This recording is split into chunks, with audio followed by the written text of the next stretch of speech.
I think we're ready to start. If you can take your seats.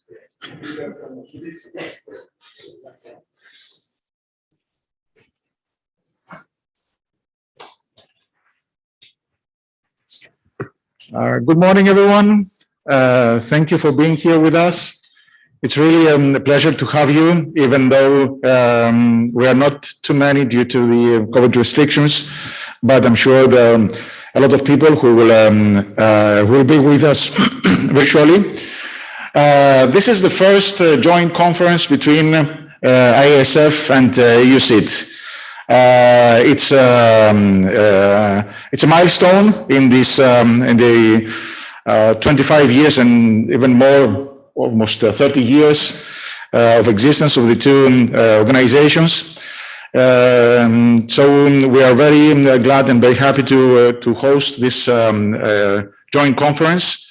The topic of the conference is the role of education of civil engineers in the implementation of the Sustainable Development Goals, which is something we consider to be crucial for our common future, for the implementation of the Sustainable Development Goals, but also for the education, for the future of the education of civil engineers.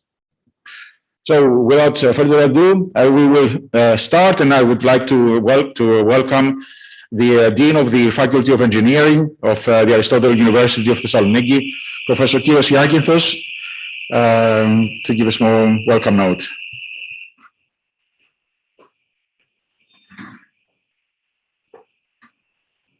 The bad guys of the phone. Yes, okay. Good morning, everyone. Dear colleagues, dear students, ladies and gentlemen, as the Dean of Faculty of Engineering, I welcome you to the Aristotle University of Thessaloniki. It's a great honor, a dear pleasure to be present at the opening section of your conference, organized by the European Civil Engineering Education and Training Association and the Association of European Civil Engineers Faculties. This is the first joint conference, if I'm not wrong, of two major associations with a great impact in technology and society as well. It is well recognized that the engineers' education must be aligned with the Sustainable Development Goals set by the United Nations. Civil engineers, but not only civil engineers, all the engineers must learn, understand, and find how they can incorporate in their designs the goals for clean water and sanitation, affordable and clean energy, decent work and economic growth, clean industry, innovation, infrastructure, sustainable cities and communities, climate actions, protecting the life below water, and protection and quality, of course, of life on land. I see many roles of a mechanical engineer here, and also chemical engineer and so on. This is that I think that your conference, your joint conference, has great importance. As a mechanical engineer, I can say that all these goals are strongly related to my discipline also. And your conference is a conference that sets the goals for all the engineering disciplines. I am overwhelmed by a feeling of exuberant optimism as I define the conference program. Young researchers, I just read the conference project there, and I see that some of them are graduates from our university and our Faculty of Engineering, Civil Engineering. And I think that this is the guarantee of a brilliant future for research in science and engineering. I would like to express my congratulations to my colleague, Professor Nikos Theodosiou, from the Department of Civil Engineering of the Aristotle University of Thessaloniki, for the organization of this event and for his long research activity that has achieved the recognition of their peers. I can tell you that Nikos is well known for his work. I am fully convinced that he, together with the colleagues of our university, will continue to play a key role in civil engineering and sustainability and setting and make real all these goals, sustainable goals. And let's say one last thing about our house. Our Faculty of Engineering in Aristotle University of Thessaloniki is very active in collaborations with other academic institutions and with numerous industrial partners. Over 20 million euros are currently the projects undertaken by the members of the faculty, whereas over 500 engineers are employed in these projects. So these engineers are not professors, these engineers are young people, diploma engineers who work in our projects. So Nikos and all, I wish you a successful and fruitful conference, and thank you very much for inviting me here.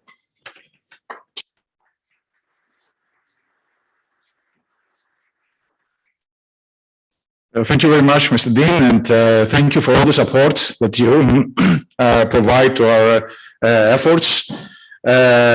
He's just been elected, so it's his first steps as the Dean of the Faculty of Engineering, but he's one of the most active members of the faculty, so we expect a lot.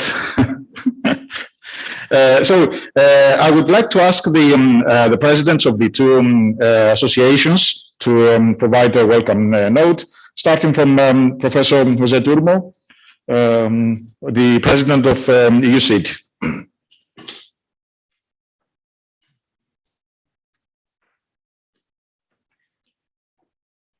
Thank you, Nikos. Thank you to every one of you who are here and to all of you who are in the online attending this conference. For us, it's a very happy event because we have a brother or a sister association who has been striving like us for spreading the civil engineering studies, for spreading, improving the quality and strengthening the civil engineering studies. And so far, we have not been able to make a joint event like this one. So we are very happy and very proud of getting this opportunity to show together our friendship. UCIT has many years of existence. We can say that we are a group of colleagues that, as I said, we have this particular goal of strengthening and improving the quality of civil engineering. But we also are a group of friends, mainly a group of friends. And we have to say that all the feats that UCIT have achieved has many authors. But from all of them, I always have to say that there is one friend who is now missing from our group, which is Professor Yasin Manoliu, who was the soul of UCIT. So I cannot start this conference without thinking of him and thanking him for being right now here, because I think he's one of he was one of the founding members of the association and really the soul of the association for so many years. So thanking you again for being here. I hope you will enjoy this conference. I think there are plenty of very interesting talks, very interesting new teaching techniques, new topics, new goals, and I hope we can all learn from this conference to improve our teaching in the future. Thank you very much.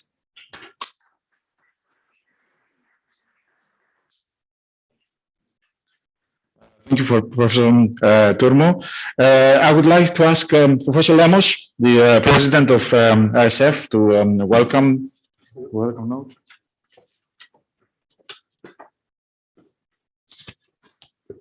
Good morning to you all. First of all, I greet the Dean of this university. I also greet Professor José Turmo from UCIT. A special greeting to Professor Nicolaus, and a special, how do you say, thank also to Professor Sueiro that with you made this conference a reality. Dear colleagues that are hearing me, it's a pleasure to participate in this event. It was possible, nevertheless, to be held after the disaster of the COVID-19 pandemic. This is my last ceremony as president of AECF, after having been on the board since 1995, representing the University of Porto. I would like to thank Aristotle University in Saloniki for their collaboration. Again, thank you very much.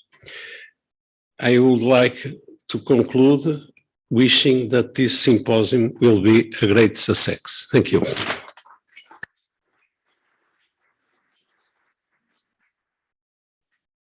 Thank you very much, Professor Lemos. I would like to ask the representative of the Technical Chamber of Greece to welcome the audience, Mr. Manolis Boulivasakis.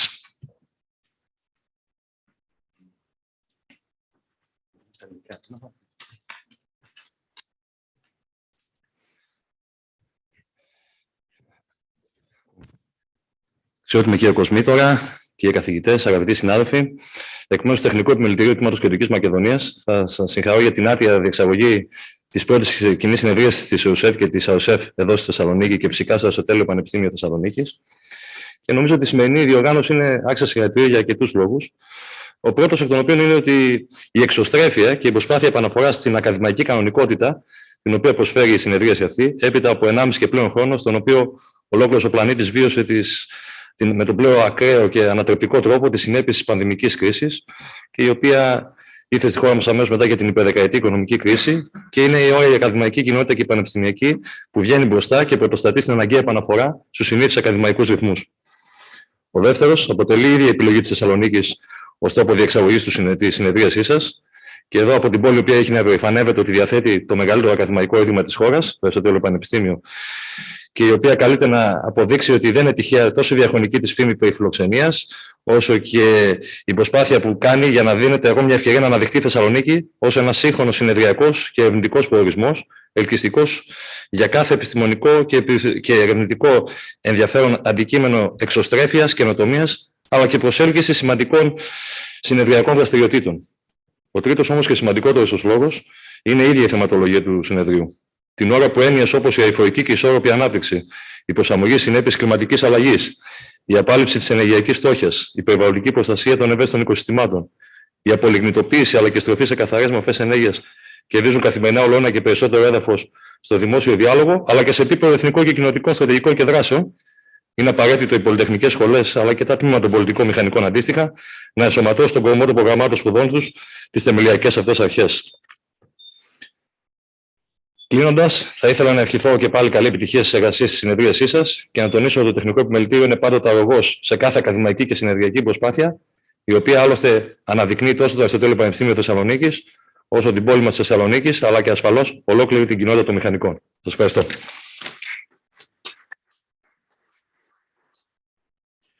Thank you very much. Last but not least is a representative from our students. Our universities are for our students. The study program is directed to them. It concerns them. It's their future along with ours, but we need their active collaboration. We have with us Kostas Spyrou.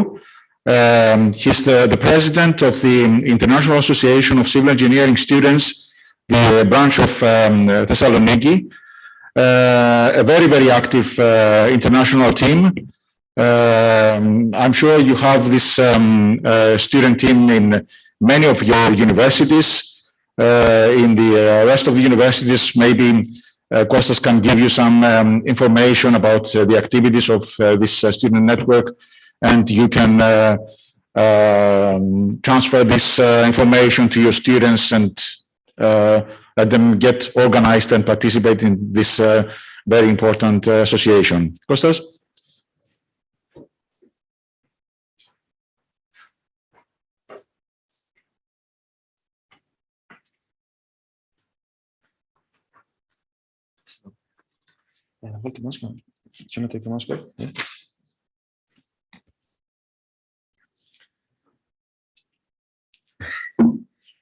Greetings, professors.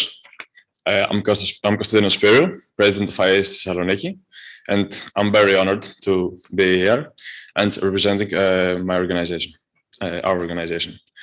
IASIS is an international, voluntary, non-political, non-profit organization mainly consisted of civil engineering students and other engineering-related students.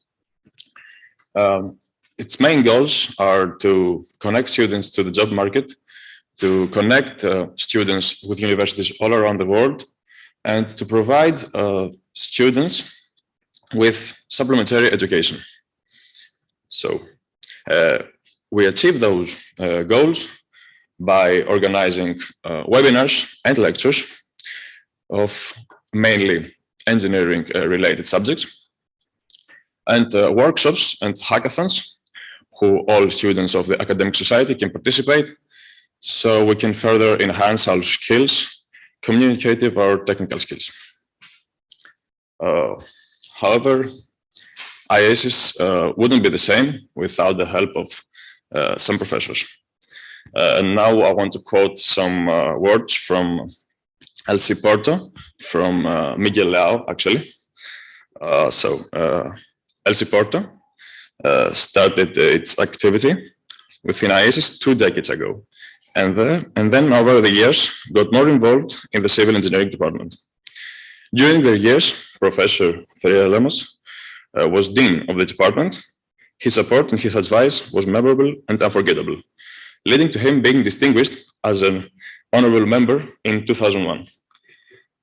On behalf of LC Porto and the whole organization, we thank you for your energy, advice, and congratulate you on the journey in ISF and your effort to link IASIS and ISF.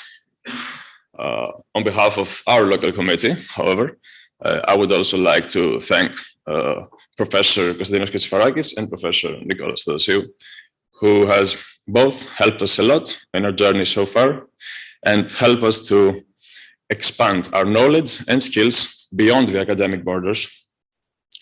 And we truly believe that the cooperation of students and professors in academic border is something that we really need to have a focus on.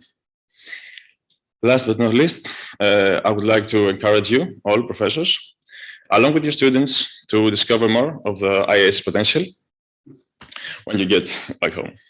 Thank you very much for your attention, and I will be able to answer.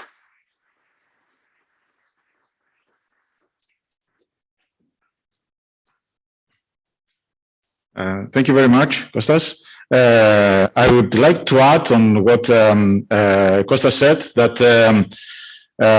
tomorrow, for this during this weekend, Saturday and Sunday, we are hosting in Thessaloniki a Klimathon,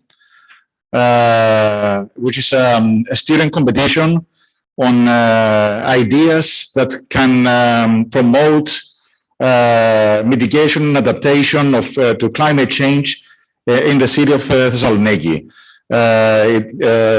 IASEC is one of the many main contributors to this effort.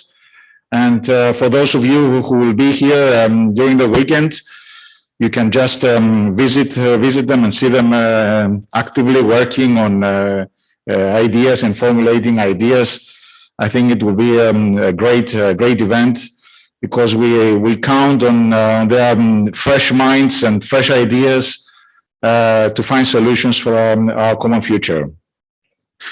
Now, coming to the main topics of the conference, to the main agenda of the conference, we will start with the presentation of ISF by Professor Ferreira Lemos, the president of the association. So, please, Professor.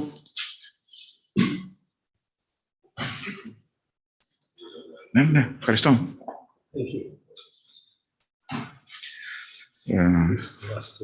Yes, it's the last one.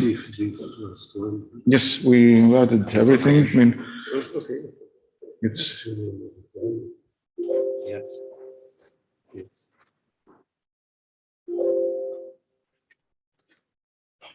Is the name of the other boy? Kostas Spirou. Spirou.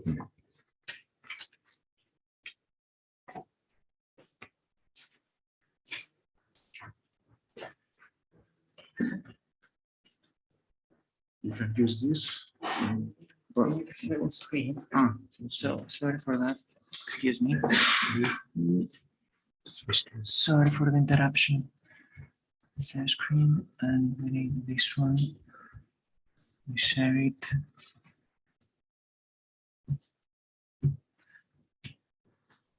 Thank you. Good morning again. First of all, I would like to thank Kostas Spirou for his words and for what he said about IS and the University of Porto Links, and I'm going to begin my presentation.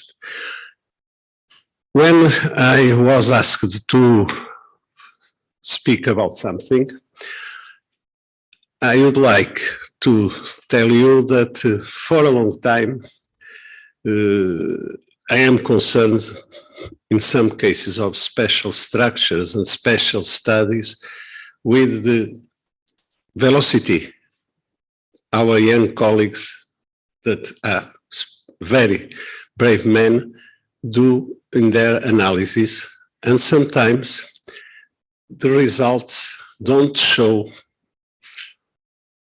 what is needed for understanding the problem. So, new calculations, methods in civil engineering, implications on environment. I had to put this sentence, Professor Nikos, because the symposium is about environment. And so, case by case, you will see what is the implication of the studies in the environment.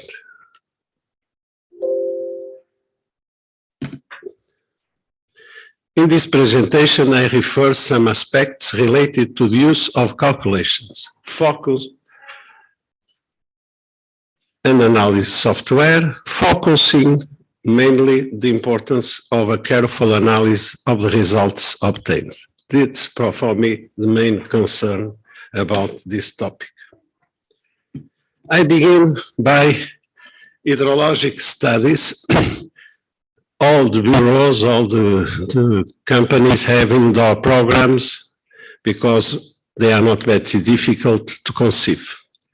Sometimes there is a temptation, in view of the existence of more complete series of flows, to consider them instead shorter series, because the authorities, at least in my country, have the idea that a series of 30 years, it has more values and is more applicable to this case.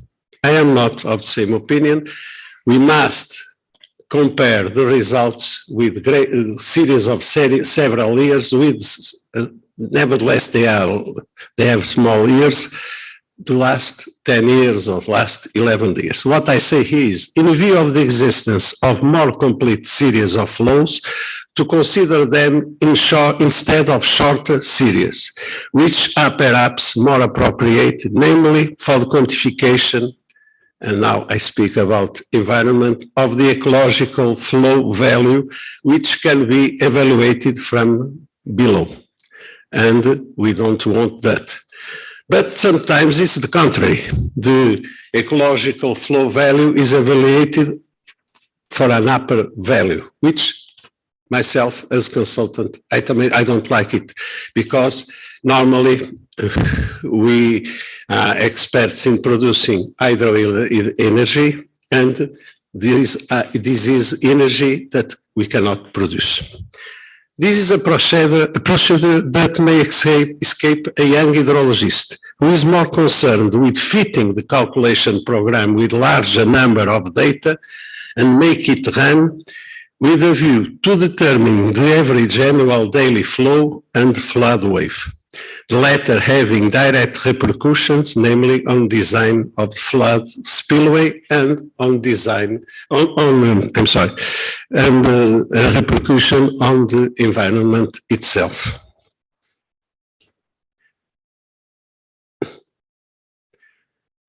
Normally, we have some observed flow, which are these ones in blue.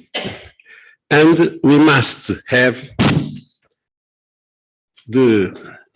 what's the name in English? I'm sorry. We must calibrate the model. But if the model has a background with values that are not acceptable, we never reach to this conclusion. It's from one of the studies developed. that the observed flow and the calculated flow, they go more or less in the same way. In flood wave studies, for example, the dam break program or the ECRAS, the development of flood wave studies using specific calculation programs must always be accompanied by a critical analysis of the territory located downstream of the retaining reservoir. And if a young engineer, nevertheless very well prepared, separates his own work from the issue he must achieve, you'll see the critical analysis is essential to be done a priori, so that the singularities of the downstream valley and its occupation are taken into account in the analysis of the results obtained with the calculation program in order to avoid an erroneous propagation of the flood wave and environmental implications. The topography of the site is very important for a correct interpretation of the flood map. But an hydrologist is not someone that deals with the frontier between materials and structures. An important aspect of the definition of the type of the breach that depends on the material in which the dam is built: concrete, reinforced concrete, earth embankment, and rock fill embankment. That's to say, the young engineer that knows a lot about hydrological studies and of flood mapping must be accompanied and take into consideration the type of the breach, that depends on the material in which the dam is built.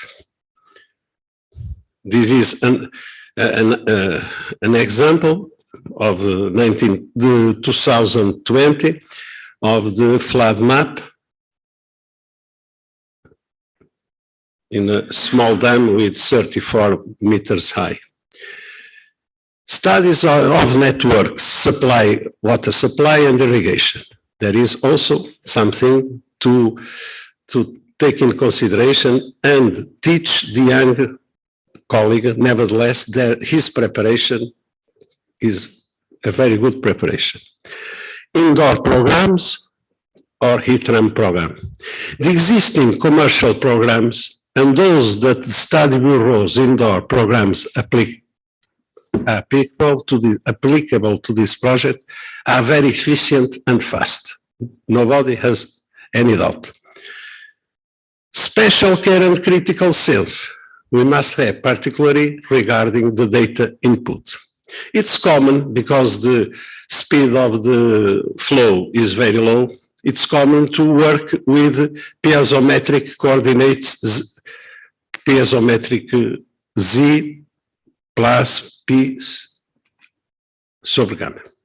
Professionals with less experience should take special care in the prior analysis of the topography surveys. They are auxiliary works in order to fix correctly the position and reference of the axis of the pipes and consequently the excavations to be done and implications with environment. When designing these networks, we must have the care that the results are, where is it? Here, Z plus P. But we have the topographical survey, so mentally or not mentally, we must compare the pressure in the pipes with the minimum values required on the assumption that these values and the kinetic heights are negligible in view of the low velocity. Study of roads, civil 3D program, earth movements excavation studies. Often the results obtained with this program are not properly analyzed by young designers, who are more concerned with obtaining results quickly, especially with regard to the quantification of earth movements and volumes of excavation and landfills. We must carefully analyze the topographic surveys used in order to obtain and somehow foresee the excavation and landfill areas. And if we make, nevertheless, it's a small mistake in the great areas, the implications with environment and landscape are quite big. Let me see if there is another note interesting to speak about. Okay. Geotechnical component, the knowledge of geomechanics characteristics of the massifs must be considered. If someone is concerned in studying the earth movements without having any notice, nevertheless in his mind about the geotechnical problems, he can design an embankment or something like that with great aggressivity towards the environment. What I want to say in this geotechnical component is also of great importance in this project. Young designers should take into account geotechnical aspects that will have important repercussions on the proposed support scheme and consequently repercussions in environmental and landscape terms. Here are two examples. The first example is an urban tunnel. Just for knowledge, is the tunnels under the FC Porto Stadium. Nevertheless, I am from Sporting of Lisbon. I put this example here. But the other example is not for laughing. It's a dam where the provision of the, I'm sorry, it's this. I'm sorry. Oop. It's here. The other aspect is in the abutment of the left. Oh, I'm sorry. Let me see. I have too big a finger. It's here. Okay. I'll tell you. This abutment is awful. It was awful for the environment. It's a dam with 30 years. Nevertheless, we could foresee the results of the excavation if, instead of putting in data in the data's input, think that we should also have a relationship with the geotechnical characteristics. I'm sorry for this thing. Current studies and special structures, either robot or indoor programs like this BFM that is our program. The traditional structure calculation processes based on structural mechanics analysis methods allow to enhance along its development a better knowledge of the structural function by the designer. That's to say, when some of us began our career, we had to do this by handcraft. There was no programs. And each step that we were reaching during the calculation enabled us to see the whole functioning of the structure. Nowadays, there is someone to input the inputs and no one to analyze the outputs. The tradition, however, I am here, however, they were very slow processes, which gradually progressed to the final solution of structural design. The appearance of commercial programs like such a robot and all the others, has enormously reduced the calculation time itself. The most important and interesting phase corresponds to design of the calculation model itself.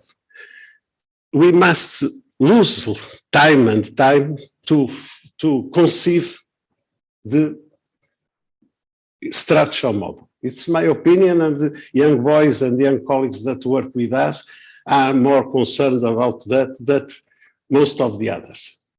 Afterwards, there will be someone that may put the inputs and the conclusions come again to those half-senior engineers. The most important and interesting phase corresponds to design of the calculation model itself. It's not about the input or the data itself and the limit conditions of structural functioning. Regarding the results obtained, the respective analysis should always be very careful so that the dimensioning of the different components of the structure is correct and appropriate to the conditions of the global behavior of the structure. Because I have been seeing that we do the whole model, but one must prepare the data and have the results for the pillars, others for the beams, others for the contention. What my opinion, with 51 years of civil engineering, plus 6 in Oporto University, because at that time we needed to be 6 years to be a civil engineer, like in some countries in the West. What I was going to say, we had not these problems because we were slowly but approaching step by step to the final conception and the calculation of the structure. As I say here, regarding the results obtained, the respective analysis should always be very careful, so that the dimensioning of the different components of structure is correct and appropriate to the conditions of the global behavior of structure. Another aspect that I would like to point concerns to the possible mistakes, errors in the data input, which being very repetitive is a tiring task, as you know, may generate wrong results that may not be detected by less experienced young engineers. 2 examples. In Azores, this is the first one, everything went well. Another case, it's not our case, but everybody knows what happened. There was an industrial building, and it should be prepared, the basement and the base of the pillars for some shocks.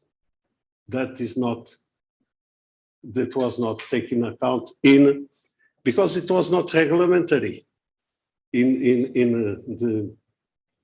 the input data and in the analysis of the output. Conclusions, you say finally, yes, finally, conclusions. The main conclusion of the considerations present is to enable the young civil engineers to analyze properly the results obtained when operated with new analysis and calculation process. When I was coming here, I decided to put 3 examples. The first example is a dam near Porto.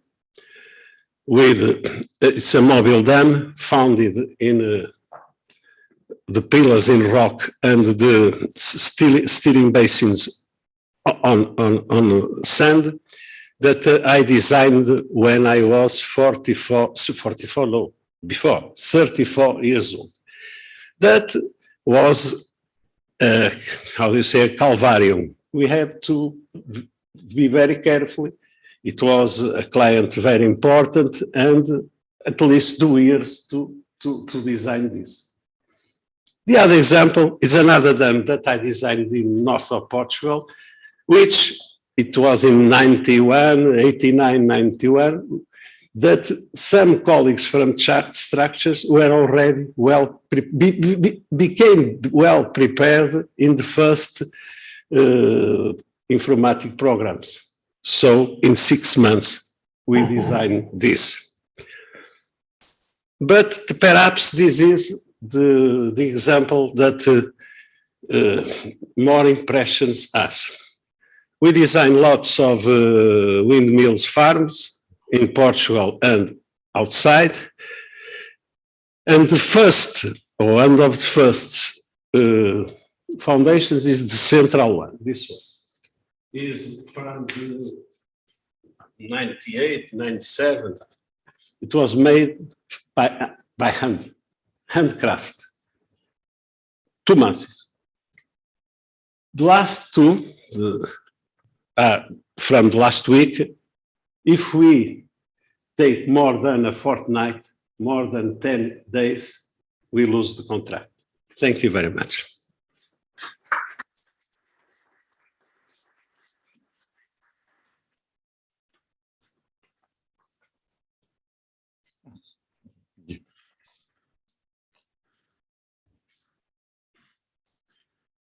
Thank you very much, Professor Lamos. Thank you for sharing your experience and your knowledge and all these years of practicing civil engineering in such high level and specialized works. It's really a treasure for everyone to have the opportunity to get this inside information that you have, and I am really glad that you are always willing to share your experience with the younger generation and to continue this education that you have been involved for so many years now, and you continue to be supportive to the engineers and passing through this this knowledge and experience that you have. Thank you very much. Thank you very much. Now it's time to welcome our first keynote speaker. It's Professor Emeritus Periklis Latinopoulos. Periklis Latinopoulos was a teacher of mine. I'm honored to have him as a friend now. Unfortunately, he's not with us today, but he will make his presentation on online. He has been involved for many years in the education of civil engineers. He has developed the study program as president of the Department of Civil Engineering. He was the one who structured and directed our very successful postgraduate program on sustainable development, on protection of the environment and sustainable development. He has been working on civil engineering education for many years, and I'm sure that he prepared an excellent presentation. He always does. I would like to ask Professor Latinopoulos to join us and to give us his keynote speech. Hello, Nikos. I don't know if you can see me because the video is stopped by the No, just Can you hear me anyway? we can hear you, but give us a minute to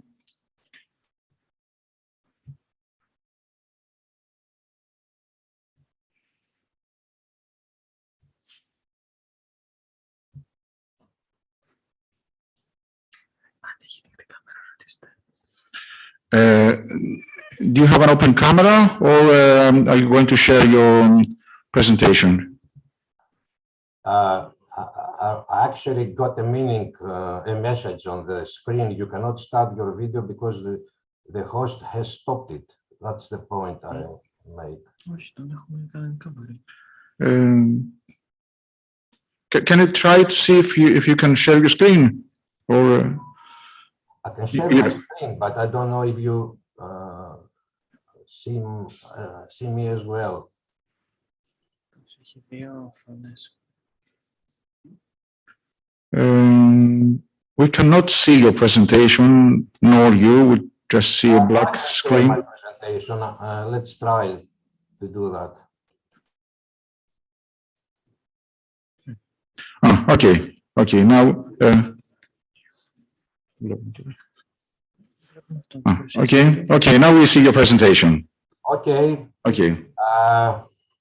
Well, thank you very much, Nikos, for your very kind introduction. And I would like to say hello to my old friends, Jose, Alfredo, and everybody else who is in the audience. So dear delegates, dear colleagues, ladies and gentlemen, it's an honor and great pleasure giving this keynote speech today in the first joint conference of UCIT and ISF, two associations of which I've been member for many years and also member of the boards of both of them for about a decade each. My presentation is rather an overview of issues involved in the main theme of this conference. And in fact, I have structured my speech in 5 sections. All these issues are interconnected and they interact with a common element among them, which is, of course, SDGs. So I'm trying to show a bit of all of them in relation with this great effort that the whole planet is making today to achieve by the deadline, at the deadline of 2030, as much as possible of these goals. So I'll start from the issues related to education for sustainable development. And here allow me to just show a timeline of key world events in the period from 1992 to 2015. Actually, the education for sustainable development started officially at the Earth Summit in Rio in 1992, where it was included explicitly in Article 36 of Agenda, the famous Agenda 21. Then it was recognized again and recommended at the World Summit in Johannesburg, the World Summit on Sustainable Development in 2002. Following these big events, the United Nations designated in the General Assembly in 2002 the decade of education for sustainable development from 2005 to 2014. A lot of work has been done in during this decade. And next we come to 2015, a very critical year, significant as well for education for sustainable development. If you allow me, I'll call it ESD for short. And the first one was the climate change conference in Paris. In its agreement, the Paris Agreement, as we know it, education for sustainable development was referred in Article 12. And finally, at the United Nations Sustainable Development Summit held in New York in 2015, there this summit was a very crucial moment for sustainable development and also for education for ESD, because the agenda of 2030 was adopted. As a follow-up to these events, the UNESCO at its World Conference in 2014 launched a global action program for ESD from 2015 to 2019. In this program, the vision of ESD was explicitly publicized, and of course, a lot of actions followed that. Then, at the 40th UNESCO General Conference in 2019, the current global framework on ESD has been launched, and it is well known anymore that this new framework promotes ESD as a key element of quality education, and of course as a key enabler of all 17 SDGs. And finally, this year in May, in Berlin, at the UNESCO World Conference, the Berlin Declaration, as we know it, was issued and is a guideline for everybody, for all of us, to do our best to assist in achieving the targets of ESD. So,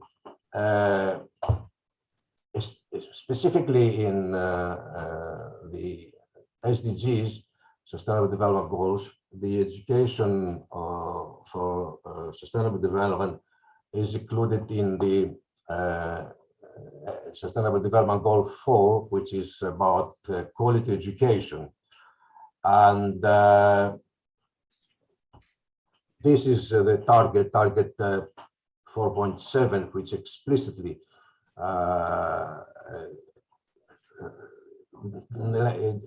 denotes what education for sustainable development global citizens is, that by 2030, we have to ensure that all learners acquire knowledge and skills which are needed to promote sustainable development, including, among others, through education for sustainable development. So, what all universities around the world do or should do to assist in achieving these sustainable goals, and among them the education for sustainable development. Of course, we all know that there are different bases, different involvements of the universities in the world, and especially in Europe, where we're more interested in.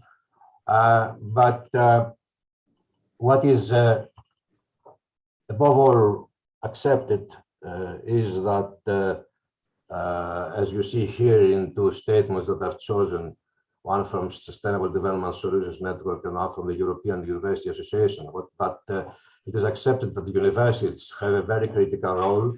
And this is because the capabilities and the activities of universities, mostly in research, in learning and teaching, in innovation, in the campus operations, and in the leadership, are unique.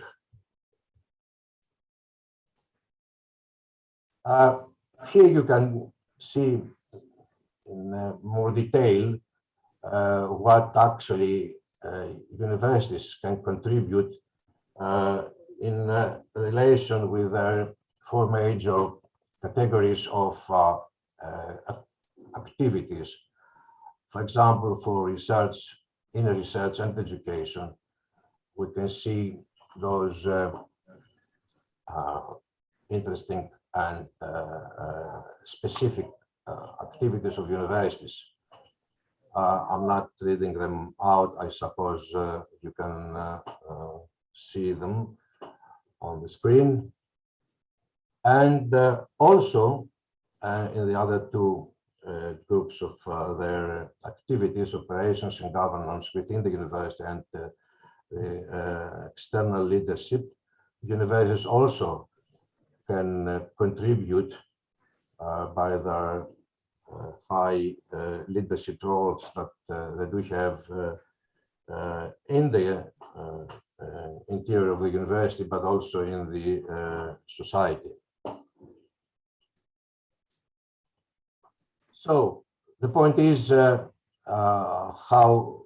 well have been done these assistance so far, and how long is the road to succeed as much as we can in this strategic journey that should be integrated in any university school in order to integrate the SDGs. But as it is known, the universities have an individual strategy, each of them, and the point is that SDGs could or should be part of the university's strategy, and that requires commitment from leaders, the faculty, and all the staff working at different levels. Especially as far as the implementing SDGs at universities with some common approaches, I present you here a table from a very interesting source, a publication of the Sustainable Development Solutions Network, where these approaches have been examined, and there's an indicative classification of the depth of them, first in the general knowledge and then in the profession-specific knowledge. And as we can see, there's differences between them in the depth at which they can be reach the results, their results.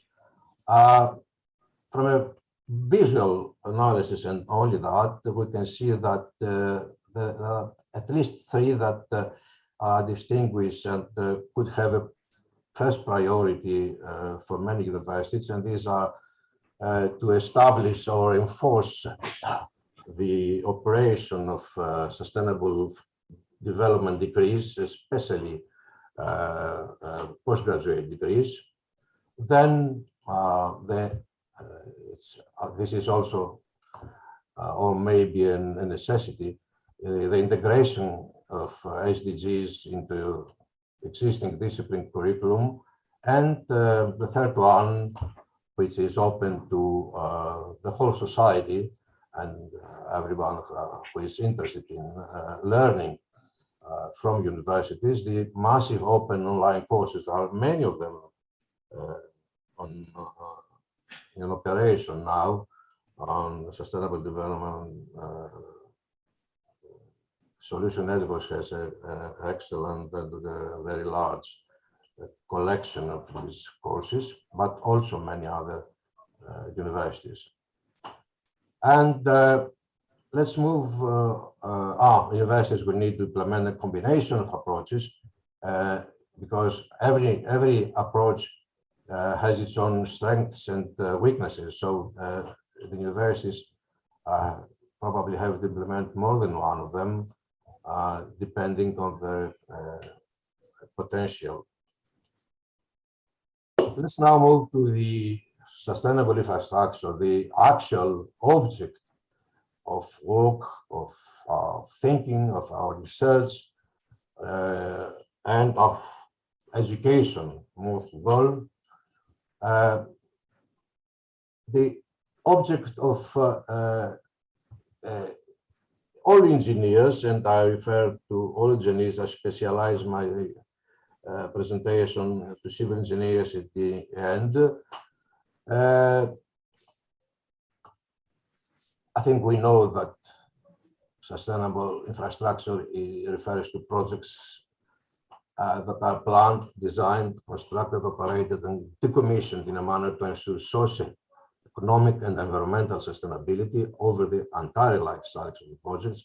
But here we can see that on the graph on the right, that sustainable infrastructure is a central component of SDGs. It's connected to these specific sectors of the whole SDGs.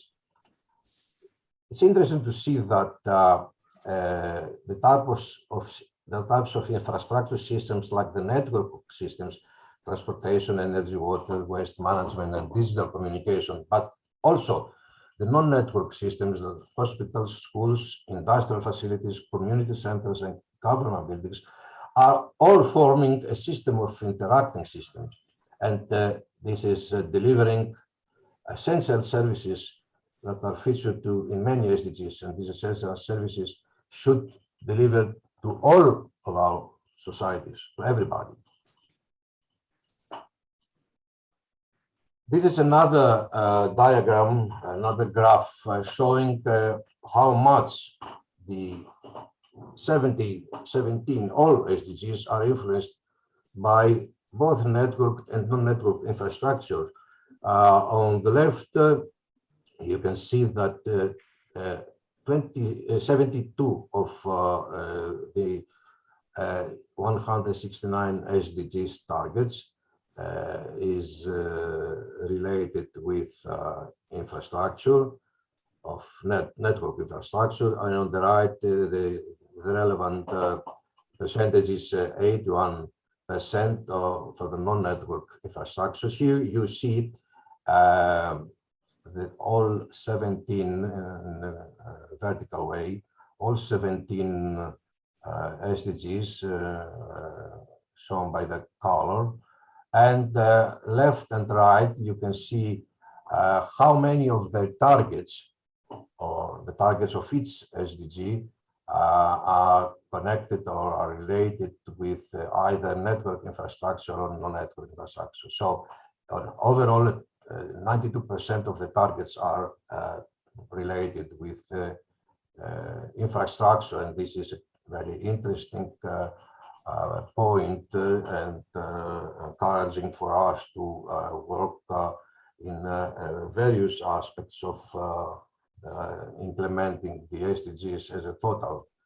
And here we can see also the influence of basic, main infrastructure sectors on SDG targets. You can see that sectors like energy, transport, water, digital communication, waste management have a significant percentage in all the targets, but particularly buildings, which is civil engineering most prominent activity in any way we treat it, is the major, has its major contribution in all targets. And of course, this is again the 92% of all targets.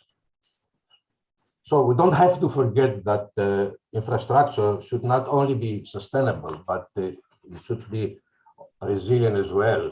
And a resilient infrastructure is the one that has the ability to absorb the disturbance and still retain the basic functions of infrastructure systems and the structural capacity. And this is because if we have succeeded in making infrastructure systems more resilient, we can avoid expensive repairs, but also can minimize the consequences of natural disasters for livelihoods and human well-being. As we can see here, natural shocks, natural hazards like storms, wildfires, floods, heat waves, and earthquakes can affect firms and people directly, but also they can affect them through the infrastructure systems that serve them. Well, here we see four key international agreements that have been referred explicitly to infrastructure. This shows how important is infrastructure to issues of our time. And these four events are the Sendai Framework for Disaster Risk Reduction, held in 2015 in Sendai, Japan. They already have referred to the 2030 Agenda for Sustainable Development and the Paris Agreement, and also infrastructure systems have been noted as of vital importance for cities, etc. At the United Nations Conference on Housing and Urban Development, the new urban agenda, as it is known. So basically, with these four international agreements in mind, United Nations have developed a framework for implementing infrastructure for sustainable development, and this consists of four components. The first one is the well-known international agreed development goals in these four events. Then there is the integrated planning of infrastructure that is driven by a shared vision, followed by the coordinated implementation of infrastructure plans across their lifespans, and finally, and most important of all, the engineering capacity, knowledge, and skills.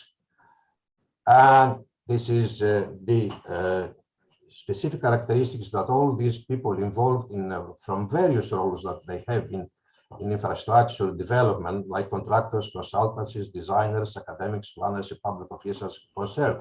So it is obvious that engineers, and predominantly civil engineers, are at the front line of delivering the Sustainable Development Agenda through their vital role in designing and developing the majority of infrastructure projects.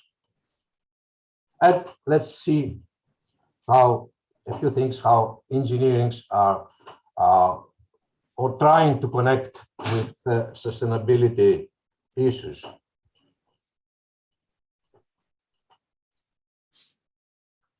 Well, here we can see a typical procedure that is followed or that should be followed in producing any engineering, any significant engineering work or activity, starting from principles and concluding in processes and products. So in these phases, first of all, the principles of sustainability should be used in order to guide the next step, the next stage, which is the sustainable design. Here we can determine how things should be made and how they will function over the whole life cycle.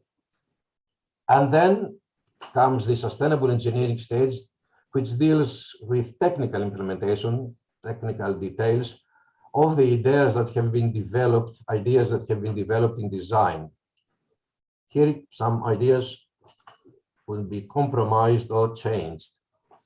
And finally, when the design and engineering routes converge, technology is created, which provide us processes and products that affect people's lifestyles. Here we can see some a list of skills that are needed to prepare engineers to be more sustainable in the future. As you can see, we need technical as well and non-technical skills. This is the outcome of an interesting Erasmus project, the A-STEP 2030. And these are both the list and the word cloud here showing the rate and the degree of priority that these skills have is the outcome of some questionnaire responses of focus groups from employers, academics and students that participated in this project. We see a lot of, or not a lot, but many of skills that were not used as much as they should in traditional engineering and infrastructure development. Recognizing the importance role and how significant it is for engineers to be involved in sustainable development, the UNESCO has proclaimed the 4th of March from 2019 as the World Engineering Day for Sustainable Development. And here is the a motto of the World Federation of Engineering Organization: if you want to change the world for the better, become an engineer. A particular point for this year's celebration is the launch of an excellent report. Actually, it's the second report made by UNESCO for engineering, called Engineering for Sustainable Development. This report is expected to serve as a reference for governments, engineering organizations, education institutions, and industry to forge partnerships and collaborations, catalyze collaborations in engineering with a final end to deliver on the SDGs. And let's now come to our specific involvement of our discipline of civil engineers. I'm sure nobody of us need a definition of civil engineering, but I'm using this well-known definition made by Thomas Threadgold, a railway engineer, back in the 19th century, when the oldest professional association in the world of civil engineers were established, the Institution of Civil Engineers in the UK. And then this phrase was the starting part of the definition: the art of directing the great sources of power in nature for the use and convenience of men. What is the interesting with this definition is that when the members of the Institution of Civil Engineering tried to modify this definition in order to bring it into the 21st century, meaning employ and involve the different environment, the different obligations, the different situation, they changed very few words. And this is what it is now, their definition. It's working with the greatest sources of power in nature for the wealth and well-being of the whole of society. I think it's obvious what is the meaning of these changes. Well, the point is that for many years or for many decades, engineering was a little confined in the huge role in building and in sustaining infrastructures in their own way. And this has led to having a, as we call, the traditional civil engineering concepts. Here we can see two word clouds, one for the traditional civil engineering concept, one for the sustainable development concepts. And we see that there is just a very weak connection.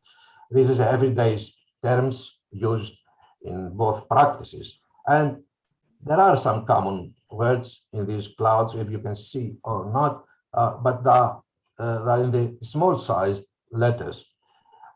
And the point and the question is, can we make this link stronger? Of course we can, and we should. So I try to see the specific connections and relationship of civil engineering in every aspect of our activities, by selecting those SDGs from the 17 that are more related, more connected to our discipline. And I mean, quite agreement with the conference, this conference's selection. I just added one more, SDG 8. So I think, and I searched the literature to reach this result. I think that these 5 goals, numbers 6, 7, 9, 11, 13, are very strongly related. They have the content and the goals and the targets of these goals are very have strong impact on civil engineering. Those the other 5, number 4, 8, 12, 14, and 15 are also closely related. In this transparency, if we cluster the SDGs, 17 SDGs in the 3 pillars of sustainable development, we can see that civil engineering covers all of them, all 3 of them. Of course, the majority of the whole of 6 subjects in environmental, the staggered targets in environmental pillar is in our concern, but also we have interests in the economic and in the social dimensions.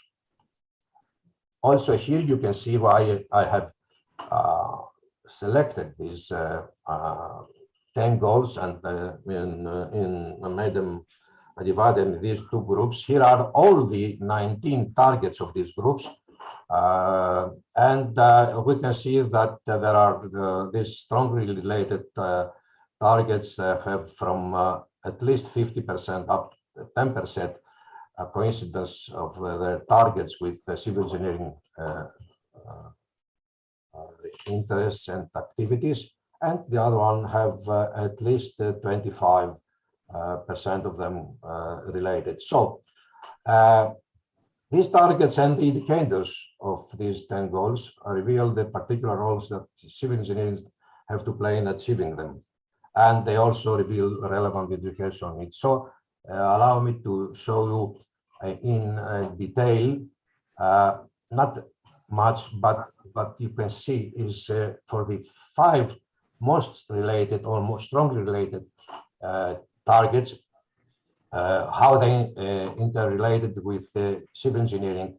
You can see, of course, it's not easily to distinguish, but the lettering, but you can see here that all 8 targets of goal 6 are related to civil engineering, and here are the European Union set of SDG indicators that is used for monitoring the progress of European countries in succeeding every time each particular goal. What I've done is to make on the right a box that I'm going to let you read it on your own of the main roles and responsibilities that arouse from the involvement of civil engineers in each particular goal. So for this particular goal, these are the roles and responsibilities. The main or the most important, of course, there are several or many others for some cases. Here we have a similar picture for the number 7 goals, affordable and clean energy. Here again, we have all 5 targets of this goal. And here are the civil engineering goals, roles and responsibilities, the most important ones.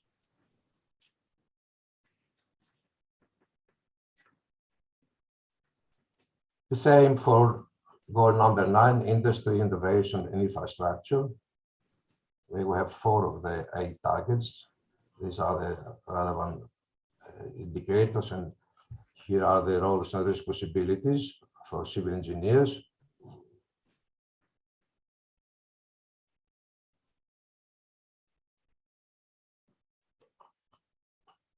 And fourth goal, sustainable cities and communities, the number 11, 5 of 10 targets are related, and these are roles and responsibilities.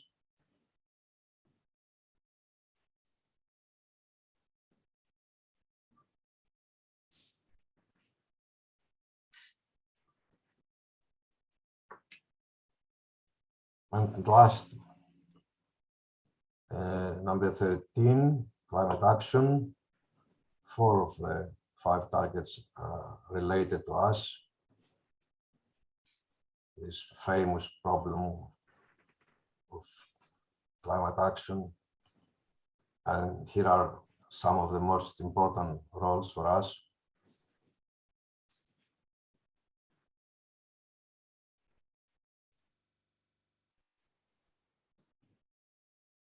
Of course, there are connections and relationships with the other 5, not so closely, but not so strongly related SDGs. And I'm showing this by just presenting the most relevant targets of them. Number 4, number 8, number 15, number 12, and number 14. Well, according to the 2021 Global SDG Index, we can see that the European countries perform rather well, or maybe even more than that, because 25 of the top 3 in this list, the first ones, are in European countries. This is a remarkable performance. Still, if we see how much progress we have especially in those goals which are related to civil engineering, there's some challenges remain. The darker the color, the more challenges remain, and that means that civil engineers have to confront them officially, and that leads us to probably further education, something that is of great importance for us. And here is my concluding transparency, taking the opportunity from this last remark that we have to make our programs, our civil engineering education programs, as close as possible to the achievement of sustainable development goals. I have made a simple checklist of potential actions. That is, of course, just a list, and the universities, depending on how far they have proceeded, they should or could follow some or all of them to succeed in this specific task. As far as integration in the existing curriculum is concerned, we have to find space for embedding effectively the education of sustainable development in the civil engineering curriculum. We have to introduce SDG concepts, principles, and examples to familiarize all students. We have to further focus on topics of SDGs that are closely related with civil engineering.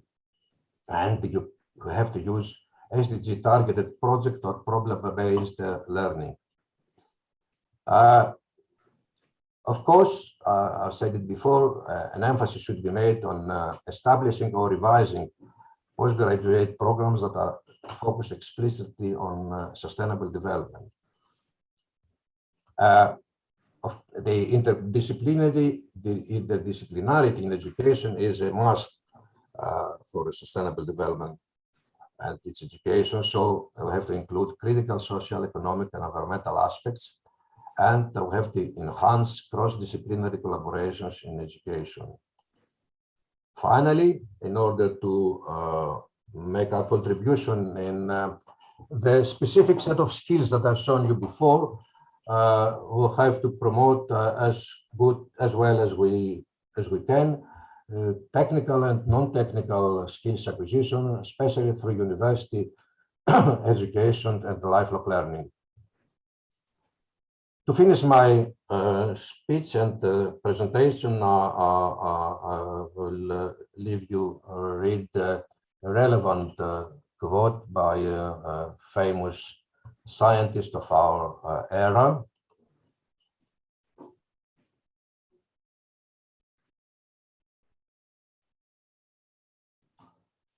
Thank you very much for your attention.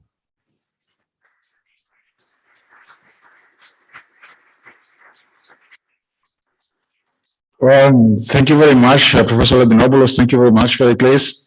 That was an excellent presentation. You set the outline of the relation between the profession and the education and the profession of civil engineers and the SDGs. This could actually be a guideline for us for the adjustment of for the future contributions on this subject.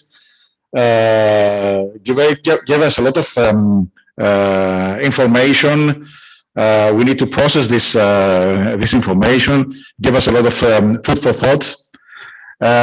So we need to consider all these very interesting things that you presented.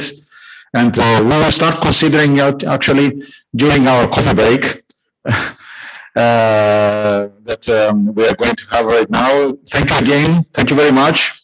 It was a great pleasure to have you with us today, and to thank you for sharing all these wonderful thoughts and ideas. So now it's time for coffee. We need some coffee, we need some energy, and we need not just food for thought, but other kind of food as well. The coffee break will be on the ground floor, on the floor where we entered. And probably the weather is still good. We have no idea how the weather is down here. I hope the weather is still good, so maybe we can have our coffee outside as well. So we will recess in about 25 minutes, half an hour. At 11 something, we'll be back to continue with the presentations of the papers. Thank you. Thank you, Professor Ladinopoulos.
all the time. Let's wait for. We just.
Hello again.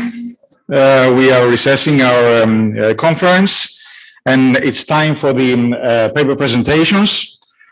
For those who are not here, but they're just following us through Zoom or through YouTube, you just missed the coffee and the wonderful weather we have today in Thessaloniki. The first presentation, the first paper that will be presented will be by Professor Fredo Sueiro and Tony Smith on the nature of the Serenas project related with 2016 Porto Declaration and linked to the United Nations Sustainable Development Goals. Alfredo?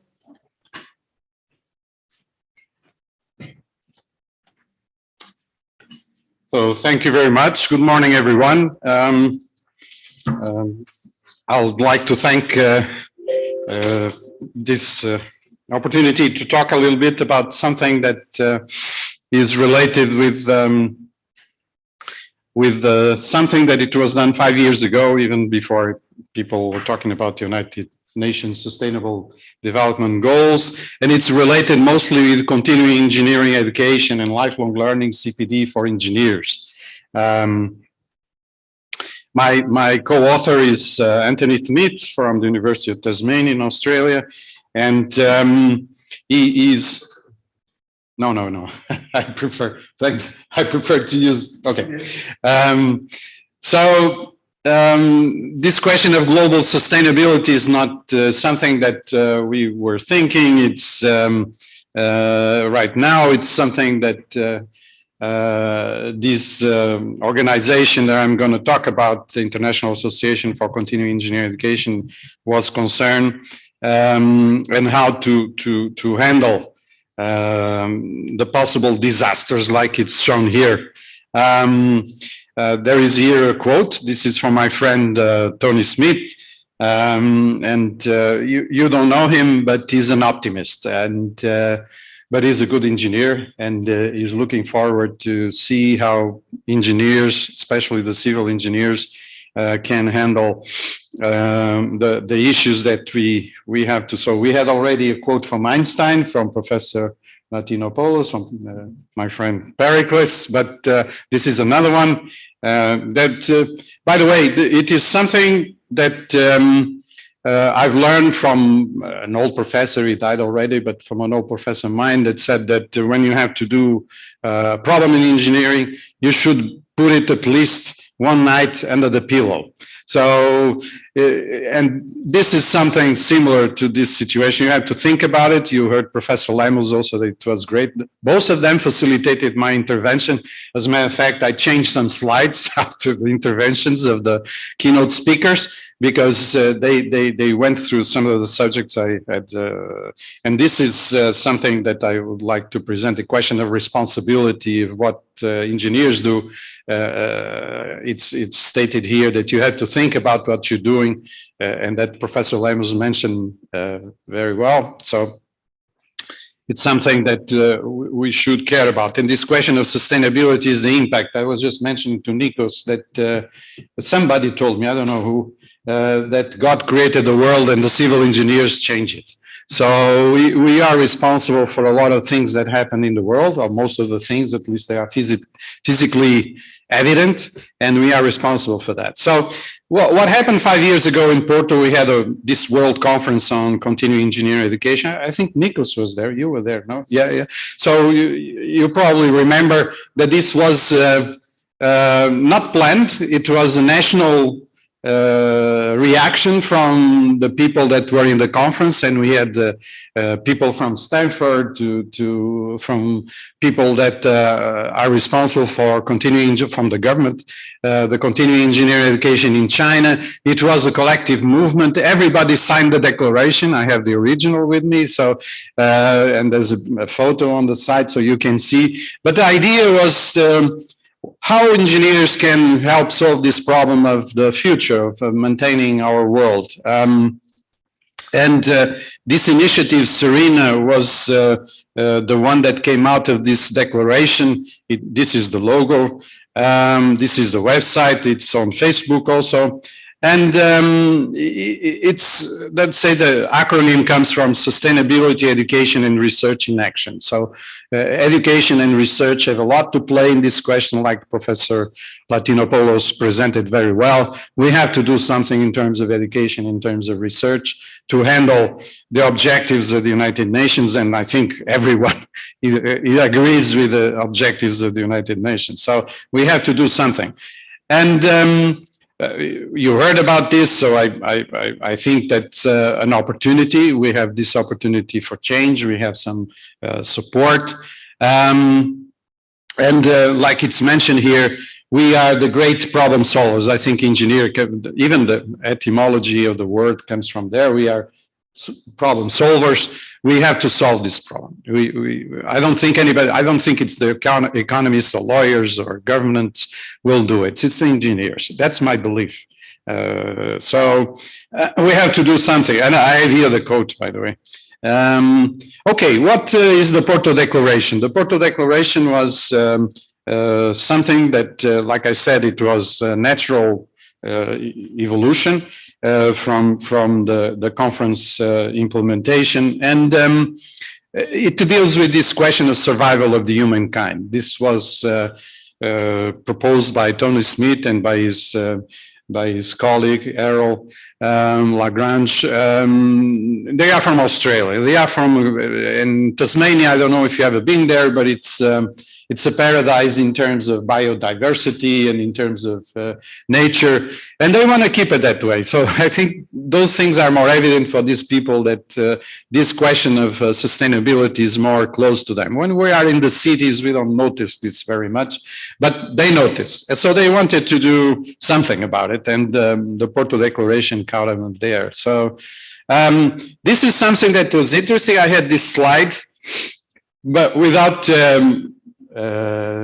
let's say, knowing what was the essence of the Professor Latinopoulos presentation, which is basically about this. We have to develop competencies for engineers, mostly civil engineers, and we have to do some training, because if you're looking just only at the graduate programs have an impact of medium period or long time period. If you want to act now, you have to act with us that are active engineers. Yeah, those are the ones that are taking the current decisions. Those are the ones that need training. And that's why we did the Porto Declaration. So it's mentioned here that eventually the professional organizations will require to maintain your professional status to have qualified competences in this question of sustainability. Maybe, I don't know, but it's a possibility. I don't know if you know, but like Professor Latinopoulos mentioned, 4th of March was the Engineering Day, the sustainability, and UNESCO has published, they had only 2 reports. And this last one was this year on 4th of March, and this is available online. It's 150 pages about that, but it's called Engineering for Sustainable Development. And one of the things that it's mentioned is precisely the importance of lifelong learning for engineers. And you can read it. There are people from around the world that contribute to the report. But it's this chapter 4 is the one that I wanted to show you. It's about continuing professional development and the need to look at the future. There was a session on 28th of October where AACF was present. It was a limited discussion about something that the European Commission is doing. Sometimes people say bad things about the European Commission. I think the there's no European Commission people here, but I think they are doing a great job in terms of this question of sustainability. One of them is that they have already developed what is called European Sustainability Competence Framework. It means that people will know what competences are needed if you want to be involved in this question of sustainability, which is a little bit more than what the United Nations did. The United Nations just placed the goals, okay, but how do you get there? And to get there, you need qualified people. And you qualify people if they have competences. And that's what the European Commission did. I was in one of these breakout sessions, but this will come in December 22. It will be, no, sorry, 21. It will be published by the European Commission this year. I cannot discuss the contents, but it's basically comparable with the European qualification framework. So it has a list of descriptors that tells which knowledge you should have to be competent in sustainability, which skills you need to be competent in this area, and which attitudes, which wider competences, autonomy and responsibility, which is the jargon from the European Commission for attitudes. I prefer attitudes. I think that's for being competent in terms of sustainability. And the others that I would like to talk about, it's this NOI Bauhaus. AACF is also an official partner. This is another initiative from the European Commission. It's about examples of sustainable buildings and initiatives.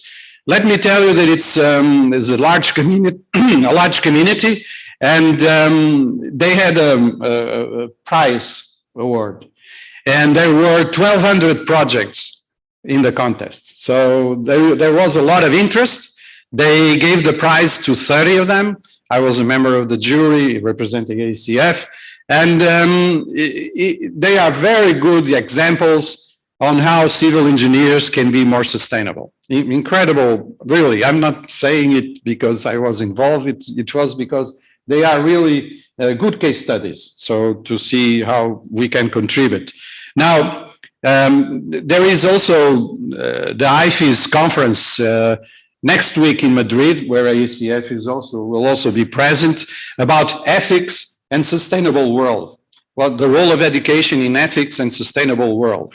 So this question of sustainability has a lot of ethics principles involved, because it's an ethical principle, at least for me. It's in my values to be sustainable. So there will be it's a World Engineering Education Forum. So all the organizations in the world that related to engineering education will be there, and that's in Madrid next week. And of course, we have this conference here. It was not by chance. It was proposed a topic by Professor Teodosiou. Can I say that it was you that proposed? I'm saying it now. So, but it was agreed.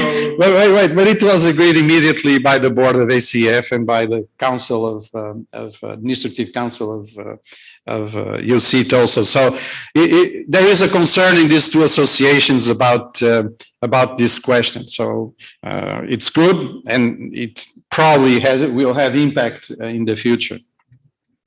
Now, another one that I would like to show you, this is also recent, this is from 27 October. This question of the digital twin transitions, we have here an expert on this question of digital world, Professor Poças Martins. It's how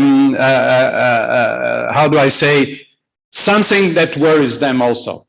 And they say that the only way to go sustainable is through digital twin. Of course, they are selling their perspective of engineering, but it is happening. It's not how do I say, just thoughts or something like that. It's real. You have here some examples. This lady here is the chair of an initiative precisely on the effect of the digital approach to sustainability. And I think that you have to be involved. Here are the 5 most polluting sectors, and buildings come out first. So, and that's the digital people. That's not the engineer. I mean, the civil engineer. That's the digital people that think about it. So I mentioned this, the initiatives. I think that it's important that we look at the sustainability competence framework, which will structure, because it's only in December, will structure what Professor Latinopoulos was mentioning, all these interactions. But what competences we need to give to our students and to the active engineers to be capable of reaching those goals. So pay attention. And of course, there are, and that's my last slide. Am I on time? Yes. Yes, okay. These are my last, this is my last slide about research possibilities. Again, we probably need to create projects. There are some partners of a project we are involving now that it's finishing. Maybe this is an idea for a next project. About the research on programs, outcomes for civil engineers, which outcomes we could look at to include contents, teaching modes, assessment techniques, etc., to be competent in this question of sustainability.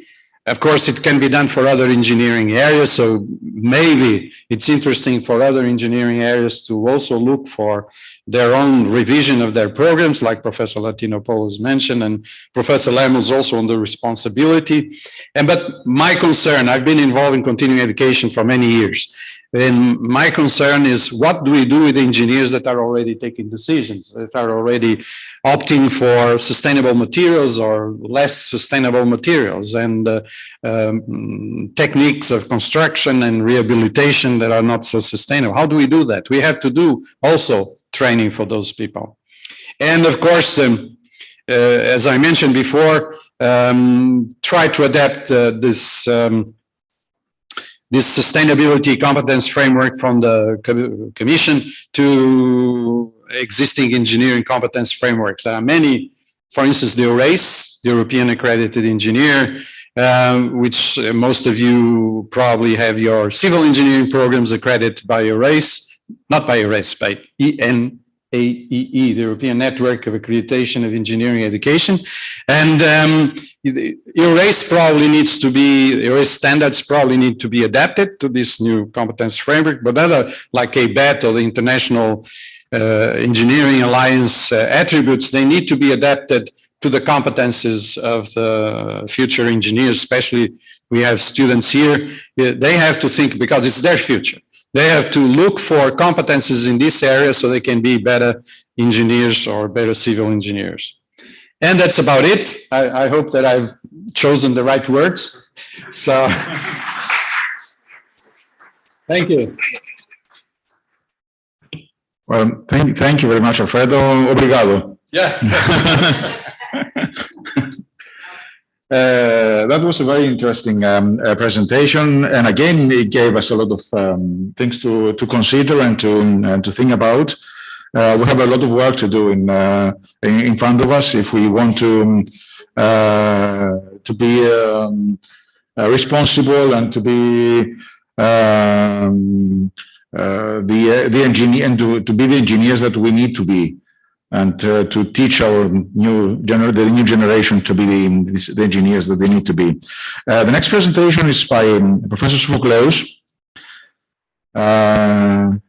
She is a professor at the University of Nicosia in Cyprus. Thank you very much, Tonya, for being here with us. And the floor is yours.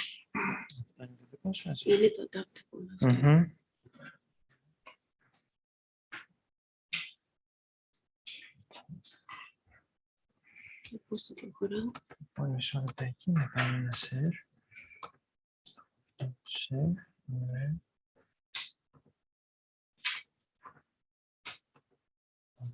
Και το προχωράτε με τα βελάκια. Θέλετε να πάρω κάτι? Hello, everyone, and thank you for the invitation. Thank you for having me here. I'm actually transferring my experience because I was a program coordinator for this master's, the Masters on Sustainable Architecture and Integrative Technologies. And we've been 2 years ago through a very challenging effort to get an accreditation from our governmental department who was involved. And this master was joined with the architectural engineering department. So basically the focus here is on the social aspect.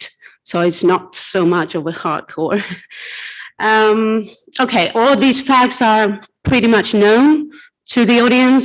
So that's just to emphasize the need for taking measures and to kind of trace what's needed in terms of a social master to be offered. And this is a map of Europe, and I'm coming from Cyprus, very small country, but we're trying to, to extend our network in Europe. And as you can see, we are having the larger percentage of population unable to hit the homes. So that's really something to make us put some interest in producing masters and educating future building specialists. So our concern was the quality of life, keeping the quality of life, the social aspect, and architects are very much into keeping the social aspect in very high levels. So you can see a picture of Nicosia, and you can directly connect that with the climate conditions, probably. And I will be explaining what was decided to be offered as modules in the program, so that we can see how we could help from the joint venture. So a summary, I'm presenting this case study, as I said, on sustainable architecture and integrative technologies. That was over with a distance learning. It was an online master's. And these are the comments from the External Education Committee. We had some people visiting from London, the University College of London, and the University of Bath. They were actually decided in their report that this was a research that was originating by creating a new pattern that can add academic diversity and specialization. So we're talking about diversity, we're talking about taking into consideration the social aspect as well.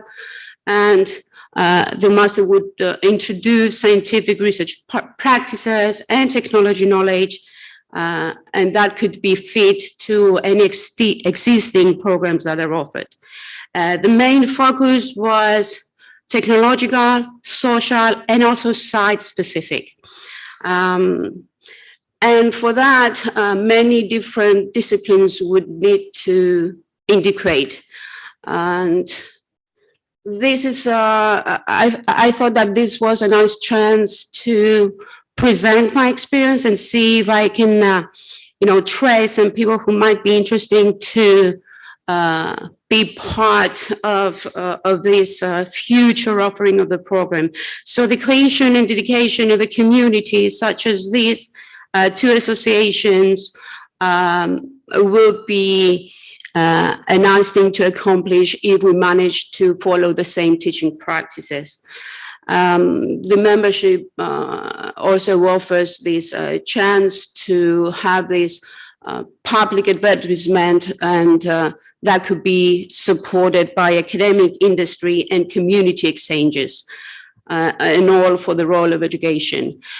So introducing the work, introducing my presentation, I would say that the reasons why this program was necessary is because sustainability has emerged as a relatively new subject, and it was affecting the curricula across not only architecture, not only civil engineering, but other disciplines in engineering as well. All of them are involved with the built environment, of course, and the suggestions from accrediting organizations was to include principles of sustainability and design aspect as well. Also, the strong political will and commitment towards sustainability and development also had an impact to higher education.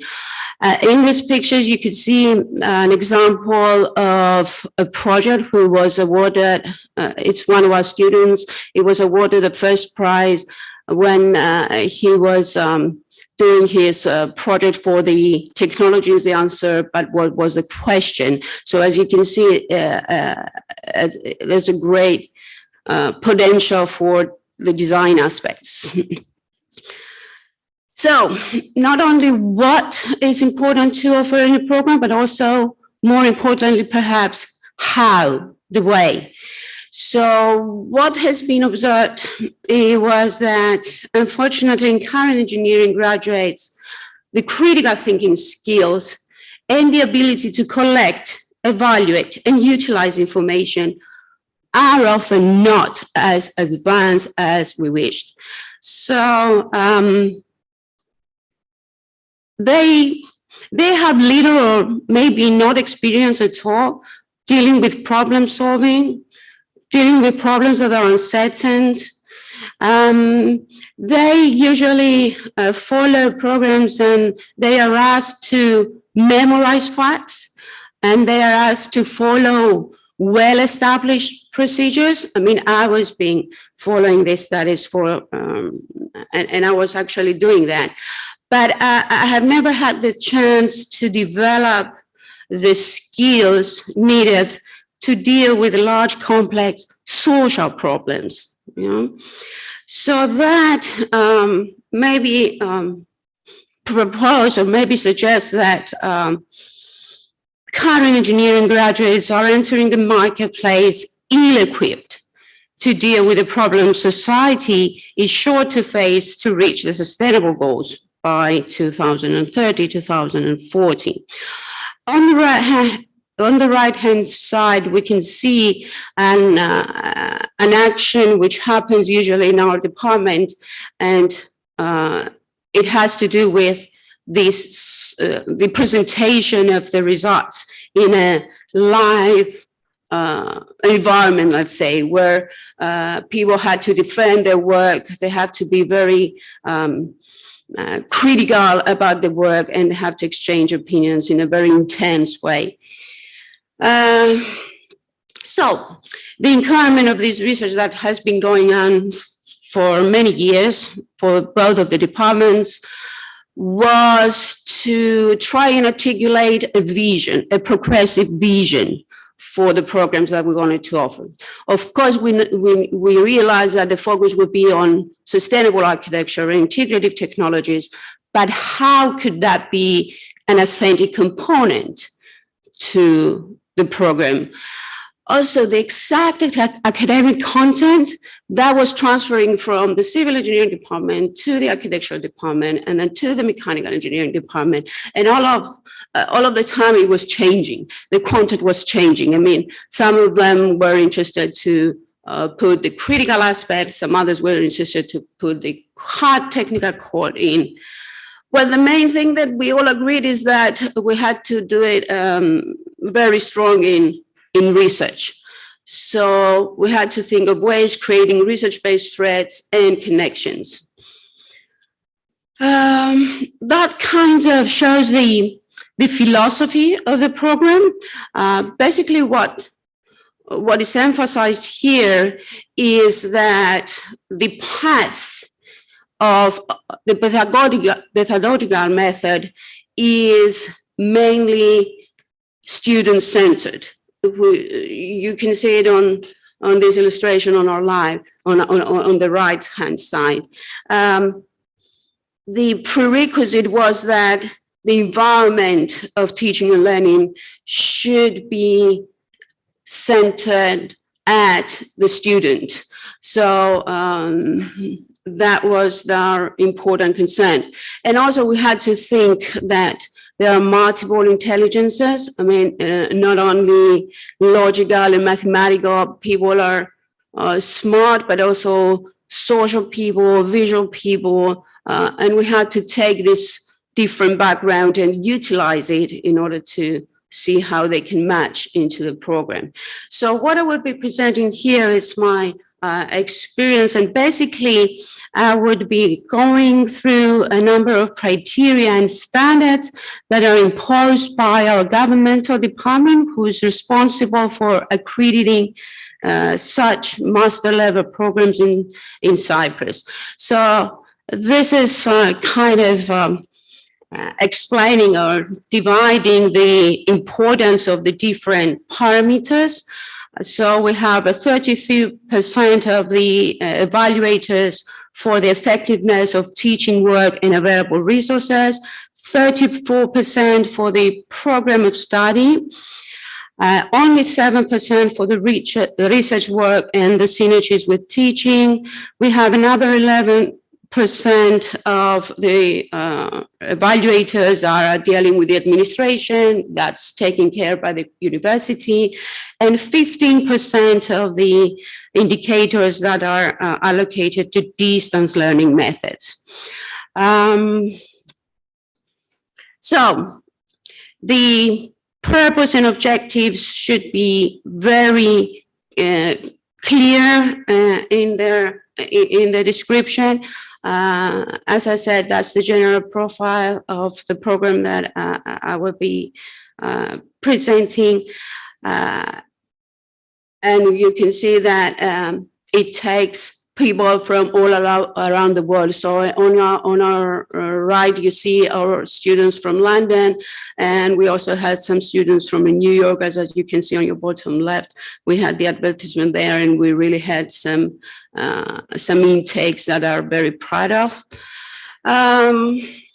So basically, the purpose was to produce research projects, research projects dealing with sustainable development of the built environment, in a general and generic way, I would say. All about sustainable architecture, which actively integrates some technological aspects. As I said, they're paying very much attention in how the learning outcomes are described And in order to do that, we were educating by the university for this. And we had to go through a training that explained to us that there are multiple levels of building up the learning outcomes. So we had at the very base the remembering element, then the understanding, then the applying, then the analyzing, the evaluating, and finally the creation. And all of these are linked to different ways that this could be offered following the distance learning method, with some examples that we have also followed in our teaching. So the intended learning outcomes, they were written following that philosophy, following that escalation to a higher order thinking skill. So starting from the simple memorization of the principles, continuing to the evaluation of things. That's why all the learning outcomes are emphasizing the critical assessment, not only the understanding and the knowledge of the different courses and different principles of the subjects that were offered, the creative employment of that, proposals of designs related with the modules that were offered, design decisions of personalized, let's say, thoughts and personalized proposals, a lot of analytical things. We could have a very, very intense dialogues for analyzing the social aspects. Exploration. So, I mean, even if we're dealing with environmental systems in building proposals, the explorations of new things, of kinetic systems, structural systems, for example, or for organic photovoltaics, for example, that are being approached both following a scientific but also a creative way, was one of our concerns when we were writing these learning outcomes. And of course, the researching is something which was very important. It is very important. So the application of various research methods during the student studies was also very important. And as we reach at the top of the higher order thinking skills, they defend as a methodology of their conclusions, their own initiative designs was becoming a very important aspects. They had to present their proposals in an open public, and they had to utilize graphic design, written, digital, and verbal techniques, all of them offered in social audiences. Also integration of the systems, integration of the technological aspects together with the conceptual social concerns in their proposals also was very interesting to be offered. And here we can see kind of a conclusion of the learning objects. At the end, we had to see solutions, design solutions for the building proposals that would employ the technologies and solve problems related with the development of the built environment, addressing the social aspect as well. Okay, a bit of the structure. That's what was happening in the existing community back then when, 2 years ago. It's not updated, I have to say, but mainly, as you can see here, we had similar programs around Europe, specifically in the UK. We had some examples in Germany, Sweden, Spain, and also close to our area. We had examples from the American universities in Lebanon and Egypt, and in Cyprus. And I have deliberately shown that to emphasize the climatic conditions. I mean, near where I live, near Cyprus, we had these dry climates, whereas if we go up close to the UK, the climate is quite different. So this is something that we had utilized, and this is the structure of the program that we have proposed. Quite simple, not many modules, but having a cohesion in an horizontal and a vertical aspect as well. So the individual courses are interrelated in terms to fulfilling common learning outcomes. Am I? Oh, okay. Okay, so I just want to explain that we had selected the bioclimatic architecture as the main aspect from the architectural thing, and then we had the environmental integrated system as a different model. And in the first semester, we had this strong impact from the research methodology course, which actually went in early to the process and guided all the development after that. In the second semester, the program was offering 3 modules that are related very much with the practice. So we had the architecture proposal from the first semester for sustainable architecture, and then we had the structural analysis, engaging new technologies for structural systems. We had the energy efficiency course, and then we had the retrofitting, because we're doing that for new and also existing buildings that needs to be retrofitted. And that's the third semester where the research project was taking the 30 ECTS credits, and it was offered as a thesis or a substantial design project. Design project of a strong methodological rigor, high degree of scientific and creative achievement, as well as an awareness of context of theories and practices. Now, for this, we had some issues of finding people to actually support it, because we're really interested to employ some specialized and also some creative designers to help with that. So a very brief description of modules. That's the bioclimatic architecture aspect, where it takes into consideration vernacular bioclimatic architecture and passive environmental strategies.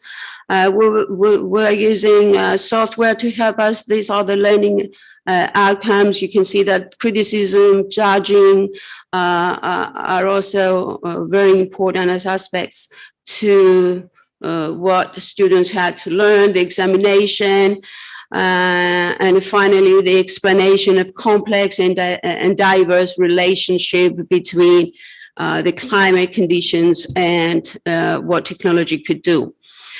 That was a very interesting subject, because a hardcore mechanical engineer was teaching that with a very creative architecture designer. So we had conflicts and very, dialects that were very intense. Finally, they have been suggesting and leading to projects that had the strong effect from the design to integrate the typical environmental systems that we're all aware of and using. So again, we could see these projects that are the result from the environmental integrated system module, where basically are criticizing case studies beyond understanding of what are the principles and how they could be applied. So I will pick up the last learning outcome here, which is making judgments. and criticizing. Our students are now involved in social, let's say, gatherings, and they are supporting and defending this sustainable approach of things. The research methodology was added at the early stage of the modules. There were the different 7, not only the simulation research followed, but other research methodologies like qualitative, logical argumentation, case study research, and so on. Strong dialogues again, intense discussions between quantitative and qualitative approaches for researching. They were required to combine the results from both, and also look at the results from an individual point of view as an informed researcher and a criticizing person. Right, so the first semester was introducing advanced modules.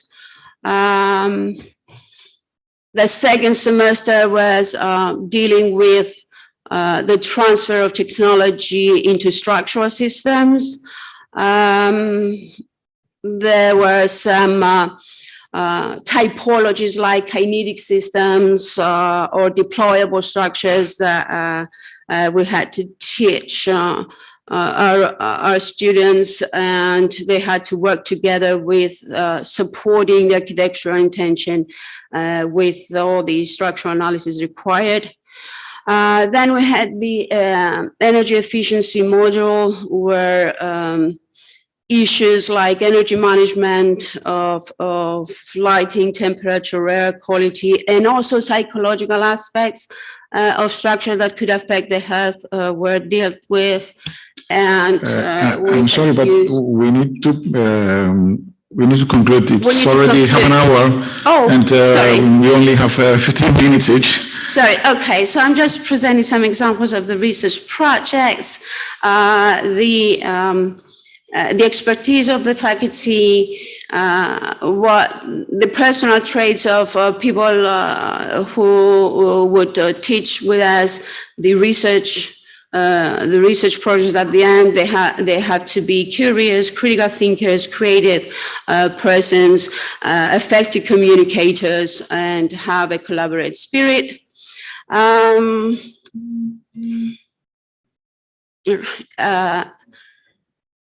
The evaluation of that consists of the several aspects. That's my background in my research. I am mostly dealing with adaptable dual control systems.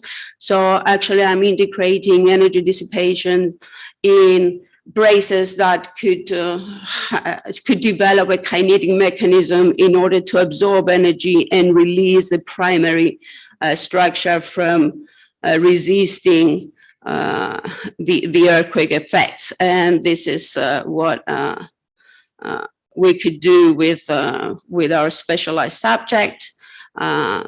These are some examples. Really moving on to these examples to show the techniques for the distance learning that were used at all levels.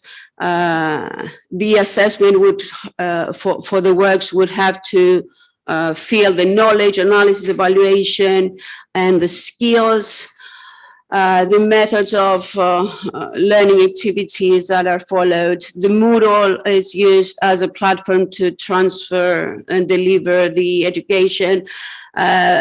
Different departments are cooperating in that program.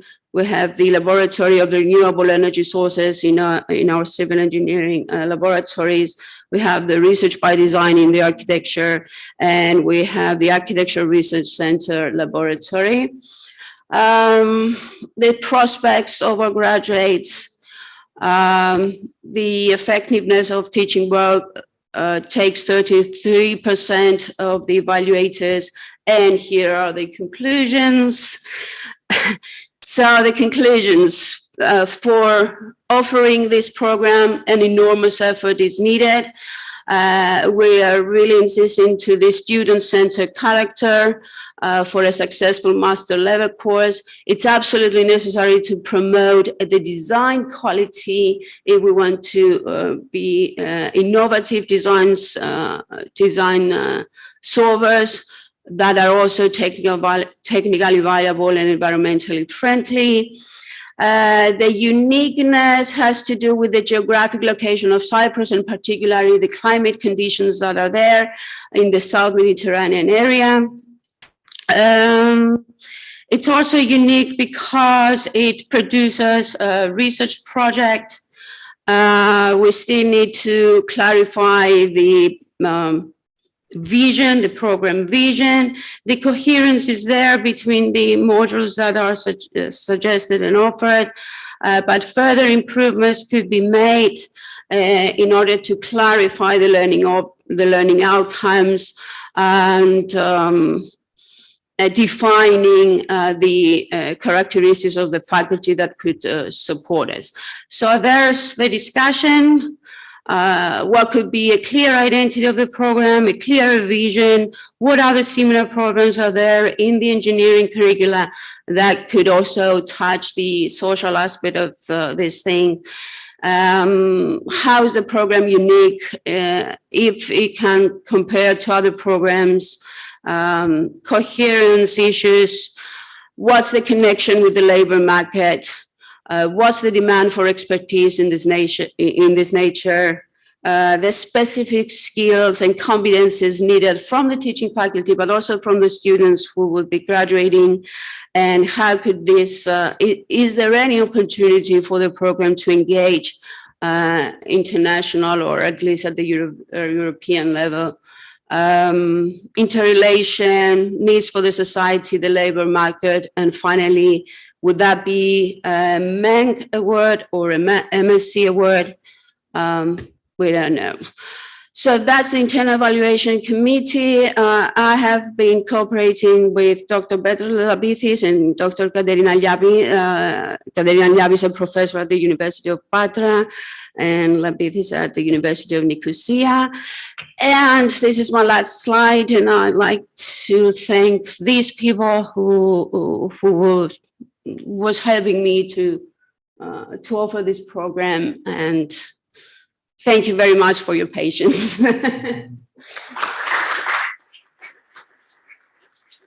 Well, thank you very much. That's a very interesting program and a very well structured program. I'm sure that your students must be very happy to participate. Thank you for sharing all this information with us.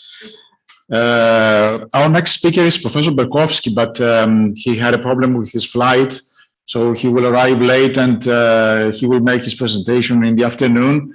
So I am next.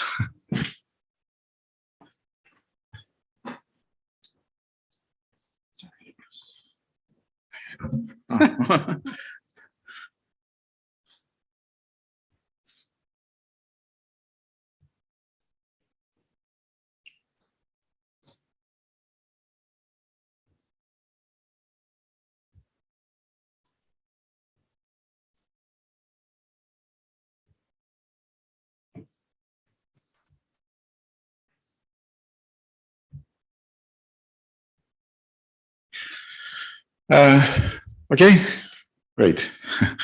So my presentation, I'll try to make it as short as possible. It's the relation between our curricula, the curricula of the Department of Civil Engineering of the Aristotle University of Thessaloniki, with the SDGs.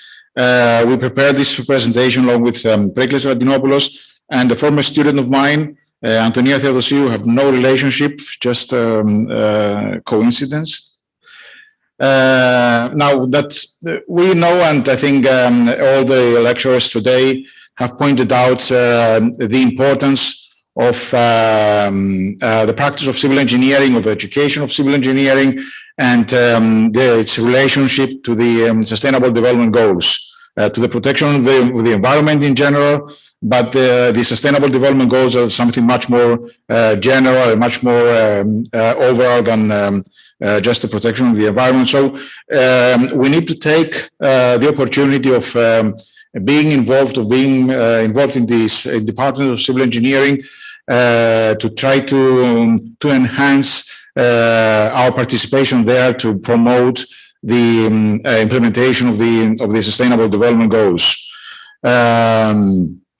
We know that one of the main goals is Goal 4 about quality education, but this is not the only one that relates the profession or the education of the profession of civil engineers with the Sustainable Development Goals. If we even follow the 6 transformations, the new approach for the Sustainable Development Goals that was introduced in the late 2019, our focus is on the first transformation, education, gender and inequality. This is where the United Nations thought that education suits better. But of course, this is about education in general. If we take a better look on the impacts of the practice of civil engineering, then I'm sure that we will find connections in all 17 goals, probably not all of them, but most of the 17 goals, but certainly in all the 6 transformations that combine most of the Sustainable Development Goals. As Professor Soeiro said, I was the one who suggested to have this the topic of this conference, and of course it was very well accepted by everyone. But the first idea came from this article by Jeffrey Sachs, which is called for climate safety, calling the engineers, meaning like calling the cavalry. It's time for implementation. We had our discussions, we had our thoughts, we had our theoretical approach, but it's time for implementation. And the implementation must come from engineers. And we have the honor of having Jeffrey Sachs as a keynote speaker later today.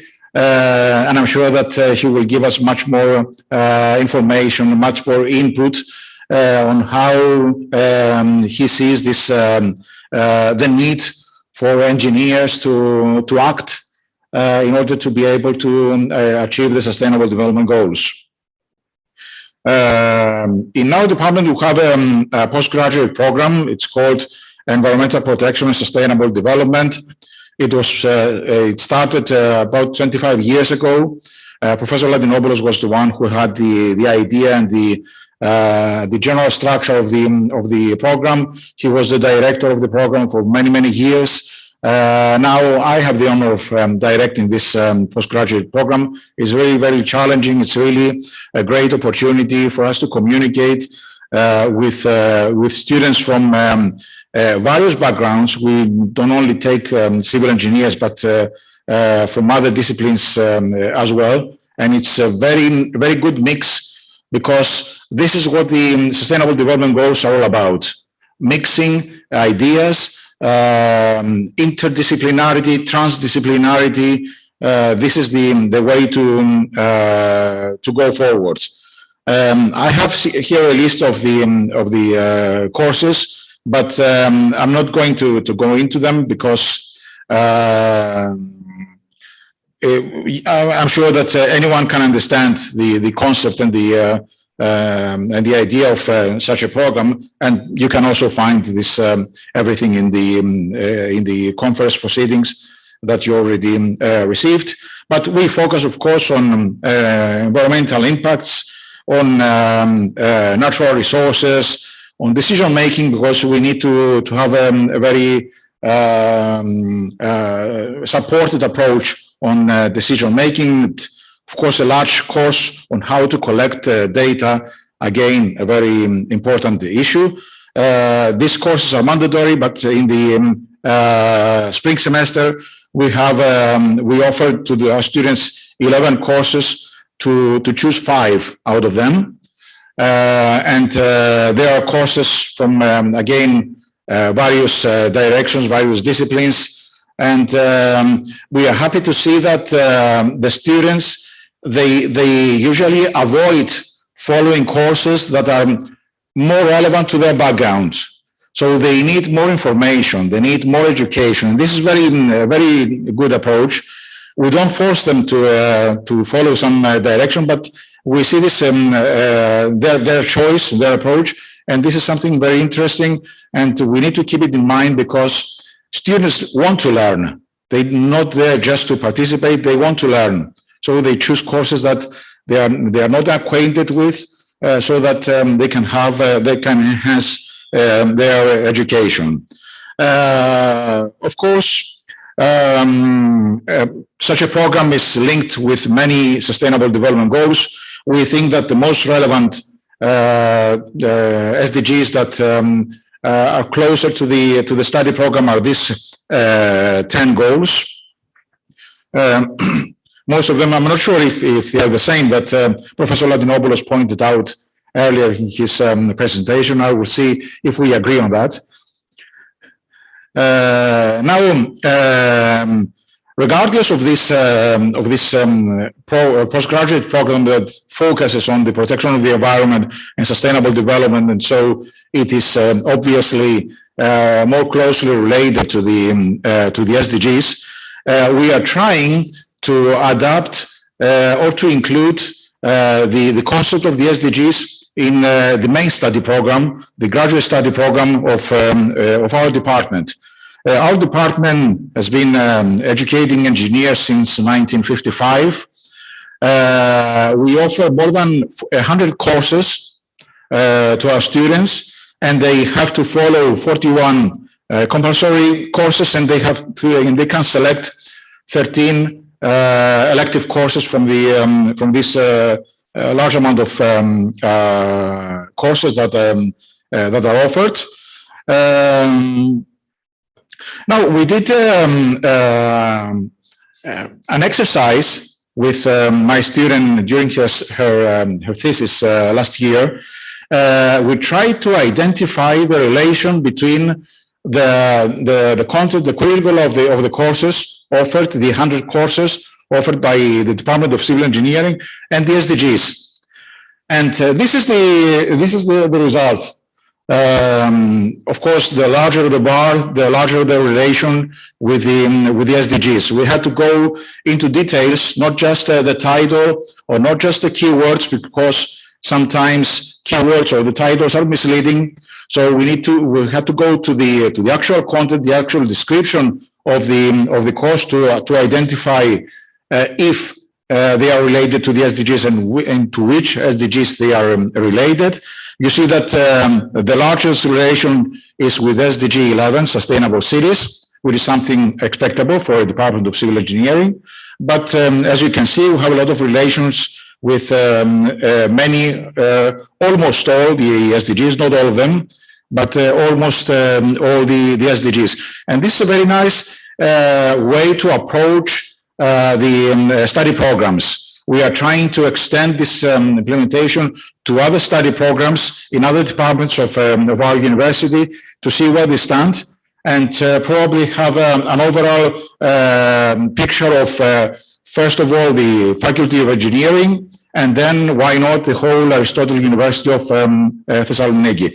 That will tell us a lot of where we are and what steps we need to follow in order to improve our relation with the SDGs.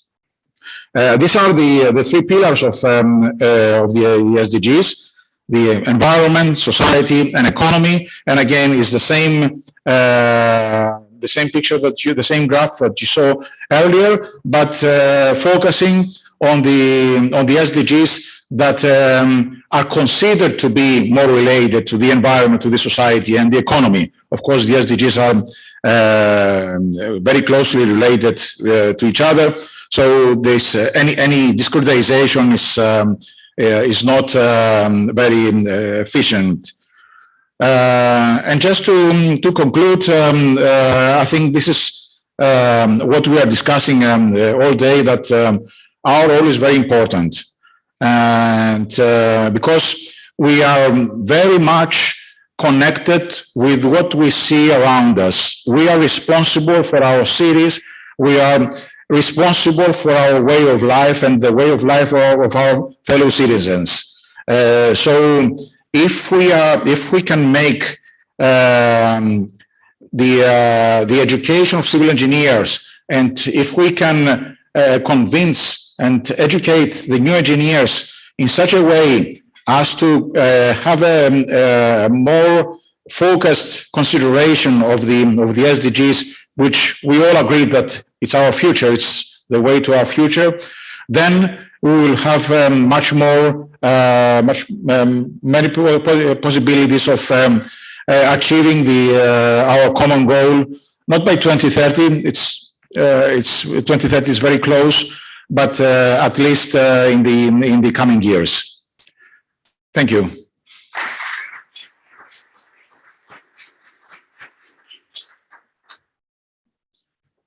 And may I change roles?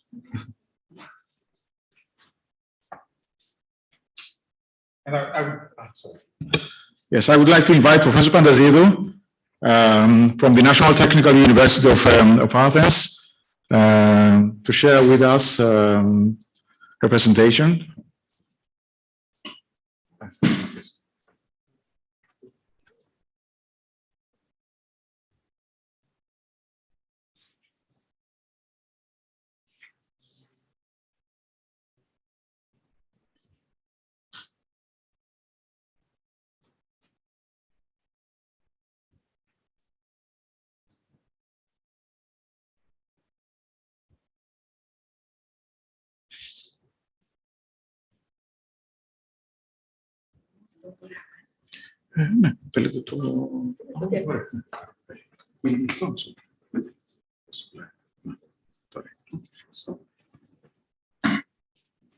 I thank the organizers for the opportunity to talk about our work and the opportunity to meet all friends from EUSET. I represent a team from the National Technical University of Athens, NTUA, and I would like to introduce to you my co-authors, Dimitris Koutsogiannis, Haralambos Saroglu, Vasilis Marinos, and Theano Eliopoulou. The paper and the presentation is about infusing teaching with research practices. To achieve this, we did three things. First, to identify an educational need, the need to concentrate knowledge. As we keep on adding topics because knowledge increases, and we cannot avoid this, we need to counterbalance this increase of topics by concentrating knowledge.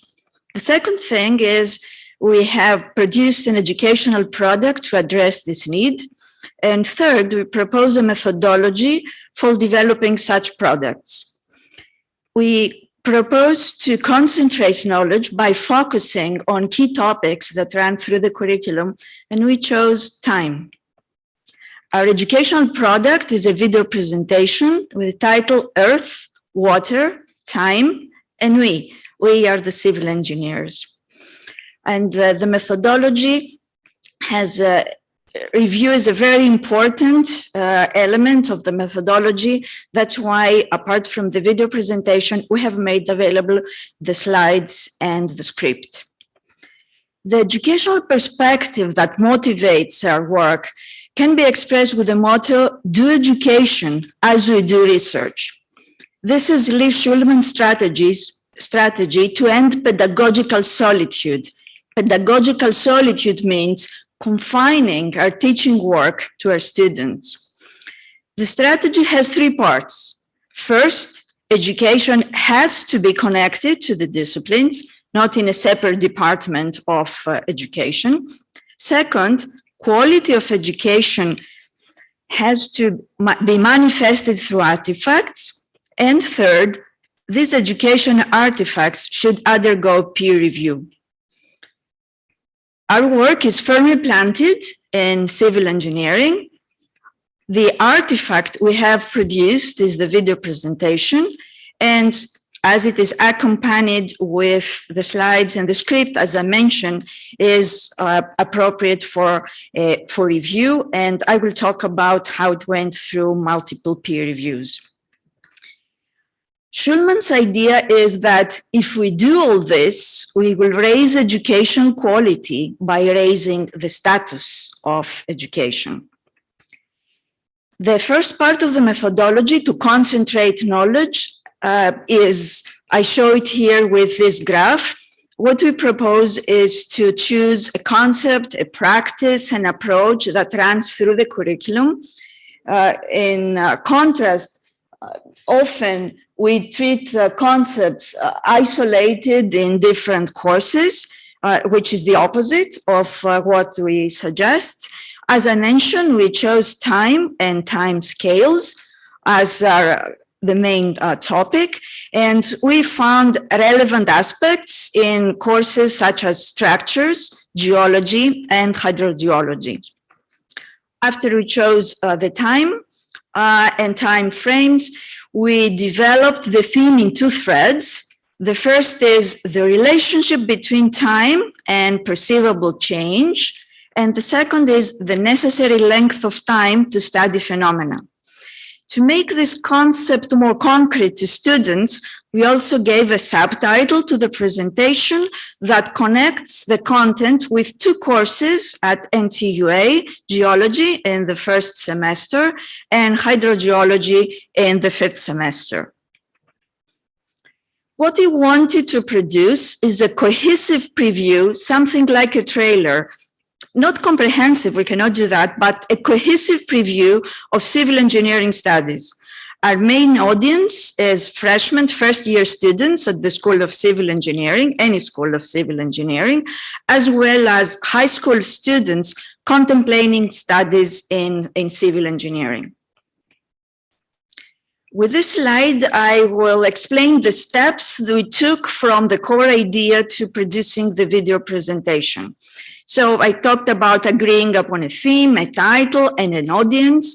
Then the initial 4 members contributed ideas from which we produced a plot in 4 parts, in 4 segments. This plot then we developed in a storyboard. By that I mean a slide-by-slide description of the content. And at this point, we had our first round of internal reviews by exchanging comments among our the 4 team members. Then we revised the storyboard and we created a full script and delivered the talk for the first time. It was an online delivery for last year freshmen whom we never met in person. That was a welcome presentation for them. Online delivery was very convenient because we could easily invite other colleagues to offer external reviews and also to record the presentation and go through another round of internal review among the team members. Then again, we revised the storyboard, the slides, the script. We invited a 5th team member. We recorded separately the final 4 video segments, and then we created a single video presentation. These are the main episodes of the plots of the presentation. We introduced time with the useful life of structures. Then we discuss about the large timeframes of Earth and geology. And we also stress that geology aspects that are relevant to civil engineers can also be fast. In fact, very fast and even catastrophic. At this point, we shift gears and we talk about the necessary length of time to study phenomena. It's interesting that we had something similar to that in the first presentation of today by Professor Lemos. And we show them many records of data, temperatures over the last 70 years, reconstructions of temperature, and we construct millions of years to the last 20,000 years. We also show rainfall data, rainfall peak data. Again, all this at different time scales. Finally, we discuss reduction of risk over the last century with contributions from civil engineers. For that, we use this slide that covers the time from 1900 to 2010 and shows deaths by million of population due to drought, flood, extreme weather, and earthquake. At this point, we address the students and we tell them, by choosing to study civil engineering, you continue this great tradition of reducing risk. This is important. You might have read about a recent article in the newspaper Guardian at the same time that the 26th UN Conference of the Parties was going on about climate depression that afflicts young people. In fact, 77% of them said that the future is frightening. Civil engineers do not prove the importance of their work by frightening people. They prove it by offering solutions, as we heard in this conference. That's why we call this slide Sanctus or Epinikion for engineers. In the paper, we discussed some good practices, but I won't have time to dwell on this. But I would like to make 2 comments about lessons learned. The first lesson was practical. We know that teamwork requires a lot of coordination, a lot of time. For research, we would never say, oh, it takes too long, we cannot do it. So for quality education, we need to change our perception of the time that is worth spending on education. The second lesson learned is cognitive and has to do with the difficulties of the human brain to perceive time. Recent research has shown that students have difficulties perceiving concepts that involve very large and very small too, spatial or temporal scales. This is what Aristotle had written about by saying, without change, there is no time. That is, without change, the human brain cannot perceive time. Let me summarize what we propose. We propose an alternative way to choose content by following threads that run through the entire curriculum. We demonstrated the practice of peer review for the development of educational material. And we also proved the feasibility of teamwork for the production of quality educational material without extra funding. We can do it for targeted small-scale projects like the one I presented. What is the ultimate conclusion from all this? We all care about educational quality. My aim was to convince you that we can raise educational quality by raising education status. And we have the know-how to do that by doing education as we do research. I thank you very much for attending. These are references, and I would like to invite you all, to the Greek-speaking colleagues of the audience, to check out our video presentation at the YouTube channel of the Civil Engineering School of the National Technical University of Athens. Thank you.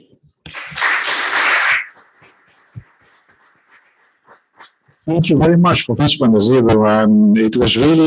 This is really an excellent work that you are doing, and we need to discuss it further, how we can spread this, the work you are doing in other civil engineering departments, and how we could probably collaborate in enhancing this approach, because we need new approaches, and this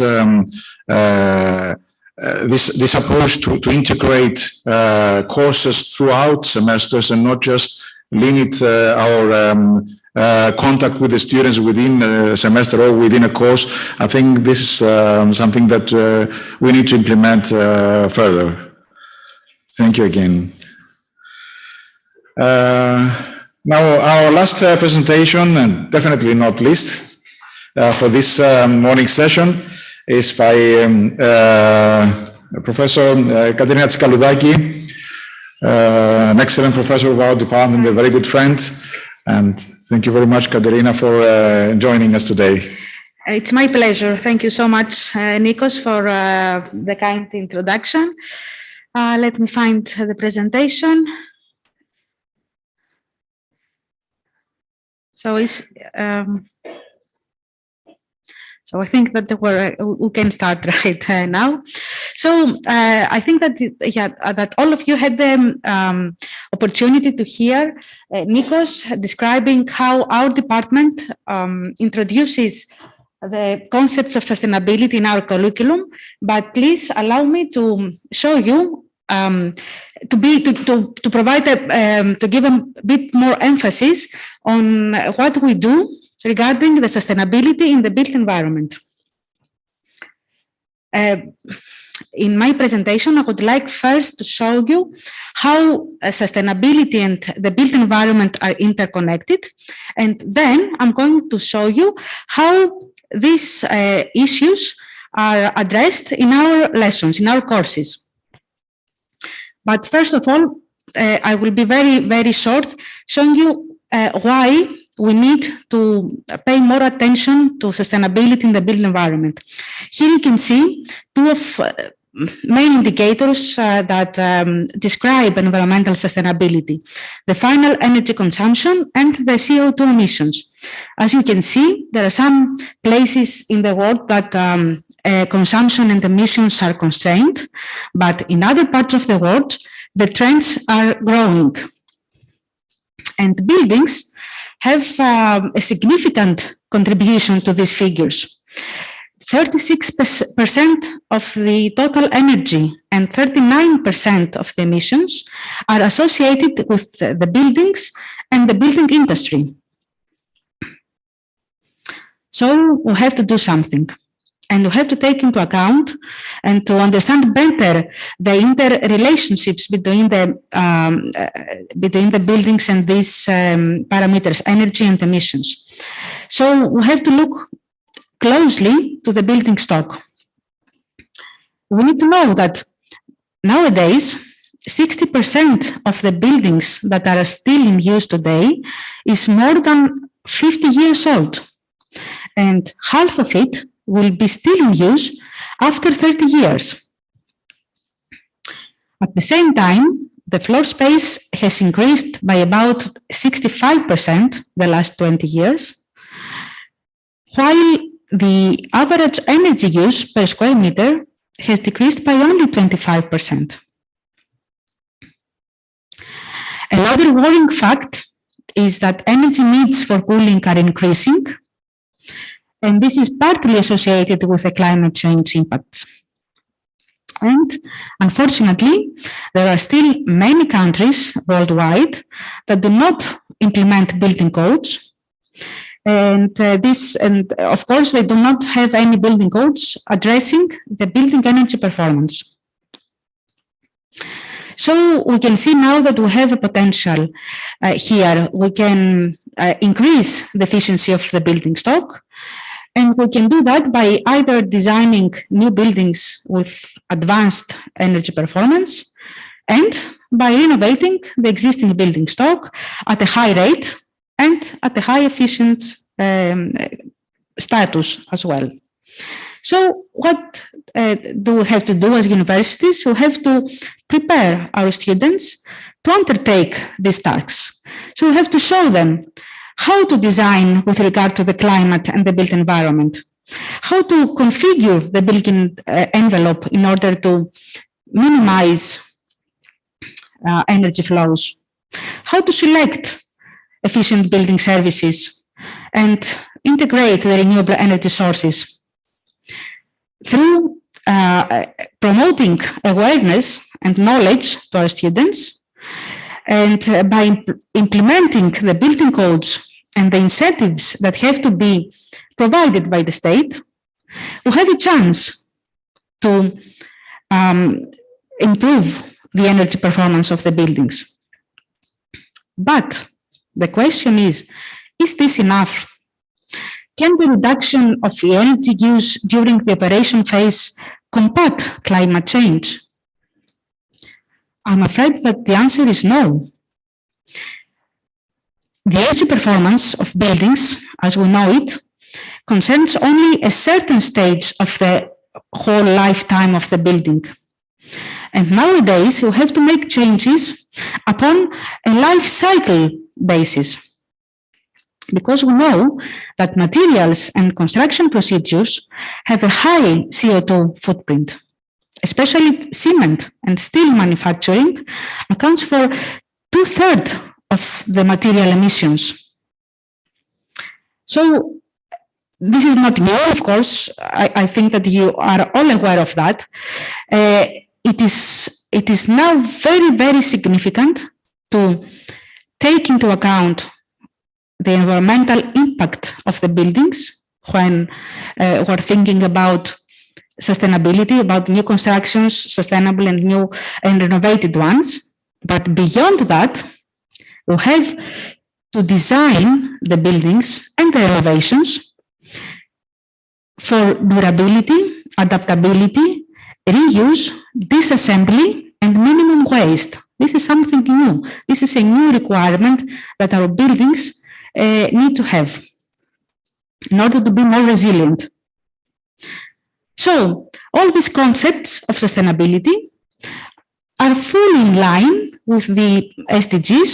And I would like to say that, to my mind, the SDG 11 is more close to all this stuff that I just described.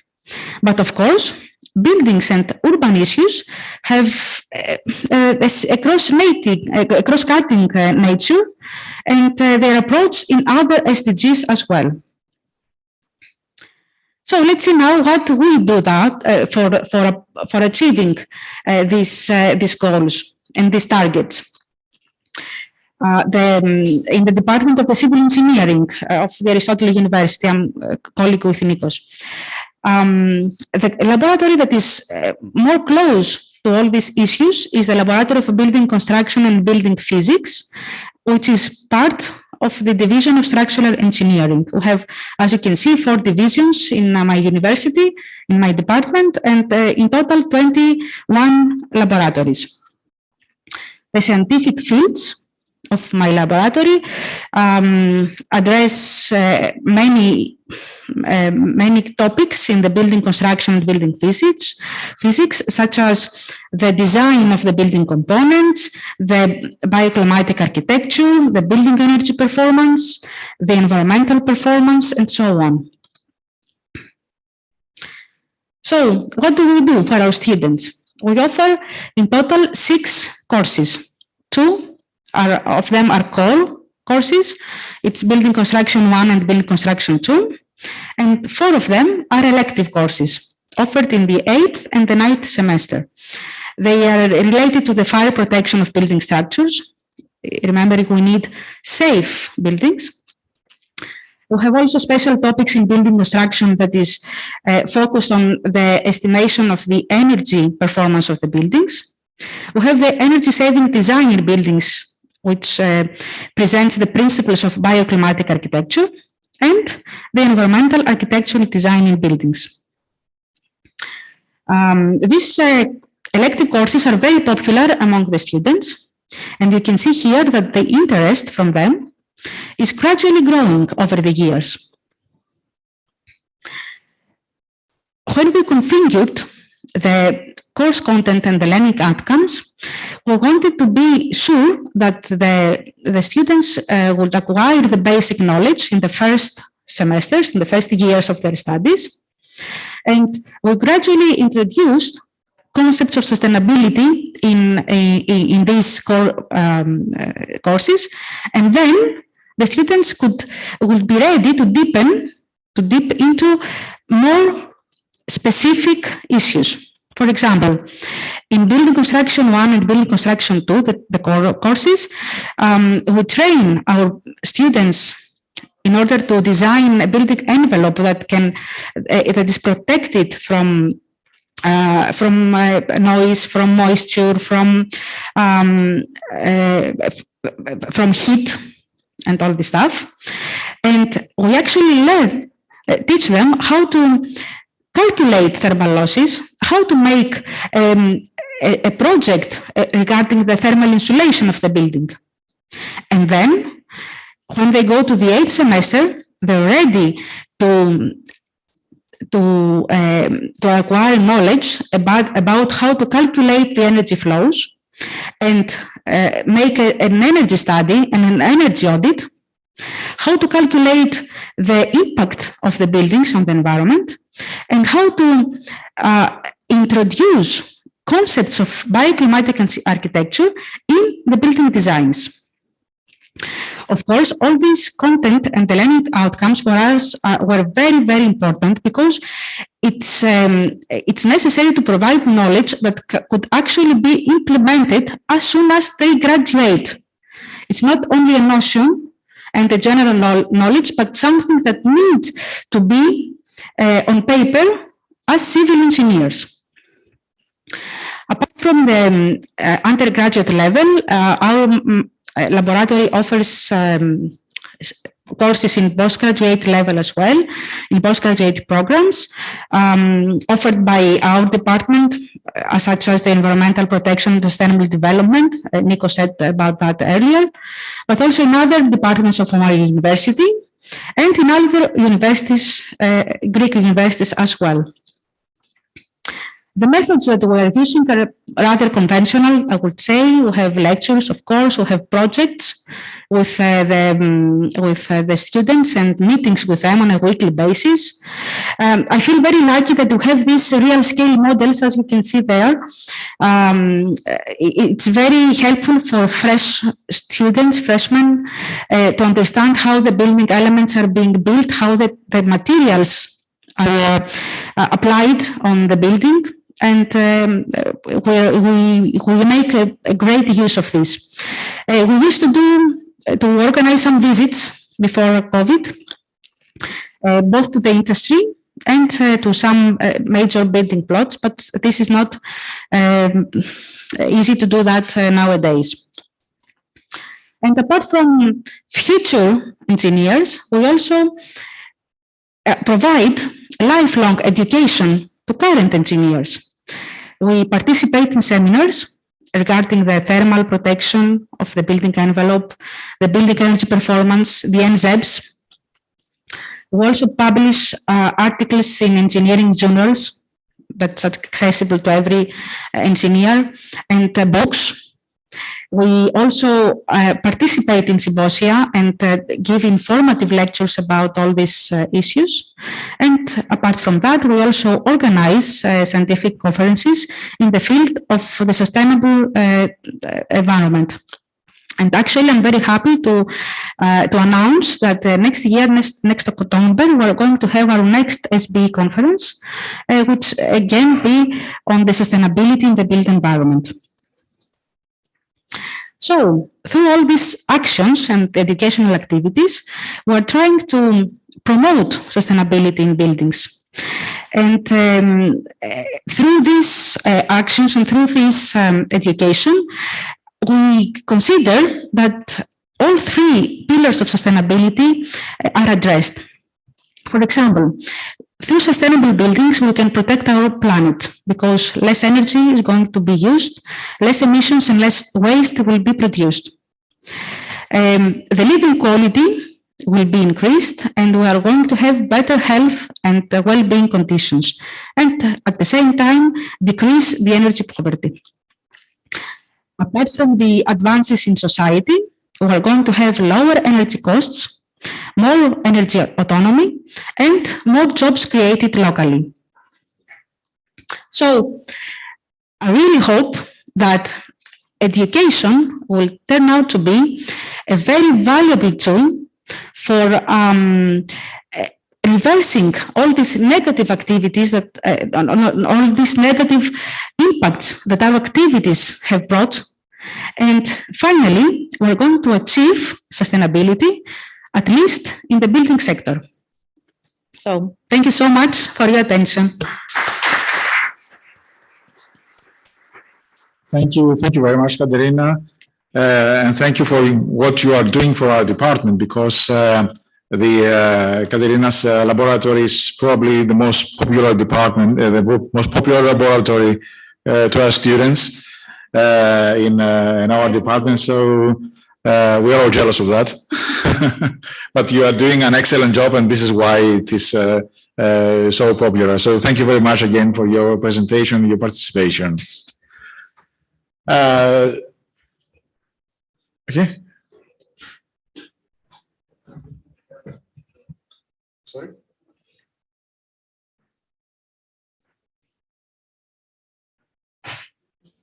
Ah. So this concludes this session. I'm not sure if Professor Latinopoulos, would you like to say something? We haven't seen you in your.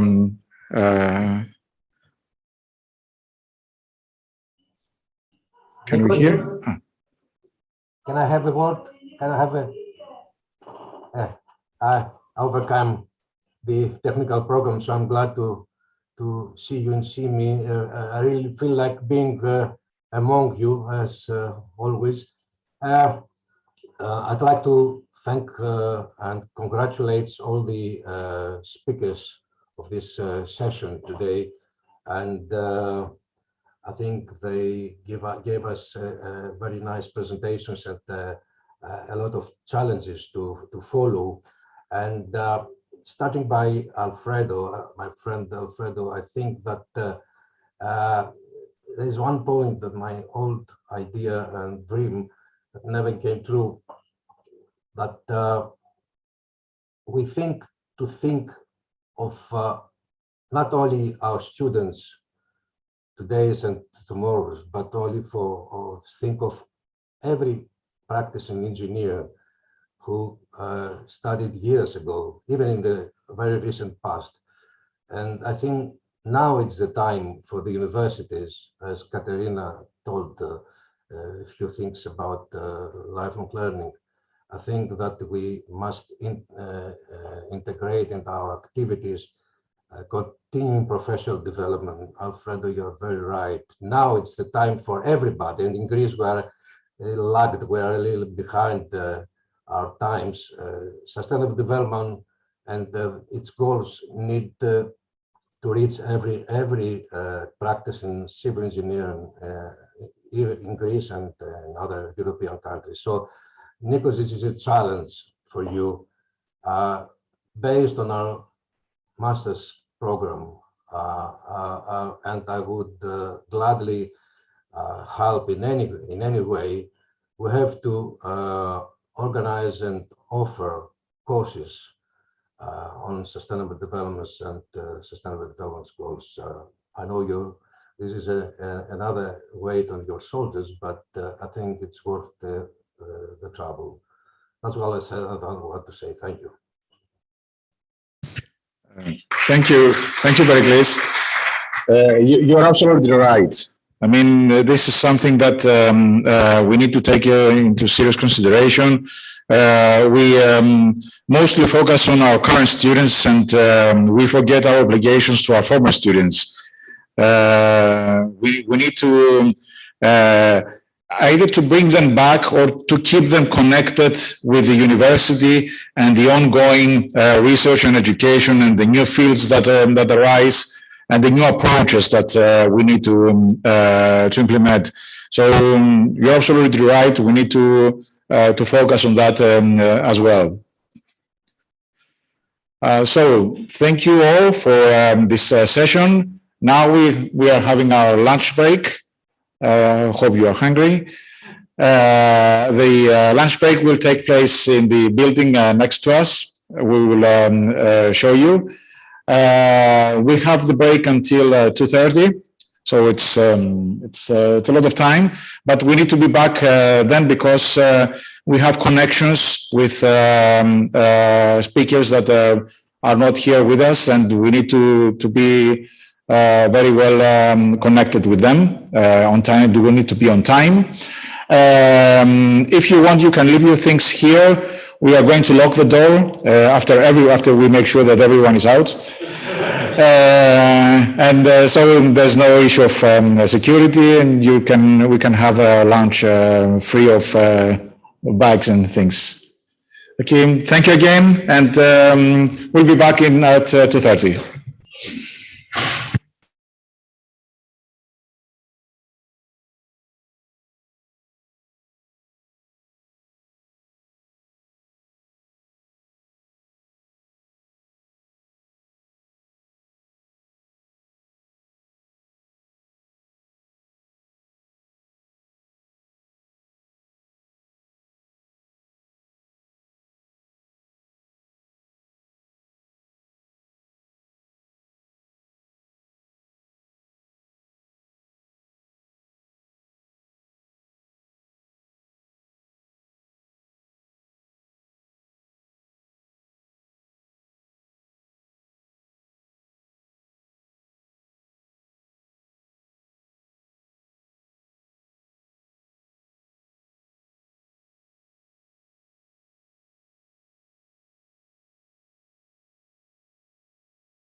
Um, Welcome back. I hope you enjoyed your lunch break, and everyone has more energy now, and we are ready to start our afternoon session. And it's a great honor to have with us from AUN, Dr. Sholtis Diratiti. I see you are here with us. Thank you for joining us. Thank you very much. It's a great honor and a great pleasure to have you with us. And the floor is yours.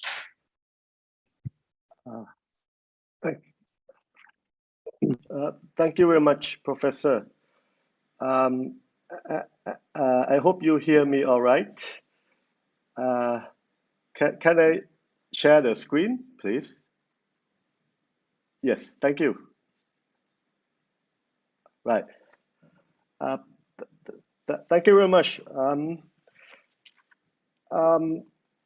for inviting the ASEAN University Network to introduce itself to this esteemed European Civil Engineering Conference. And good afternoon to you all. I hope you are staying safe and well. My presentation will be concentrating on presenting what the network, the so-called network of ASEAN University Network, situated in the region of Southeast Asia. Anyway, there are several key points that I am making here, apart from introducing the ASEAN University Network, or in short, the AUN itself. Point number one is that in terms of the bilateral relation between university to university in the engineering field, I don't have the exact facts or number, but there are some relations between the universities in Southeast Asia and the universities in the European continent. But in terms of the network to network relation, Southeast Asia or the ASEAN region is more closer to the network of universities in East Asia, the so-called country of China, Japan, and Korea. So that's my first point. My second point is that, but the prospect, having said that, the prospect is that there will be a more closer relationship between our universities in and between the two regions. So I have only 10 minutes, so allow me to go through this introduction fairly quickly. The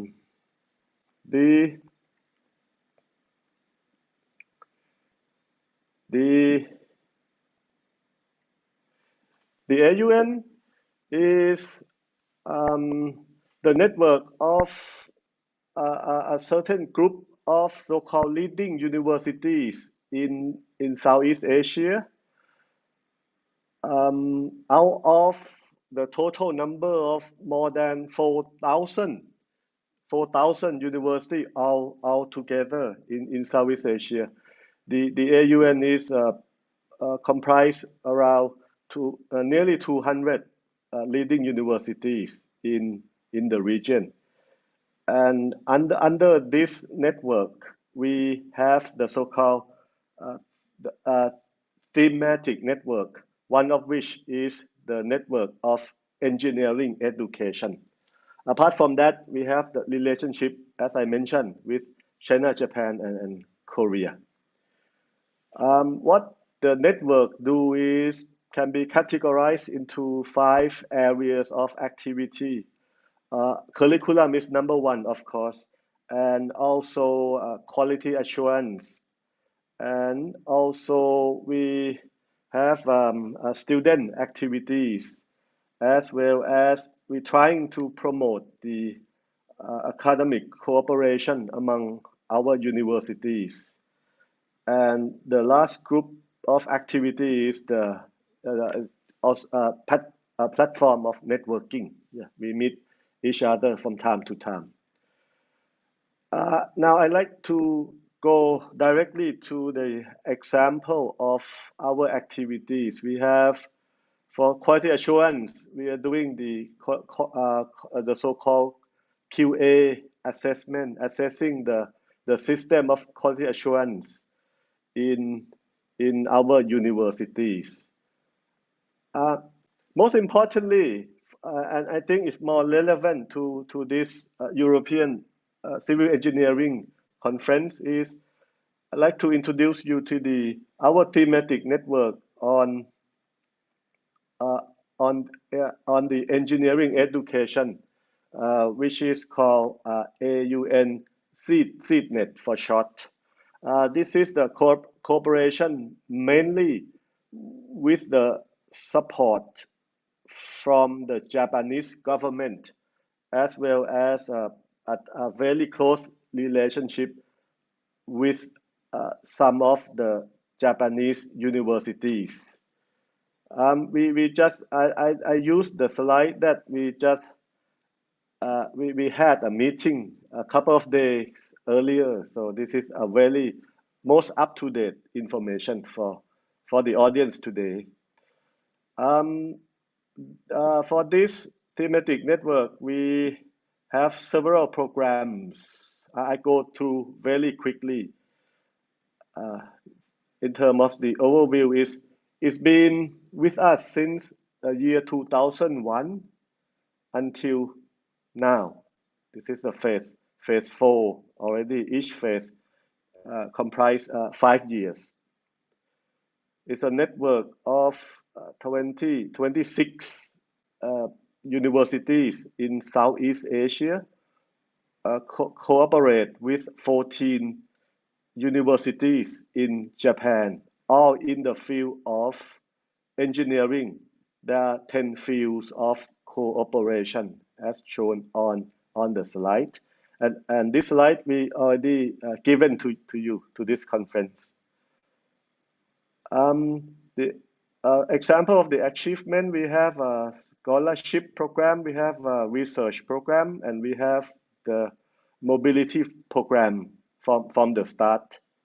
This is a background information of the achievement. The total money invested so far in these scholarship activities already reached $47 million in the past nearly 20 years.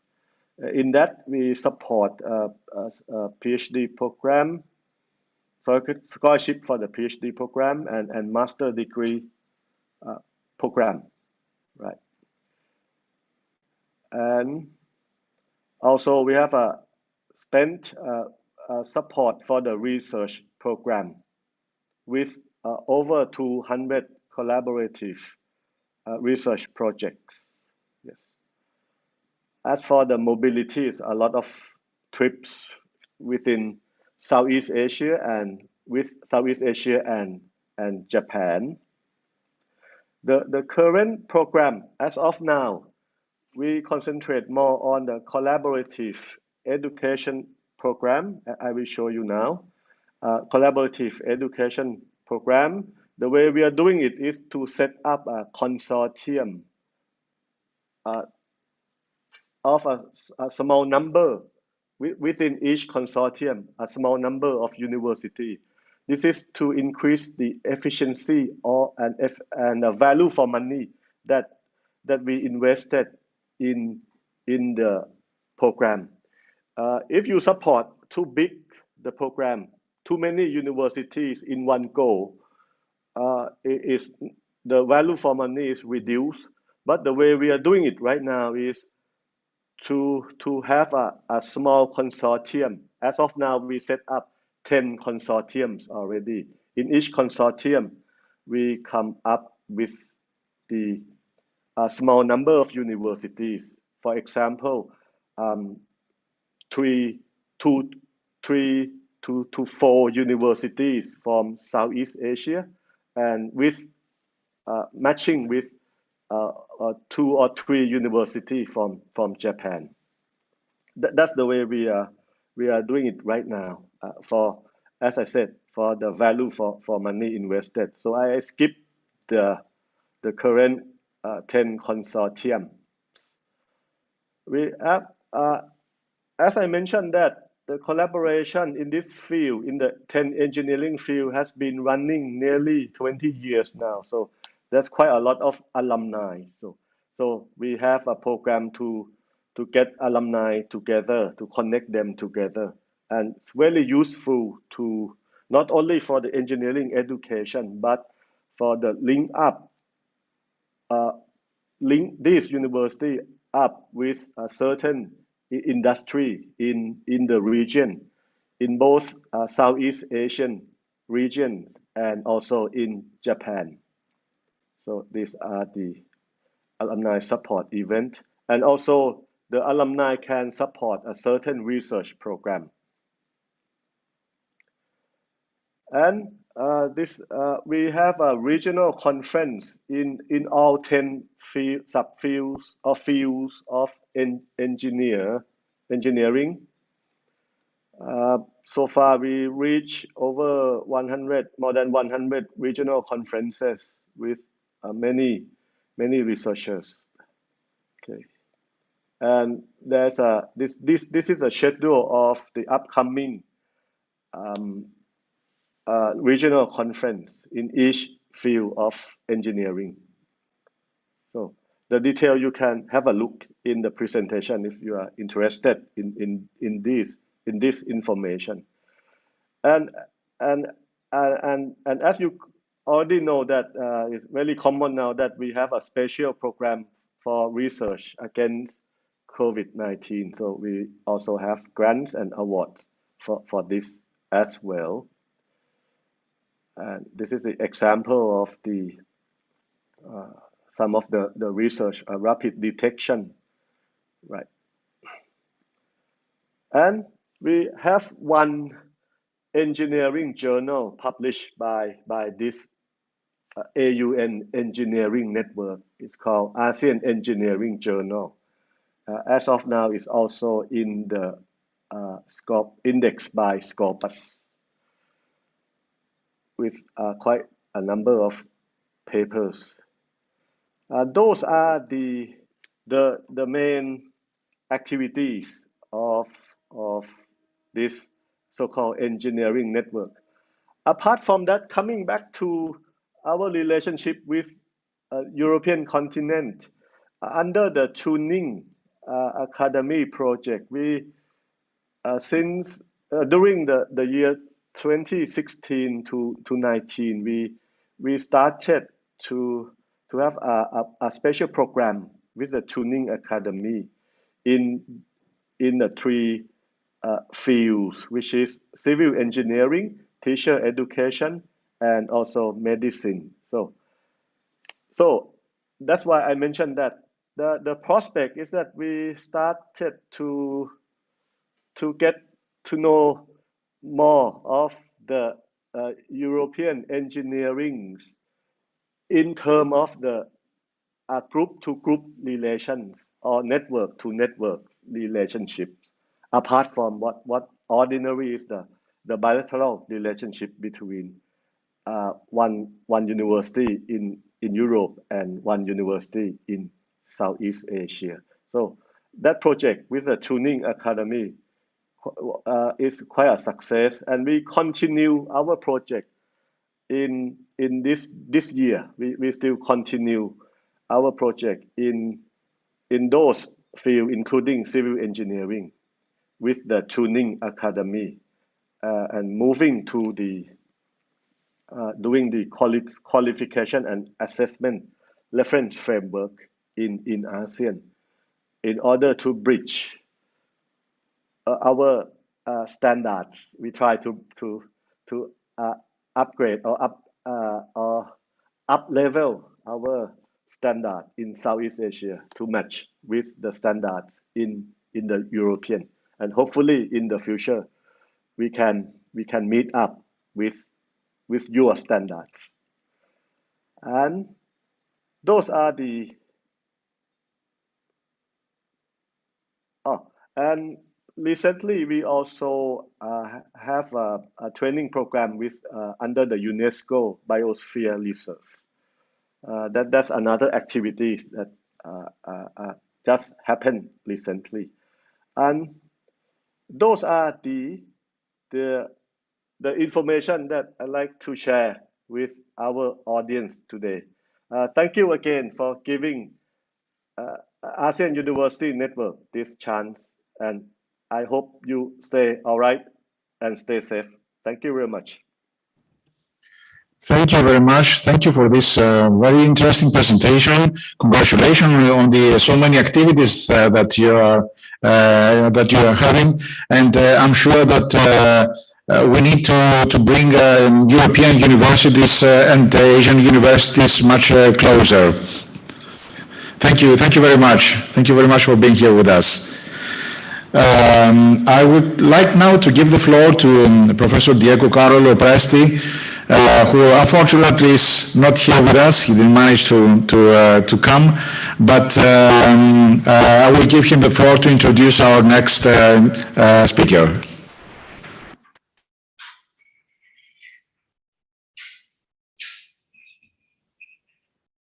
Is he with us?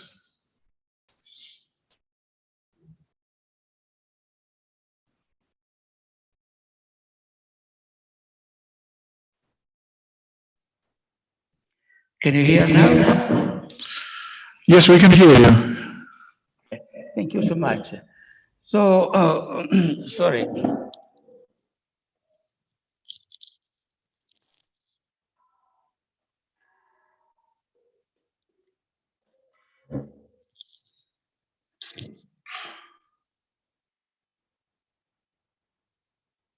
Okay, next speaker is Professor Alfredo Squarzoni. I have invited him to give this lecture, which concerns improvement of quality and quality assurance of engineering study programs. Professor Squarzoni is retired. He was professor at the University of Genoa in Italy, and come from the sector or the area of industrial engineering, not civil engineering. I met him first time not in Italy, even though we live not so far from each other, but in Russia or Armenia, if I will remember now, for a project supported, granted by Erasmus Plus, a capacity building project concerning the development of master courses for the energy efficiency of building.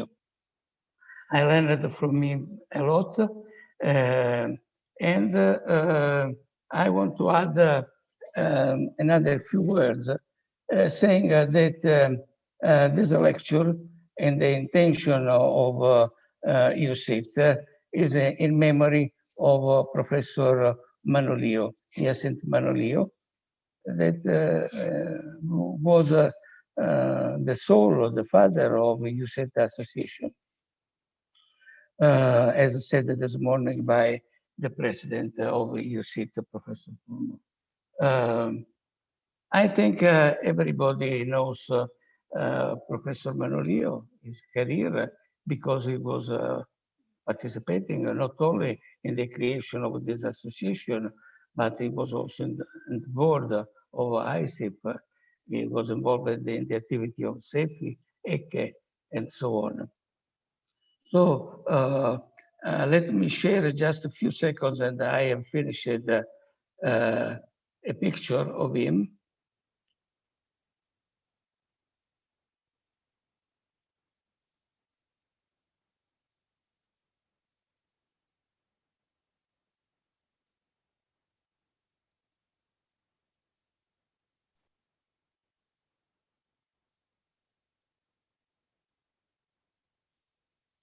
Can you see the screen? No, we cannot. We still seeing you. Probably I am not allowed for doing this.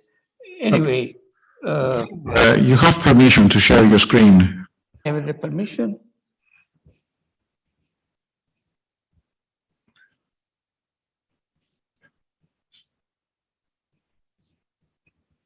Okay, well, it's not important. I want you lost other time.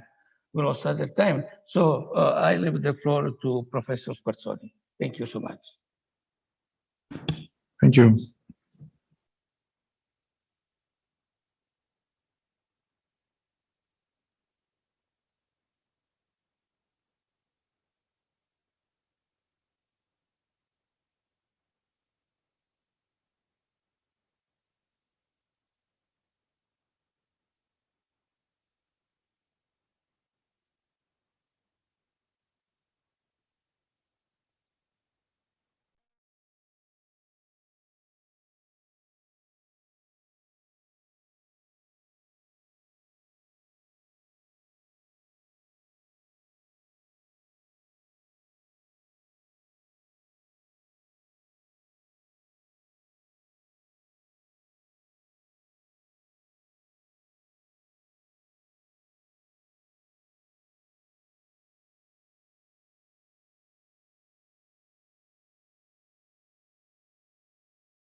Sorry. Okay, now it's okay. Yeah, I'm waking everybody now.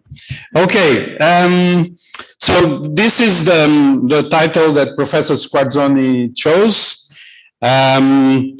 Is very concerned with the question of quality. This project that I will talk about, the Kalohi project, you heard Dr. Scholtries talking about it.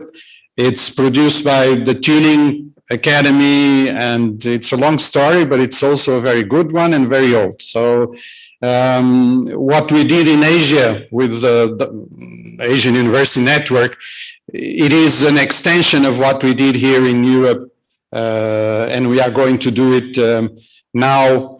What we did in Europe, we're going to do it in Asia with the Association of Universities Network, as Dr. Scholtries showed.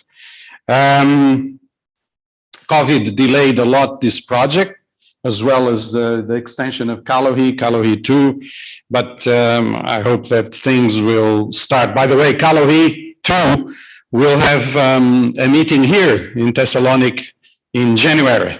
So we're starting to meet again, work together, and we'll see what we can deliver for civil engineering in that project. Okay, so why are we concerned with the question of quality of the training for civil engineering students? It's a question of, as you know, what we cannot measure, you cannot improve. So the idea is to know if what we deliver, it's learned by the students, if they have the right competencies, if they are capable of doing good civil engineering work. We heard a lot about this morning about this question of the need to improve the competences in sustainability. This Kalohi project also had that component, but according to the race standards, so the European accredited engineer. So these are the challenges, as you can see. This was what motivated the Tuning Academy to develop this project of defining competencies and at the same time, how to assess these competencies. We talked a lot about learning outcomes, but how do we verify that the learning outcomes were acquired by the students? It's not making a written exam that will tell you if they are competent, for instance, in communicating. You need some right assessment methods to verify if you are able to do decision making. The written exams are mostly for content, for knowledge, and we need to also evaluate the skills and also to evaluate the attitudes. Okay, and we were also the Tuning Academy. Tuning Academy were the people that started the European credit, created the European credit transfer system. So they are not naive. They are not, incapable of doing difficult things. They were the ones who created the European credit transfer system that was approved by the European Commission, and now everyone uses it. So they are also continuing to work on this idea of evaluating the competencies, and it has been subsidized by the European Commission. Every time they ask for money, they get it, so they probably have some value. At least for the European Commission and for the people that work with them. Like, for instance, the two of us, we recognize that it's very useful. So, okay. So these are the questions. I'm not going to read them, but basically it's a question of quality assurance. How to verify if it's not just a question of faith when we, let's say that the students will acquire this competence and you don't have ways to prove it. And the rationale, it's how do you measure the quality? So I don't know if you are familiar with what the European University Association and ENQA, the European Network for Quality Assurance, does, and many accreditation agencies in Europe for higher education. They evaluate the process and they don't evaluate the outputs of the universities. Okay, Tuning says we must evaluate the outputs. It's the same thing when you buy a car. You don't want to know how it is produced, the car. You just want to know if it works. And if you, let's say, are satisfied with what the car does. You don't want to know how many workers, etc. But it's interesting that the universities went for the process. It's easier. From my point of view, the quality agencies look at the ANECA, for instance, looks at the processes. It started looking at outputs. ANECA is the accreditation agency in Spain. I worked with them for 6 years on the ERASE label. And for instance, in the ERASE label, they are looking at learning outcomes and the proof that the learning outcomes were acquired. But it's not very common in the quality agencies. So this is what Tuning is doing. Is looking, let's say, forward to know if the people have really acquired the competencies they were supposed to have. And that's how it became reality, this Kalohi, which is what is written in the top, measuring and comparing achievements of learning outcomes in higher education in Europe. And one of the things that was interesting was, and I'm not counting the time, so Nikos, if you can tell me how much time I have, so sometimes I get enthusiastic, even speaking about somebody else's presentation, but it is something we have worked together, so. Is 10 minutes okay? Yes, perfect. Because we will. 10 minutes, of course. I can speak quickly. We didn't, I mean, the Tuning Academy didn't find a company that could process the assessment of the learning outcomes in Europe. So they had to use an American company that it's the one that makes the tests for TOEFL and the access for the university, it's called the SEX for the American universities. There was an American company in this project because you couldn't find in Europe. It's probably an opportunity for business if you are interested. Anyway, this is why we did it. We wanted information. We wanted quality and a way to have quality assurance implemented in the programs. How did we do it? We chose 5 subjects. One of them was civil engineering, but the other were physics, history, teacher, and nursing. So it was a very interesting project. And we tried to define assessment model. In the case of civil engineering, we did it. I think it was sometimes, it's interesting that, and Nikos can say that I'm wrong or right. It's interesting that assessment is very personal. Each professor says, I will do the assessment. I know how to do it. But they cannot rationally justify what they do. And it's very personal. People get upset when you tell, oh, you're not assessing your students right. And they get personal. We got a discussion in Budapest, a very hot discussion, but we got afterwards after agreement. But it's very personal. It's not an easy thing. It's a source of power for teachers, the assessment. So they don't want to give power to others. So the students should think about that because it's really important for the graduation and for the parents and everything. That, but in fact, it's a very difficult issue that is not addressed many times. So what did we do in our project? And I'm talking about this the second time. For those that were in Prague, I guess we did it together in Prague. We presented this in Prague, right? Yes. It was at the beginning of the project, but we did it as a duet, if I remember well. Yes, that's true. And now it's the start of the second phase of the project, and we're again presenting this the progress of the project. Right.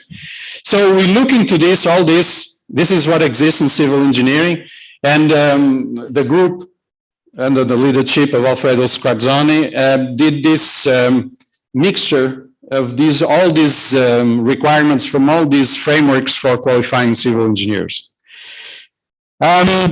And this is the idea of Professor Squarzoni, that the programs of learning outcomes has to be specific, measurable, which is something that most of the times nobody takes care of.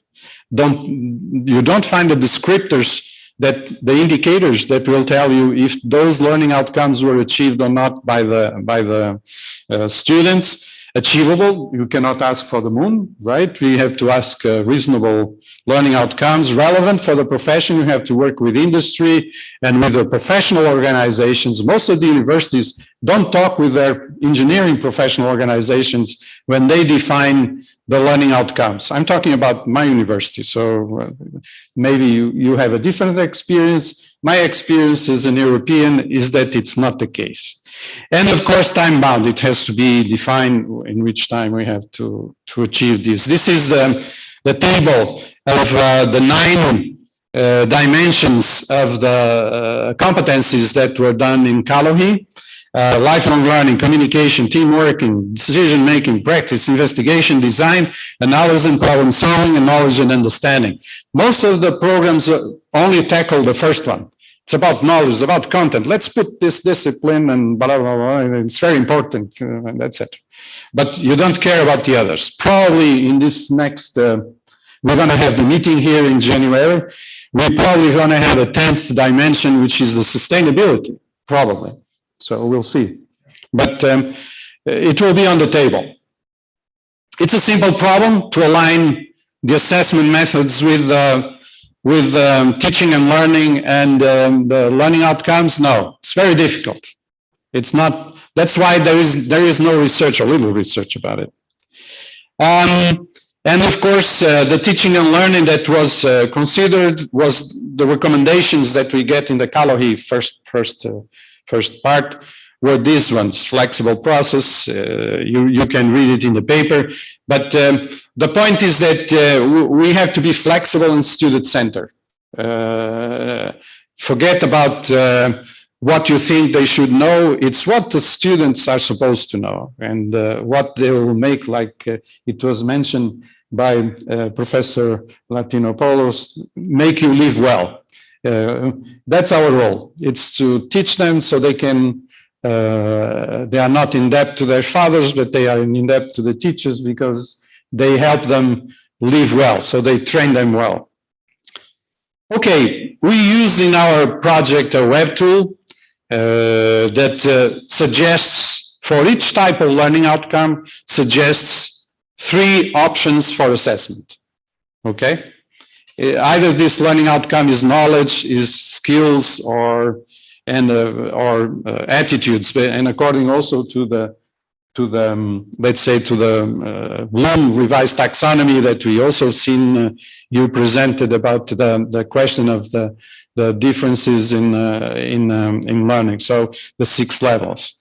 Okay, these are some examples that are in the web tool. It's for free. You can use it anytime you want.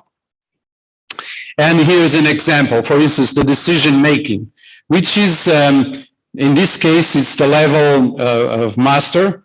But you have here the descriptors for that dimension, how you can assess it, how you can teach it, and how the students will learn, what is expected, how they will learn. So this was done for all those dimensions that I've mentioned. What are the topics that will probably be interesting to mention? The continuing engineering education, because we need also to train the professors. You are all professors. How many courses did you take during your professional development in the last years? So it's something that it's not only for the professionals, but it's also for teachers. So that is something that has to be done. The question of the definition of these program outcomes, as I mentioned, the sustainability competence framework, which was mentioned in, how much time do I have? 3 minutes. 3, okay, perfect. And the sustainability competence framework, which I mentioned this morning by chance, because it was not related with presentation of Professor Squargioni, the question of teaching and learning and assessment. And of course, should we have mandatory qualification for teachers?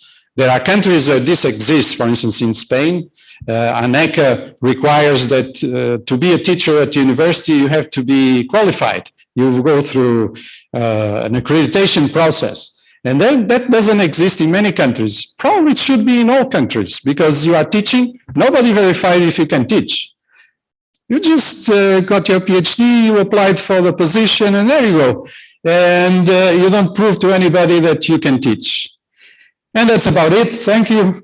I hope that I brought the ideas of Professor Squargioni.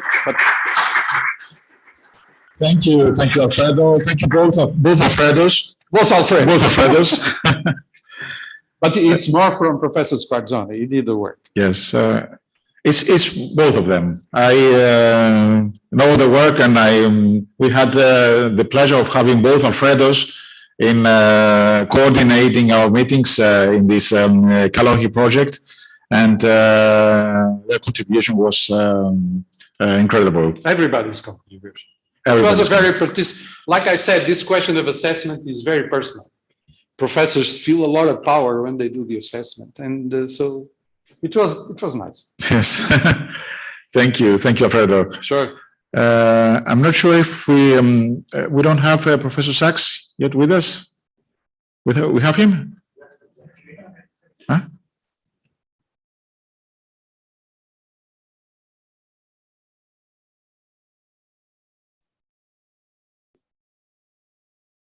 Hello? Hello? Hi, I'm Can you hear? here. Oh, great. So I would like to introduce Professor Sachs, but it will take too much time to. I can speak for hours for Professor Sachs. It's a great honor to have you with us. Thank you again for your constant support. Just a few things. Professor Sachs is a professor at the Columbia University in New York. He is the director of the Sustainable Development Solutions Network. He is the consultant of the last three Secretary Generals of the United Nations on sustainability issues. These are things that you can find on the internet, and if you just Google Professor Sachs. But what you probably will not find there is that he's a very good friend of our university. He's a very good supporter of our university. He loves Aristotle, and he always quotes Aristotle in his speeches, and he is an honorary doctor of our university. He's also a constant supporter of our network, the Sustainable Development Solutions Network for the Black Sea, and a very good friend of us. And it's really an honor and a pleasure to have him with us. Jeff, when we were discussing about the topic of this joint conference, which is on the education of civil engineers, on the implementation of the SDGs in the educational programs of civil engineers, we had in mind an article that you published that for climate security it's time to call in the engineers. So it's time for implementation, and this was the first step that we had. And who better to ask to address on that than Professor Sachs himself? Jeff, thank you very much again. The floor is yours. Nikos, thank you very much. And I just want to show you, if I can, in my bookcase back here, I don't know if you can see, but it is the basic works of Aristotle. So I always keep it very close by. That's just the basic works. Well, it's a big volume. It's got the metaphysics and the physics and Nicomachean ethics and the politics. So it's got all the good stuff in it. And it's always close at hand. So thank you so much for having me, and thank you for all that you do, Nikos, and thank you to Aristotle University. I hope I can be physically present, certainly in the coming year. It's the plan, and I look forward to seeing you in person. When we look at the gathering of COP26 during the past 2 weeks, my impression always at these COP meetings is if the diplomats would kind of go to the side of the room or go have a coffee, and we had a delegation of engineers from the 193 countries talking practically about what to do, we would be making a lot more progress than we're making.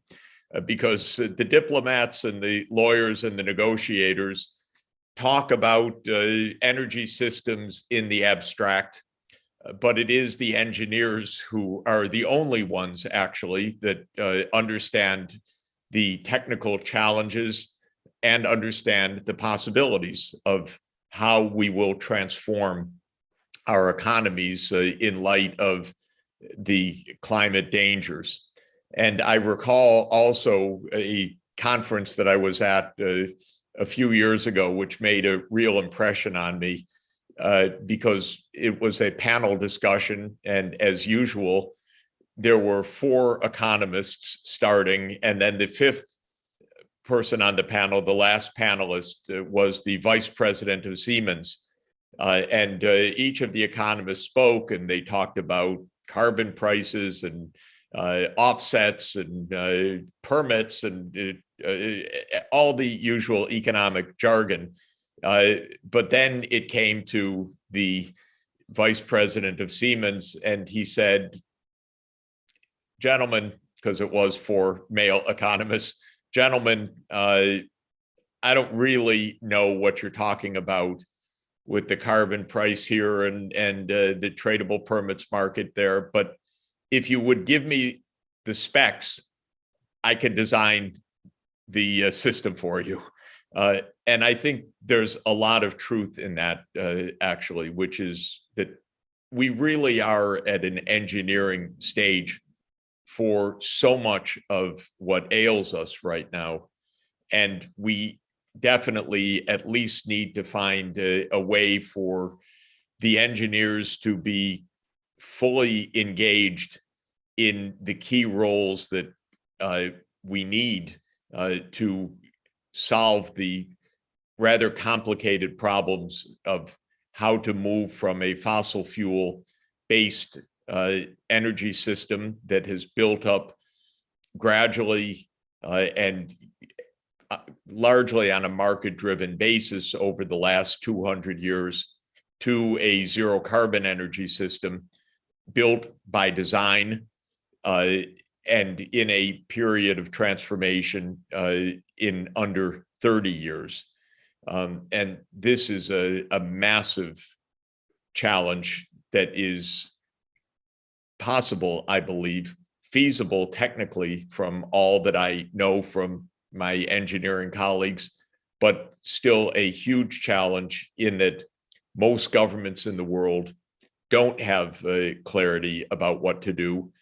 And most of our processes right now, the diplomatic processes, the negotiating processes are not really getting us to the systems design and implementation that we need. In general, sustainable development, of course, is a transformation process built on large-scale investment. And the idea of sustainable development broadly is a transformation of societies to promote three objectives: economic prosperity, social inclusion, and environmental sustainability. So it's a multi-objective optimization problem and not an easy one by any means. It also requires actions at all scales, from local government, even from households to local government to national governments to regional integration, say within the European grid, to global cooperation. So we're multi-objective and multi-scale, and that makes this a very complex process. Add in the fact that it is the politicians who are basically with the levers to bring this about, and we add another massive dimension of problems because the politicians' incentives are not well aligned with the solution of this multi-objective, multi-scale, multi-decadal societal problem. And if I can quote Aristotle, Aristotle said that politics is for eudaimonia or evdaimonia. It is for the well-being of the polis, but politicians see it a different way. They see politics as about the fight for power and electoral results, not the well-being of the community.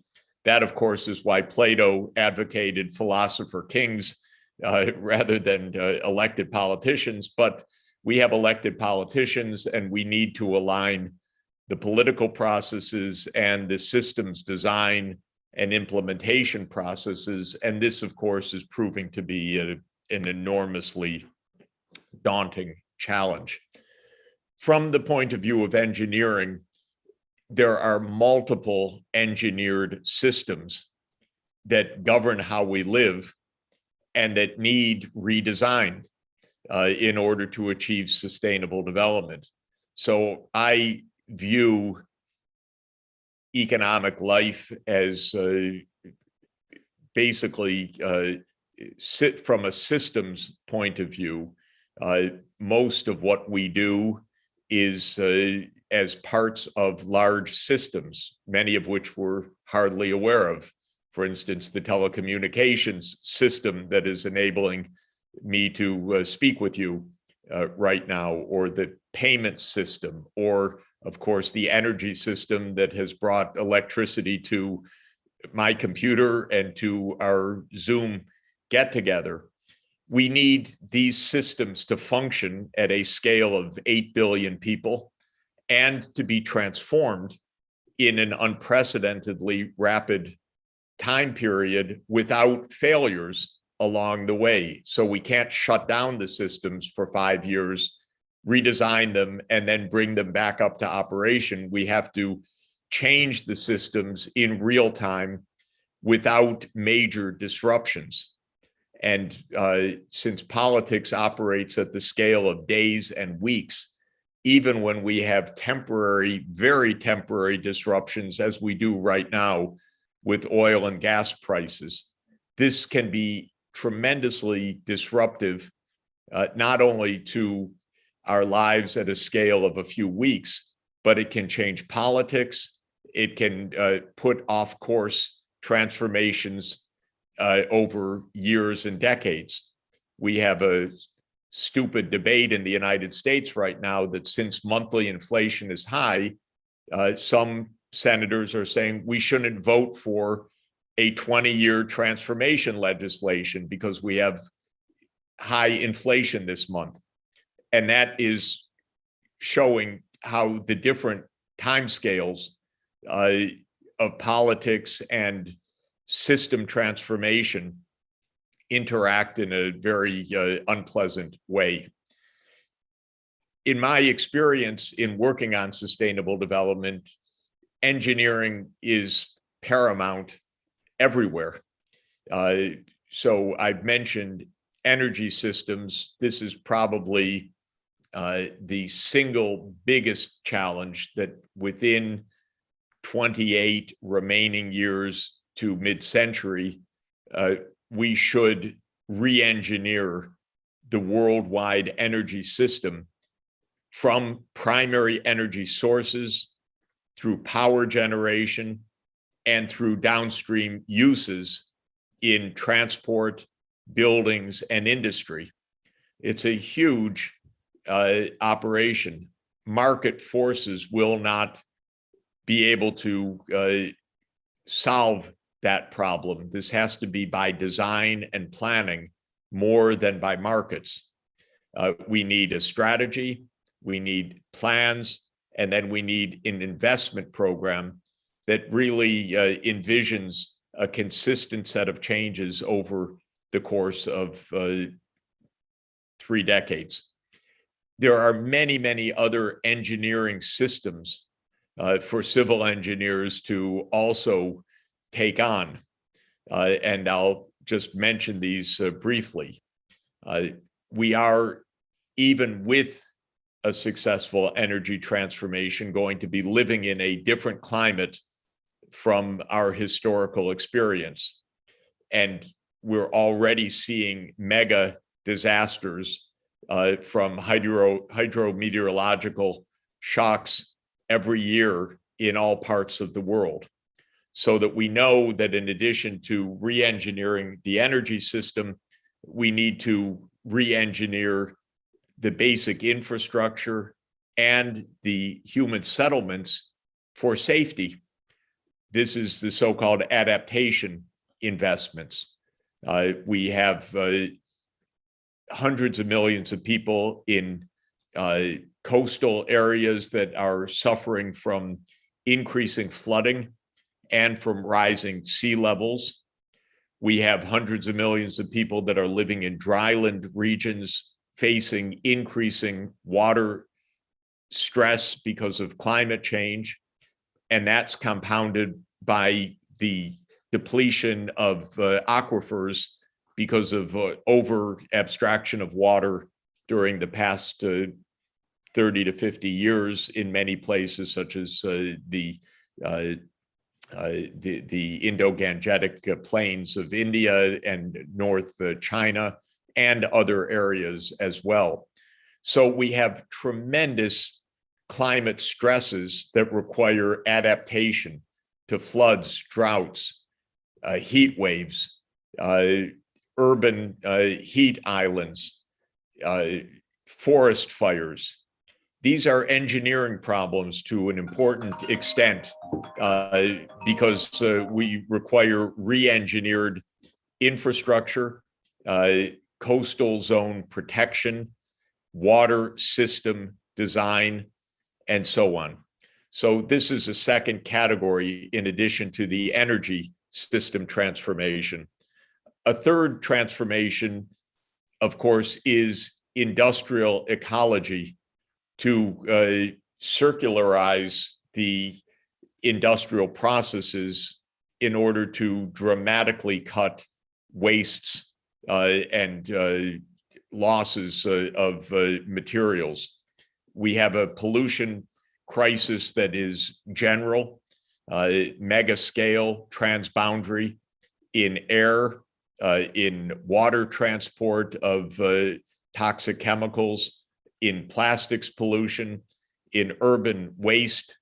And so we require very deep transformations of many industrial processes to stop the increasing toxicity of our industrial processes, which are poisoning waterways, and as Nikos knows very well in his leadership in the Black Sea University Network, creating havoc in the Black Sea region as several rivers filled with toxic chemicals continue to create massive pollutants in the Black Sea. So this is a third dimension of our challenge. The first, energy systems. The second, the transformations due to the unstable ecosystems. The third, the massive chemical pollutants, so adaptation and circular economy. A fourth major engineering challenge that I would emphasize is the transformation to a digital society. This is potentially a very positive set of transformations because the digital technologies could enable significant improvements in quality of life. For example, by enabling digital-based services, telemedicine, online education, e-governance, mobility as a service, decreasing personal car ownership significantly, and so on. But we have major design challenges that are coming from the digital economy. One design challenge is to ensure digital inclusion so that we don't have digital haves and have-nots dividing the world. And we're almost 50-50 divided right now in the world between those people who are on the internet and those who are not on the internet. So digital inclusion is one part of design. Of course, the software designs for applying digital services is an engineering problem to an important extent. The proper integration of artificial intelligence and expert systems into the digital world is extremely important. I watched earlier today a small news report about the metaverse that Facebook is promoting. It was terrifying. I don't want to live in the world that Mark Zuckerberg imagines in his mind very much. But this is, again, an issue of engineering. But I believe that we will have rather significant new engineering challenges in the urban environment. E-commerce is likely to change transport flows in cities and from production sites to warehouses to cities in a significant way. Probably retail will be more direct to consumers through e-commerce, and so traffic flows will change. Self-driving vehicles of all sorts are probably in our near future, and that requires us to redesign the road systems in our cities. I believe we'll move to economies in which there's very little personal car ownership, but rather mobility as a service, so that we hire a vehicle or ride in public transport more than owning a vehicle. And that, I think, could transform our cities, open up a lot of space and a lot of parking areas and turn them green. And that's another engineering challenge. Also, the remote work or the work from home that has been so much part of the COVID pandemic, I think will have long-term beneficial effects if we design them properly. The typical commute in the United States is 1 hour per day. We can eliminate a great deal of that commute through telework, work from home, work from the local environment, if not from home, from the coffee shop or whatever. And this, again, is a kind of engineering problem in part. So all of this leads me to believe that we need a close collaboration of Aristotelian politics for the common good, economics, which still plays some role in thinking through best options and social efficiency of resource use and social equity of resource use, and engineered systems, which are pervasive, engineering for energy, engineering for environmental safety, engineering for a habitable, high quality, eudaimonic urban environment where most of the world will be living. So this challenge of educating civil engineers for these tasks, I think, is a very central one at this moment, and very much needed. Let me just conclude with mentioning one initiative which we're just launching, which Nikos knows about well, and that is a UN Council of Engineers for the Energy Transition. So this is called CEET. It is an initiative that I'm helping to spearhead for the Secretary General of the UN, Secretary General Guterres. The UN CEET, this council, will be based at UNIDO in Vienna, so close by to Thessaloniki. And I will co-chair the council.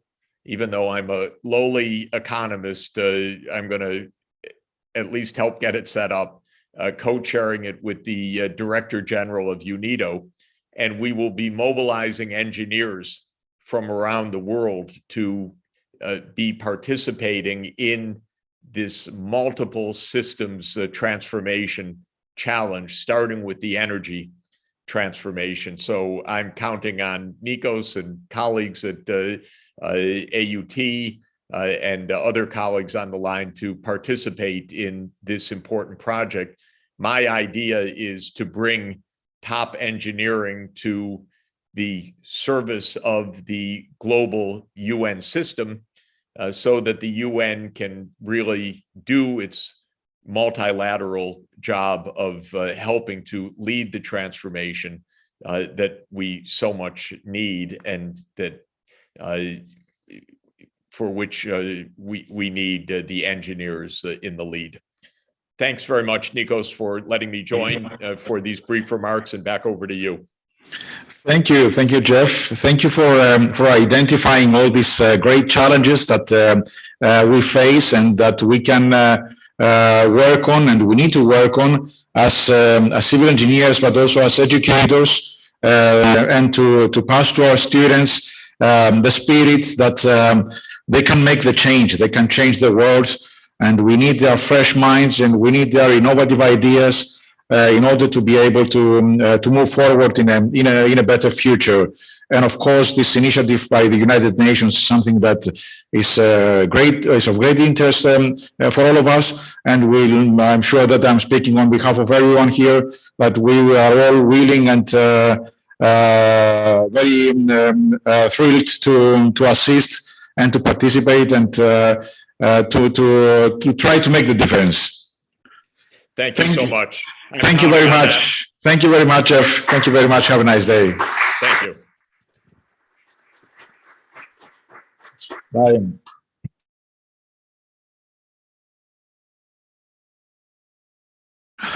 So it's always a pleasure to have Jeffrey Sachs with us. He's always very inspiring, and he's really a key person in the process of the implementation of the Sustainable Development Goals.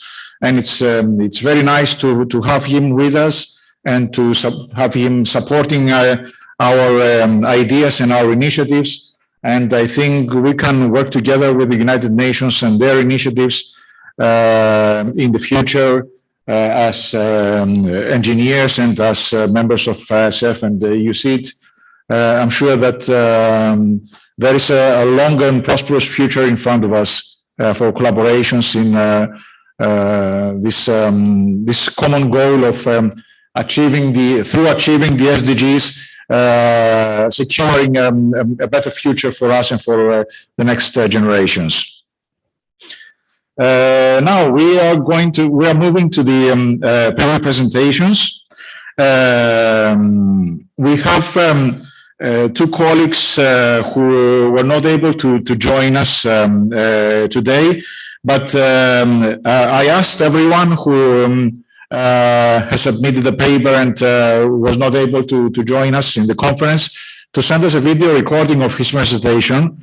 These video recordings are playing in TV outside, but they're also on our website, on the conference's website. So you can follow these presentations online, or you can just listen to them here.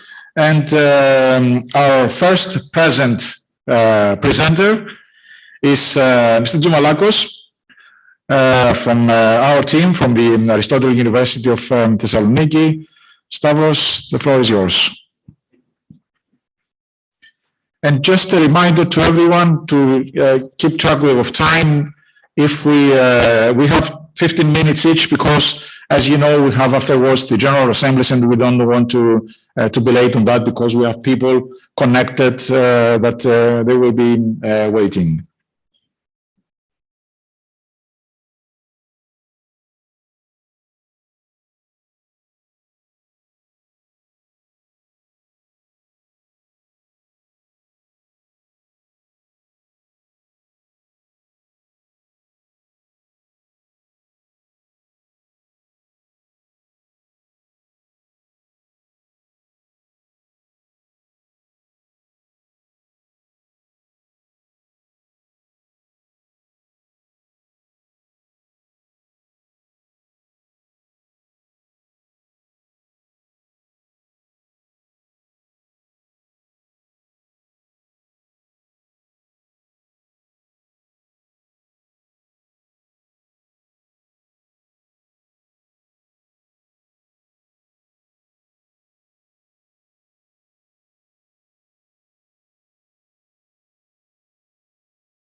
Can I take off my mask? Thank you. Hello, my name is Stavros Tsoumalakos. I will present you this work which has been made in collaboration with Professor Katsifarakis Konstantinos. Our theme is educating civil engineers for sustainable urban stream management. So, streams have nowadays a multifunctional role. First of all, they shape the urban ecosystem and also the diversity and productivity of the flora and fauna. But the most important role for us as engineers is that they act as recipients and conduits of water. During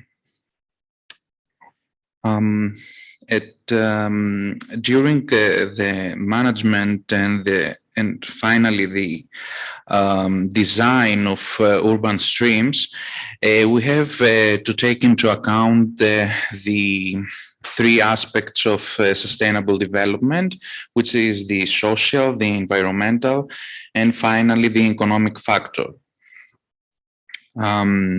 This is why in the social factor, urban streams help for the social factor. Urban streams develop the social contact and interaction. In the environmental factor, urban streams offer natural flood protection. And finally, also for the environmental factor, streams are habitats for animals and plant life. For the economic factor, we take it to account that where in each place that there is an urban stream, we have the enhancement of the value of land and also the real estate. And also urban streams attract many investments. Nowadays, civil engineers must take into account the sustainable stream management in a series of courses like hydrology, open channel hydraulics, natural hazard mitigation, sewer and sewer treatment works,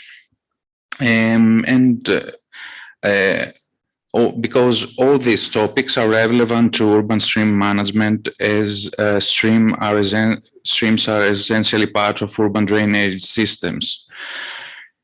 In sustainable cities, nowadays, streams have additional functions, as we said before, which is the fulfillment of these functions presupposes the maintenance of minimum flow, the protection of water quality, the protection of stream beds and banks, and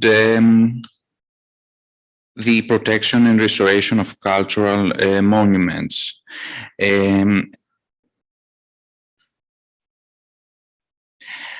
Also, for civil engineering curricula, relevant topics can be included, such as urban rainwater management, and in core courses on sewer works should be enriched to include elements of ecological rainwater management techniques. Also, incorporation of field trips in these courses can be very useful.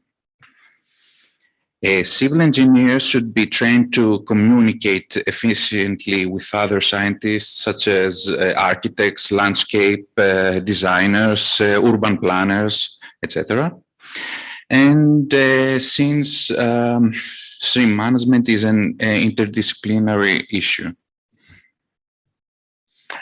Also, successful examples or new examples of urban stream management can have a major educational role and a constant goal to incorporate best practices in civil engineering curricula.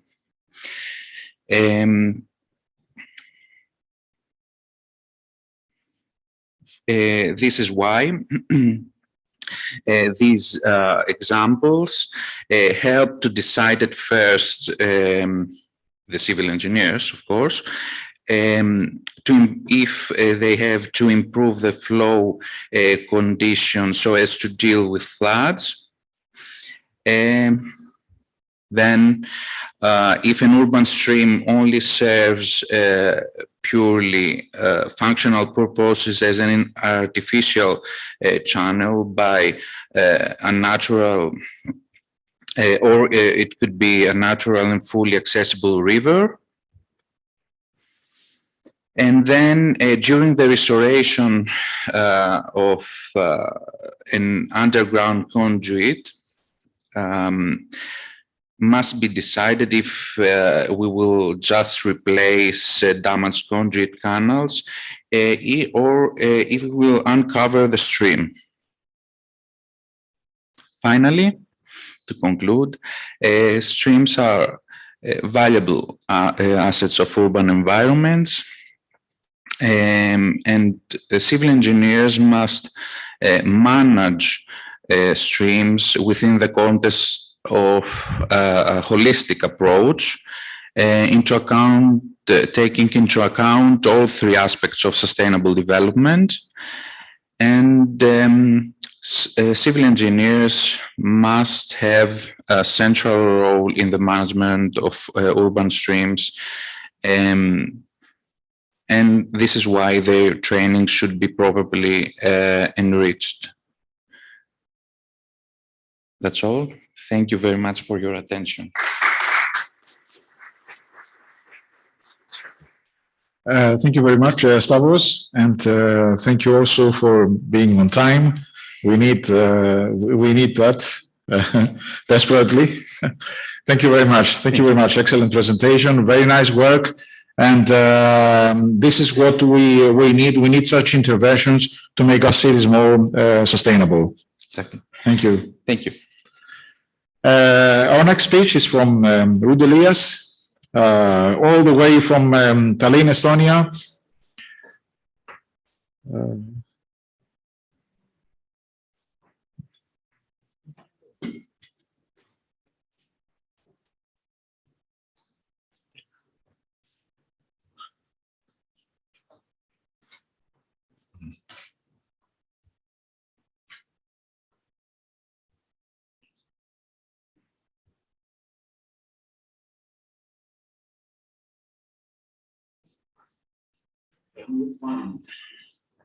Just the problems.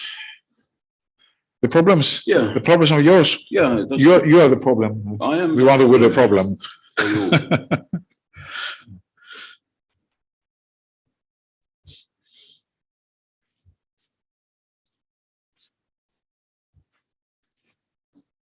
So.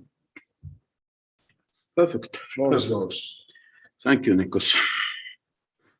So, good afternoon, boys, girls. And on the first slide, you see, first of all, the name of my paper. The name of the paper, or heading of the paper, is too long and clumsy. Therefore, for the presentation, I have done just a shorter version. And I have included here just the logo number 9, which is perhaps most connected to my presentation today. And let's go now. Who I am, very shortly. As already told, Rod Elias, I'm a professor in facilities management, and already I have my degree from the previous century in cost engineering. My major subjects, what I am dealing with, are so-called soft side of civil engineering. But of course, I know the hard things as well, and know the principles of calculation. And the university where I come from, Tallinn University of Technology, and I have included both logos of the associations here, because we are, well, not our university, but originally the Faculty of Civil Engineering has been the member of both organizations. Currently, there's no more Faculty of Civil Engineering because reforms are always very sexy and interesting. We are now Department of Civil Engineering and Architecture, but still member of two organizations. Okay. And now, please, first of all, look on the sentence below there and read it. The sentence in red. Have you understood? Now, then look up, please, on the sentence up there. In civil engineering, there are more and more projects which are international ones. And the partners are from different countries with different cultural background, and quite often, and it's rather common even, they do not understand each another. So they want to understand, but it isn't so easy. And currently, all the people are in our sector are dreaming, well, there will be BIM, and BIM will solve everything. BIM will solve nothing, because we have, first of all, to teach the computers to understand what we are dealing with. And for this, we need, first of all, the principles to follow the principle of classification of information in construction. And all the classification systems are artificial. Of course, we people create them, so created by individuals. And of course, all the classification systems, they are based on our everyday or current knowledge. And these are the basic things, actually, that have been also said by Aristotle once upon a time. And now we have to come and transfer this knowledge to our everyday activities related to information in civil engineering. In reality, what was a couple of years ago in 2018, our Ministry of Economic Affairs and Communications in Estonia called for a tender. And the target of the tender, 3 points, main points are here. Just the country needs just a system for construction information classification. And it, first of all, must be used as followed the system, digital systems. We are talking not about Excel, but really digital construction. Then it has to be one for the whole life cycle of construction. Quite commonly, we are only talking about perhaps construction stage, but now also maintenance and design, everything. And we are rather often thinking only, well, we have buildings, then we have roads, they are differently classified. Well, there must be one system. And to do this in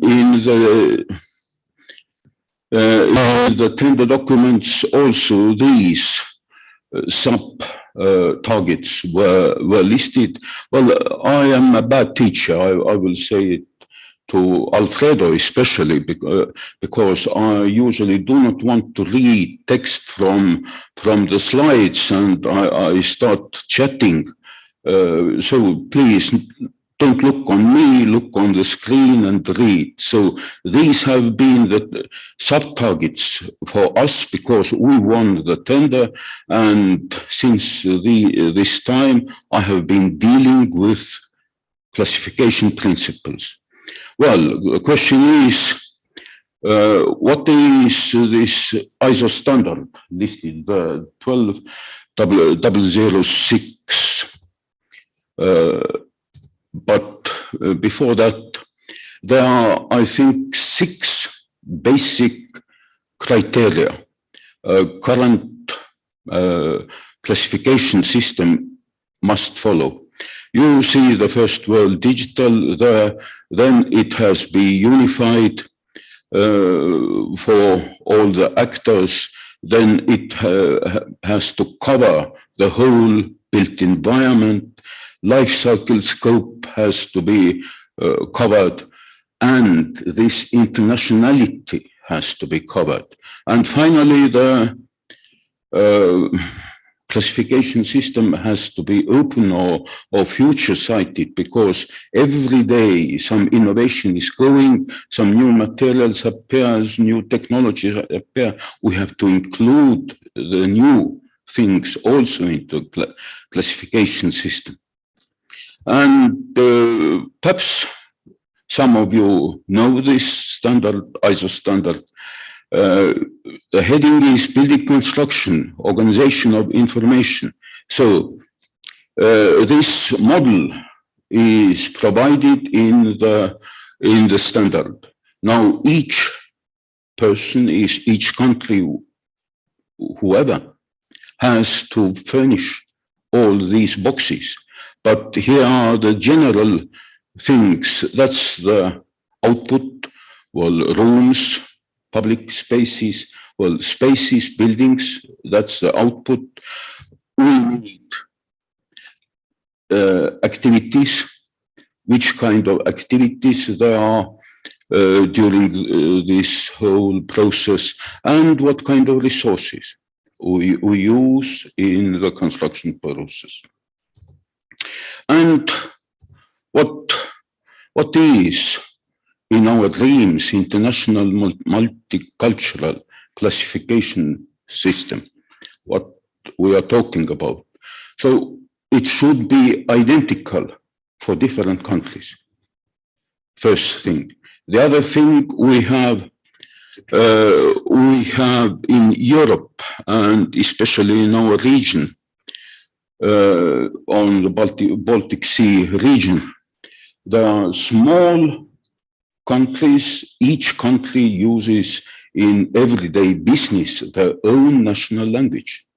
So English can be only for communication. We need that all the countries can use the same classification in their own language. But at the same time, all these countries have different culture, different legislation. Therefore, the basic question is there on the screen. Can we find this common language now using or creating a classification system? And here you can see visually, hopefully you know perfectly the background of the flags. So these are either active partners already or just observers in the system, and we are working every month just in technical committee together, discussing the classification issues. And so how the system has now been developed. Slightly about the background. These were the Danes who just created or made the first step already nearly 10 years ago. They developed the CCS system, then Swedes took it over and reorganized it to co-class system. Now we called all the major partners into Tallinn, and we signed the letter of intent. We want to do something together. And we did. We call it CCI, Construction Classification International. And these kind of signatures are there. The organization is named and registered Construction Classification International Collaboration. Here's the bylaw of this document registered in Brussels. And now there are huge amount of different ISO standards. Again, I am not going to read the headings, but we can talk about the internationality only when we have the basic background also international. So we are using ISO standards to create this classification system. And in fact, the organizational structure is awfully simple. There's just the board of trustees. All the countries are represented. They are represented also in the technical committee, which makes or decides the technical issues. Each country can think themselves how they organize their national team and national activities. And we are not dealing with money. So we have the own their party principle. So if it can be like this, you organize a party, somebody takes ouzo, somebody takes beer, somebody wine, just coming with their own resources. The same here. We have no fees. Everybody covers its own costs.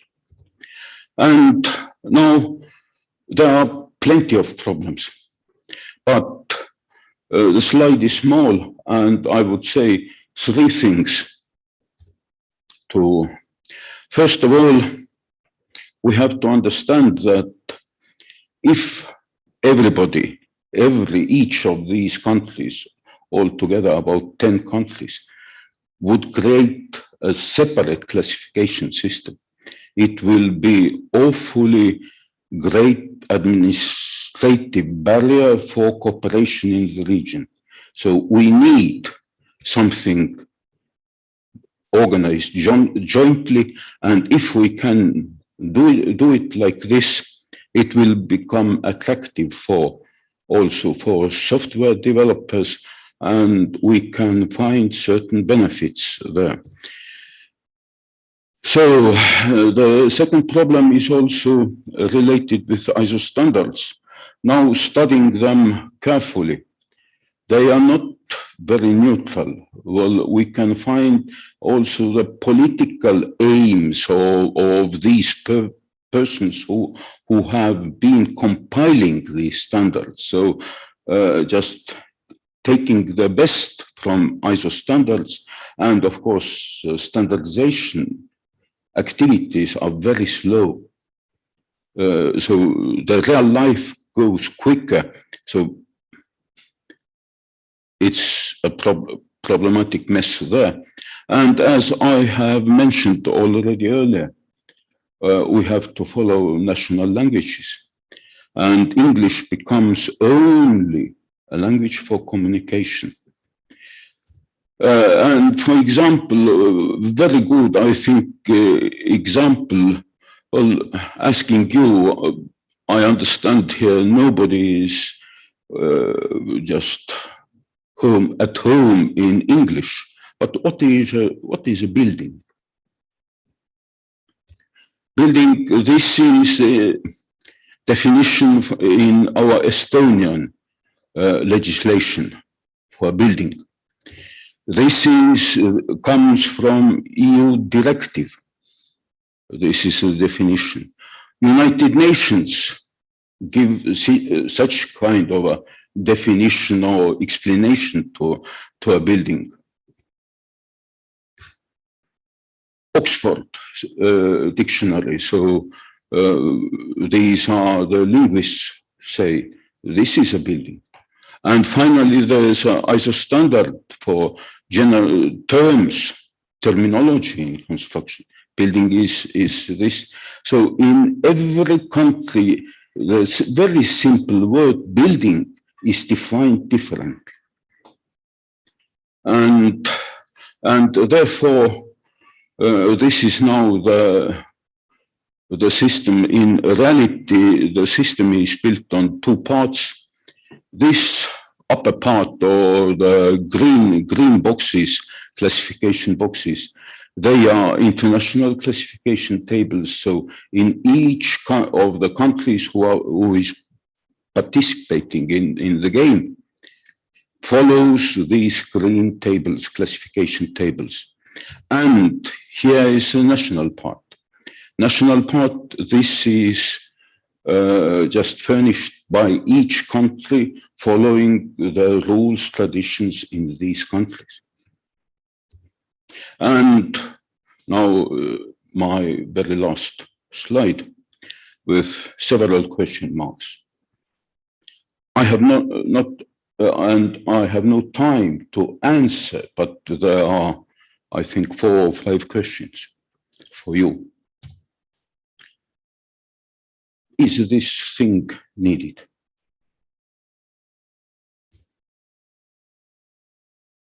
Now, what will be the benefit for all the countries who are participating in that?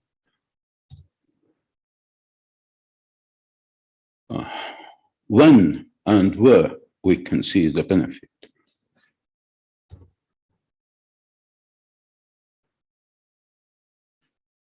What will be the result or the mess after all the countries are going to introduce these systems? Now we are doing the very first steps, but perhaps in couple, 3 years, well, what will be then? And finally, me as a cost engineer, I ask, what's the price of it? Anyhow, thank you.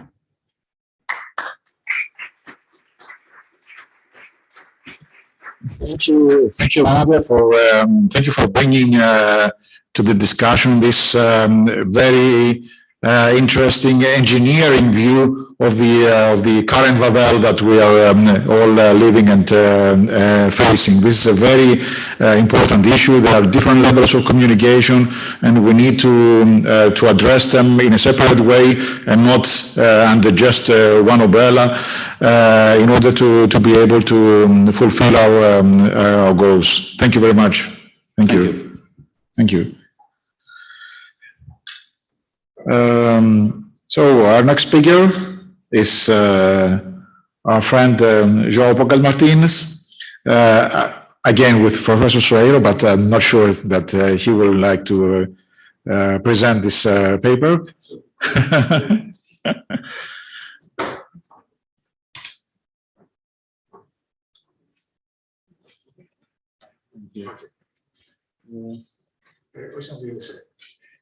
I'm just seeing if you have a USB port free for me. Here. Yeah, there is.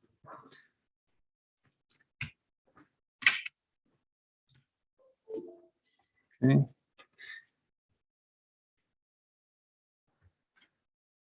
Okay, this one. And this is this one.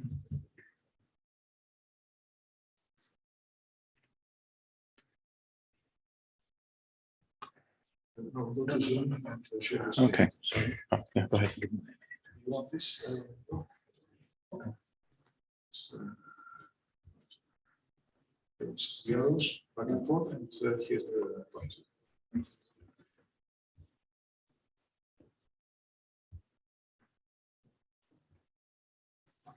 Okay, thank you very much. I can take this off now. Hello, good afternoon, everyone. I feel much better. This is one of the few instances when the person who's up here talking feels better than the audience, because I'm breathing better than everyone else.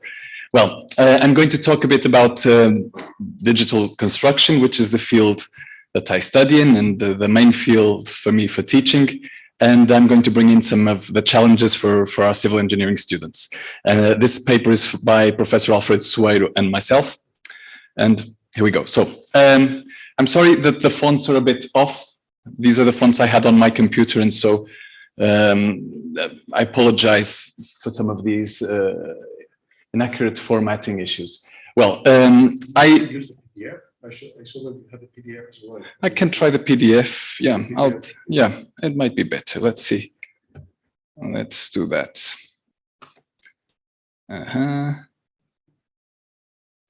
Is it? Sorry, where was it? No, you don't have a PDF. It's funny because I was making a PDF just for this before coming in, and I'll put it in Diamantis. Thanks. I need to share it again. Yeah, I'll tab. And I'll share it. Okay, so we're back. So please just bear with me with these formatting issues. There are not too many. So I borrowed from the webpage. I borrowed the main image about the sustainability goals. I chose a few. Some of those are the ones that are more related to the ones that I've been working with. And actually, I ended up choosing the one in red to begin with. For a simple reason.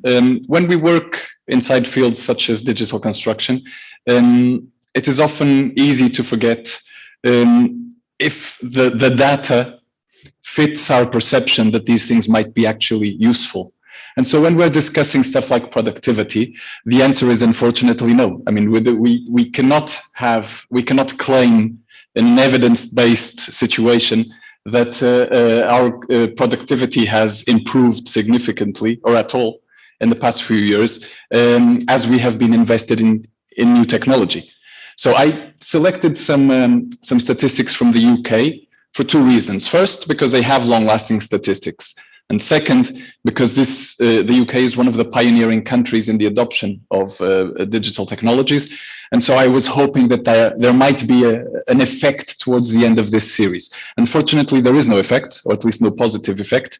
And so the productivity statistics for construction, which vary depending on the kind of construction we're talking about, but the overall ones, or any of them, are still far from the rest of the economy.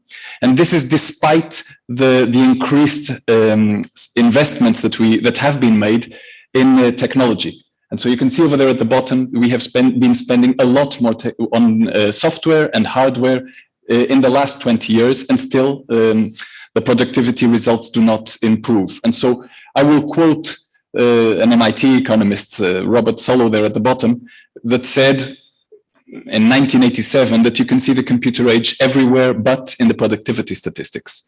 Okay, this is what economists sometimes call a productivity paradox. So basically, we are investing money, we are putting capital into an activity and not seeing results in productivity at the end.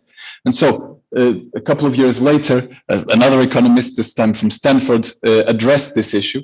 And actually, this is not something absolutely new. In other fields, fields such as electrical motors in the industry, the computers itself in general, sea containers for transportation, in many areas, we have seen years go by since the actual innovation and the results in productivity. Okay, so it depends on having context changes. So new technology come in, supporting technology, standards, such as the one that Ruda was talking about just now, and which is very relevant for this conference, training. We need people who know how to work with this. Here's a sentence that I'm sure everyone has heard several times. I captured some screenshots and put them up here. I had to choose because 2 days ago, today's probably you have more, but 2 days ago there were over 500,000 pages online with the title, "The Future of Construction is Digital." And so here are a few of them.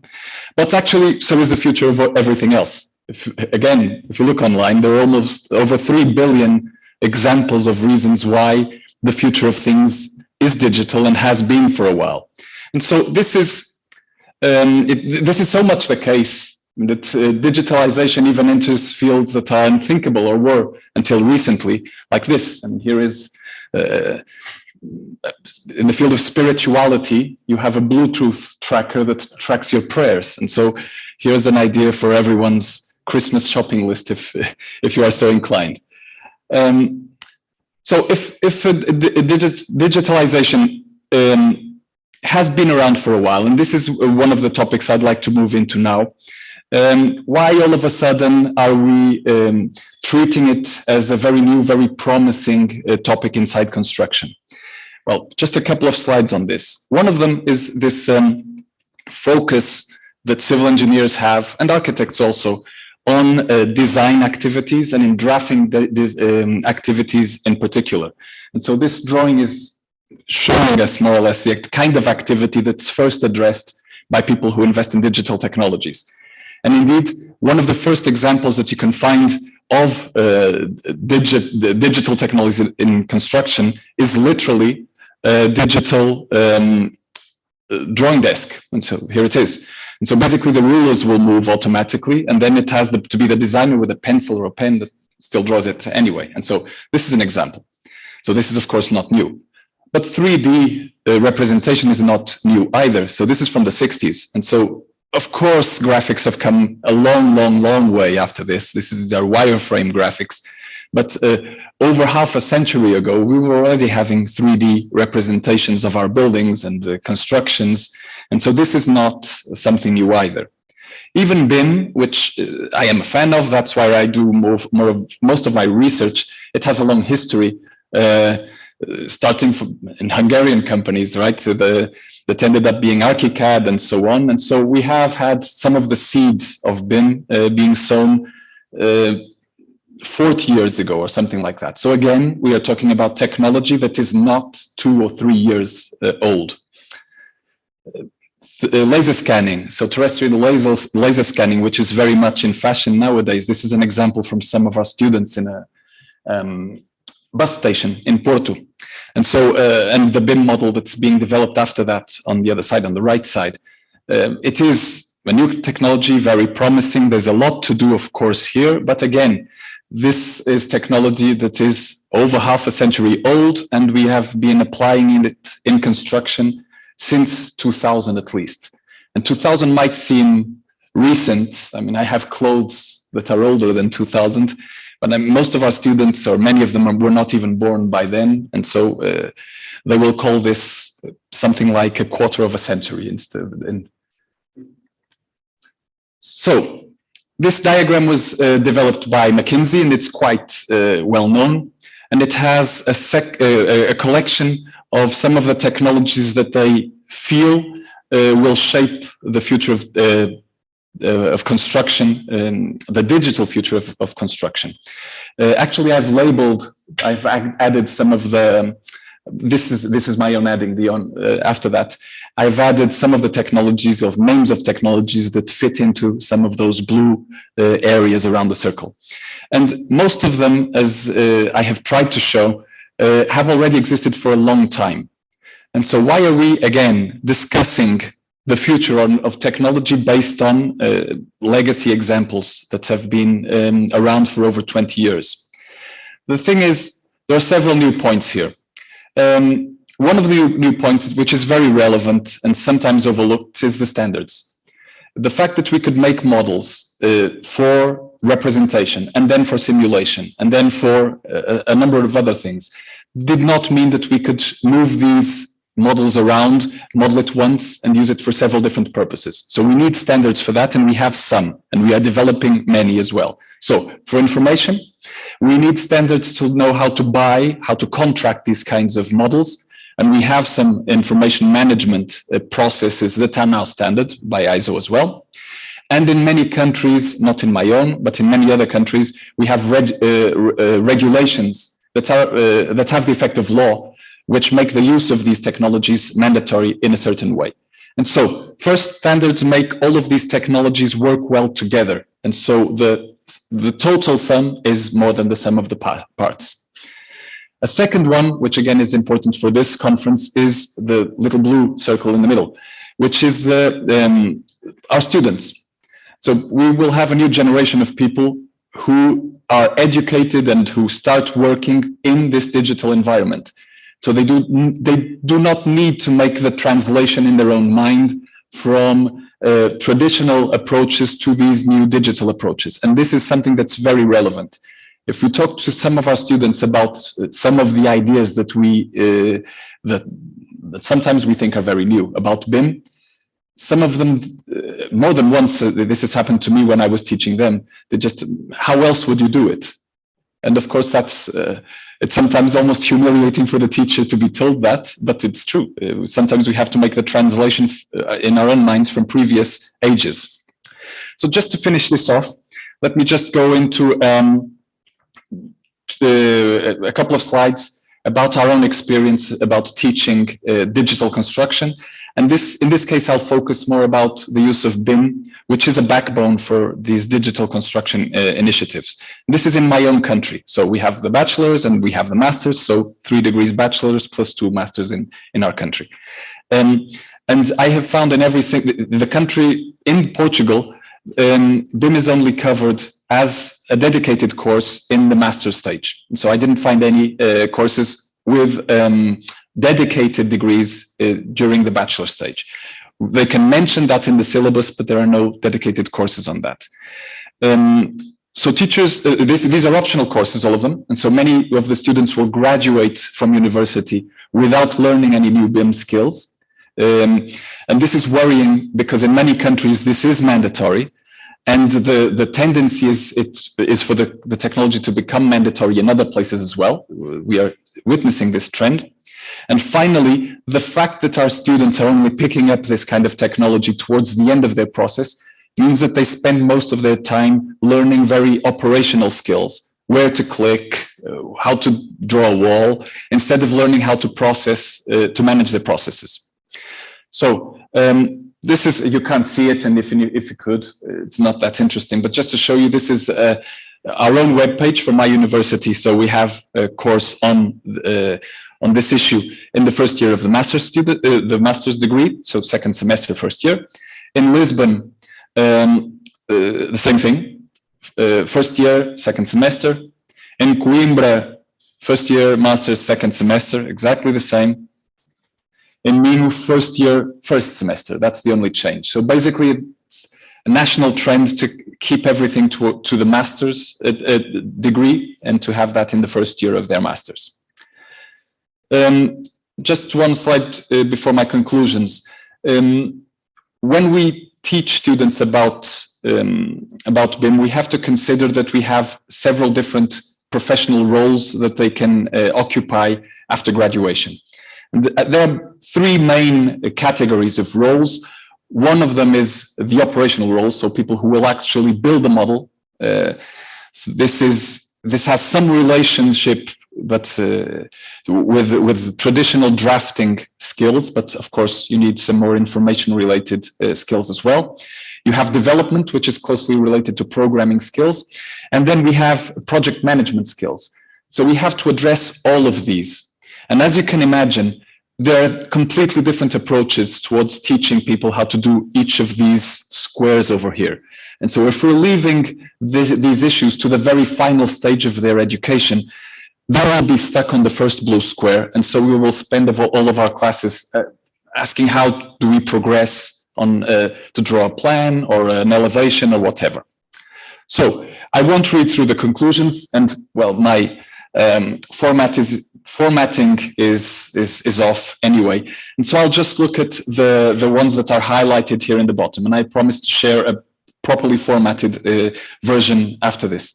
So first, my worry about the format that we are using in my own country is that the fact that leaving BIM issues towards the end of the study cycles is first a waste of opportunity, because people would be able to train their BIM skills throughout the degree if they had learned in the beginning. And it diverts attention away from project management issues and so on that are very relevant.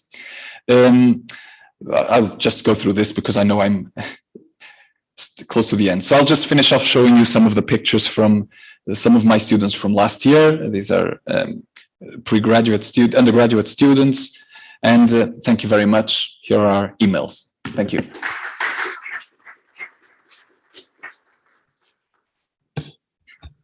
Thank you, Joao. Thank you for the tip to the future, or is it back to the future? I'm not sure if this is the future or the future is something that we cannot imagine yet. You never know now. You never know. Yes, thank you. That was very interesting. Now we have two presentations by Professor Chasson from University Polytechnica de Catalunya. And the floor is yours.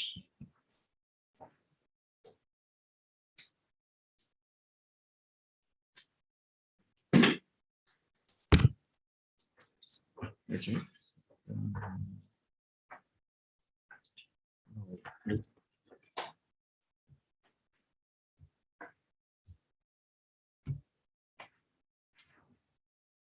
Yeah.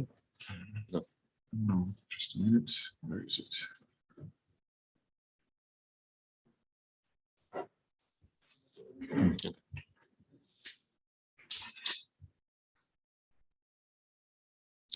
First one is mobile. Okay, you can Yes. just share your screen for the.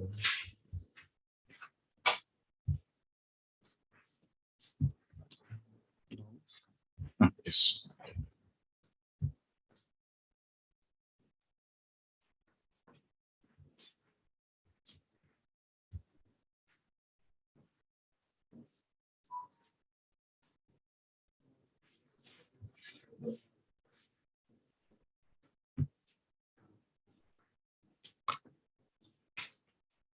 Yeah, thank you.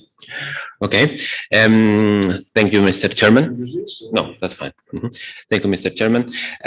So I will present a couple of papers which are experiences which differ a little bit from what we have seen more into systems or more frameworks. It will be more experiences. We will be, that's not in the future, but in the classroom today with this. Okay, so first is use of sensors, mobiles, and computer vision in experimental structural dynamics. Okay, then on behalf of my co-authors, José Rafael Rivas, José Manuel González, Ignacio de Pouplana, we come from the School of Civil Engineering, Barcelona, and so this presentation will cover four topics. First, a little bit what is structural dynamics at UBC. Second, the design of these experimental lessons. Third, the measurements we have done in these experimental lessons, and finally, a little bit of an outcome. Okay, but let's focus that this is from like our roots from the classroom rather than organized in a framework. But in any ways, structural dynamics in Barcelona is taught at two levels, bachelor levels and master levels. Let's go a little bit to the fourth year of structural analysis at bachelor levels, and the first year of master in structural dynamics, which is the name of the courses.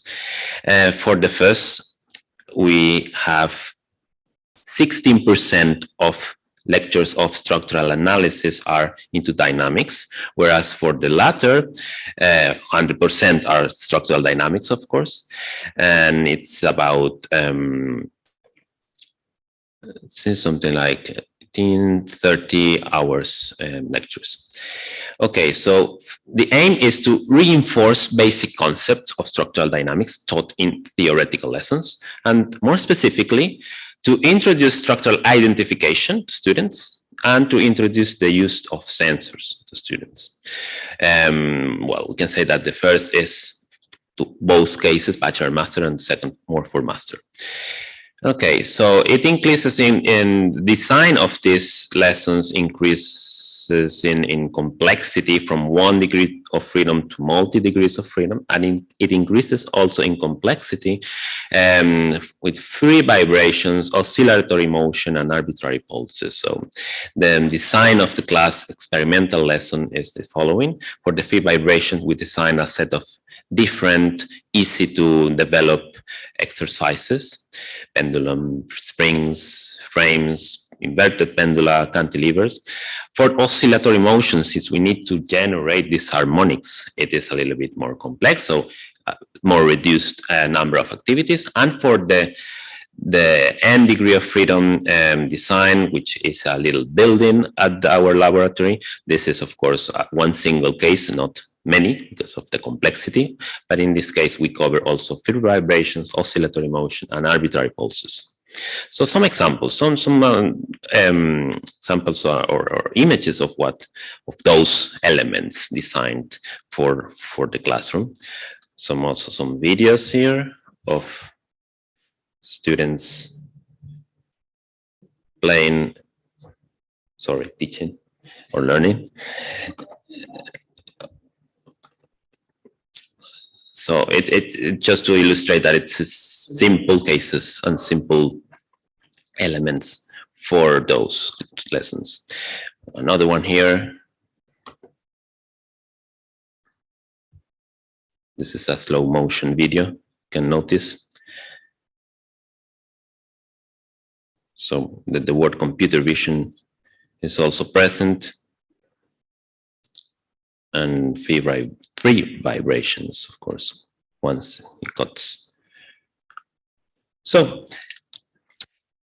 in this free vibrations moment in pendula, springs, and so on, one learning outcome is structural identification. So students using reverse engineering need to discover what's the stiffness, what's the mass, what's the natural frequency, what's the period, what's the damping of the systems after the experimental lesson. Let's move a little bit to the oscillatory motion, in which we need more sophisticated equipment, meaning a little motor or a little modal exciter. Okay, couple of images here of those systems, and then a couple of pictures in which on the left we have the modal exciter coupled to a little building, and on the right we have a motor coupled to a cantilever. Okay, some videos as well. You can see what the students, this inverted, interesting. This not applied to the physics we know in this planet.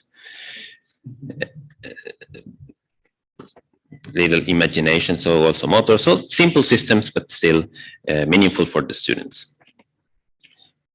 Okay, so the learning outcome we expect from this oscillatory motion is this journey from students of civil engineering from the time domain to the frequency domain using a sweep of the frequency. So that's what we expect from after those experimental measurements. And then we go to the third one, which is arbitrary pulses and more also physics interesting here. Well, you can imagine there is a little building which is on the right, and this building is, we put some measurements on this building, and you see a shake table on the bottom, which is an equipment, a quite old equipment at the laboratory for generating either oscillatory motion or quakes as well, like a signal, and so on. So in this building, we applied oscillatory motion, white noise, or a specific quake such as El Centro, using a lowering protocol charge uploaded in that shake table. In this case, learning outcome is more like expanding all definitions to n degrees of freedom. What we have done in the free vibrations and oscillatory motions for 1 degree of freedom. In here, we have then more degrees of freedom. For the sensors, we have sensors and microcontrollers, Arduino or ESP32. We have for the mobile apps, for the mobile phones, a mobile app called Firefox, very interesting. It's a free to download app developed in Aachen, in the University of Aachen. And we also use images for acquiring information meaningful to students. Okay, a little bit of a technical appraisal of this technologies. Here we have an experiment done by the students in which they, with a cantilever whose length is from 0.45 meters to 0.7 meters. So on the left, on the left upper part is very stiff, on the bottom right is very flexible. So you can see that there is a difference for the stiff, but there is really not different from the flexible. So if we design a flexible system, we could use either accelerometers with microcontrollers or directly the mobile phone from the students. So we don't need spending too much into equipment. If we compare the signal not only with the accelerometers presented previously, but with professional equipment, here we have a professional comparison, we can see that zooming out, we can't see here in the difference between both, but if I zoom out, we can see that this is quite, for the flexible structures, we can say it is interesting to use mobile phones since its accuracy. Okay, for the technical appraisal of the images, this is under development. I hope gravity will help here, yeah. So one way is to use images in slow motion. This is a 180 frames per second video that can be splitted per second and edited in colors for better understanding of the image. And then the students can track using the centroid of the mass, track the position, and then they can develop curves in such a way, which are similar by definition to the ones obtained with the accelerometers. Of course, there are differences, especially because the system needs to be very planar. And if there is a movement out of plane, it is not as accurate, of course, but the concepts, they're again the concepts. Also, not only for, let's say, complex machine computer vision, but also only video helps identify modes, model shapes, only by recording in slow motion and then analyzing the outcome. Okay, so which is the first mode, which is the frequency, which is the second mode, etc. Okay, appraisal of what we have found pedagogically. So structural identification is satisfactorily addressed when developing lab reports by the students. So we see reports in which, well, this is the activity after with the report, we see there is some learning behind, okay, for all cases in case of n degrees of freedom or 1 degree of freedom. So one question I asked to the students, have you ever used mobile phones in experimental physics? Mostly not. They have never used that, mostly. If they like or not the experimental lessons, I think this is something, it is obvious for most of us that experimental lessons are necessary. And then conclusive remarks from this first part is we have developed some experiences and some learning outcomes from the implementation of different measurements. So measurements are complementary, accessible, and affordable. That's the first principle. And then more specifically, for the case of the sensors and microcontrollers, it requires expertise from the lab staff or the facilitators for this case, connection of accelerometer, microcontroller, user interface, get the data. So we need staff. For the second part, which is mobile phones, it's much more versatile. So it's an alternative, which for several flexible structures, it's a good alternative because it doesn't require expertise on sensors and microcontrollers, but only with the mobile phone, with their own, they can measure and they can download apps. I mentioned one, but this is not the only one to access to the information given by accelerometers. Available apps are interesting media. And then computer vision analysis is at early stages when it comes to civil engineering students. Time constraints have avoided systematic implementation of automation, of how to, we didn't teach them to extract automatically using Python and OpenCV this information, but they did it manually. But there is a potential in this field, and structural dynamics is a fertile area for experimentation with sensors, with mobiles, or with images. So many thanks for your attention for this first part.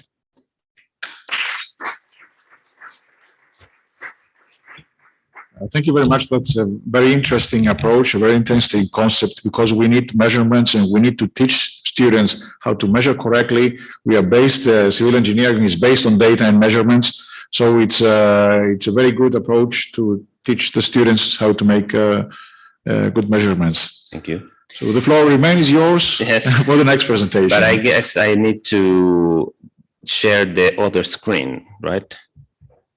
I mean, the other web PowerPoint.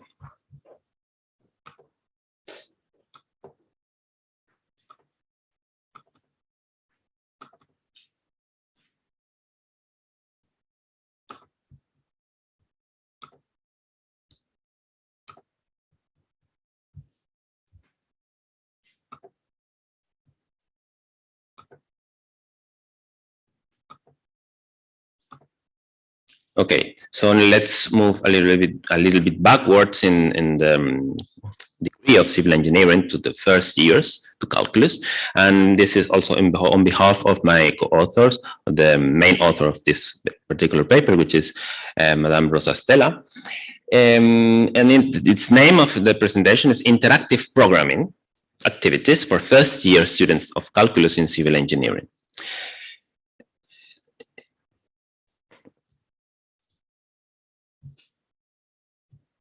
Okay, so this is an educational project that started with Professor Stella, actually in UCET 2018 in Barcelona, where he talked about applying for a project, and this educational project took place between 2019 and 2021, whose aim is, the vaster aim is designing a set of construction 4.0 activities for architecture, engineering, and civil engineering classrooms.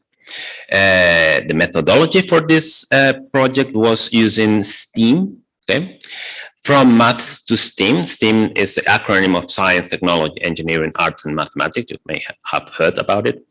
And the target was the new degree on technologies in civil engineering that started in our school a couple of years ago. So with 4th-year new degree. So this is the design, the outcome of that project, which is the design of activities for the first year, for the second, for the third, and for the fourth. And based on this STEAM, arts, mathematics, science, technology, and engineering. So for the first year, we designed mathematical activities. I mean, activities mainly for the mathematical courses. For the second and third year, those activities are mostly related to technology, science, and engineering. And we are talking now about 3D printings, IoT or sensor to cloud, BIM and robotics, or laser scanners.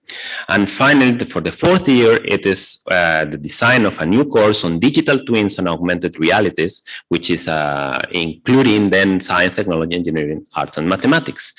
And that's, let's say, the journey from one case to another. So that's the whole project. But let's focus. Sorry. This educational project, the proposal to the school is an individual learning path with aggregated content, let's say, consistently and coherently during those 4 years. And you can see the results of that project in recently published and in the journal Buildings. So, but let's focus on the first year only, which is the math, okay, the interactive programming, and specifically on the interactive programming, which has been developed during those 2 years.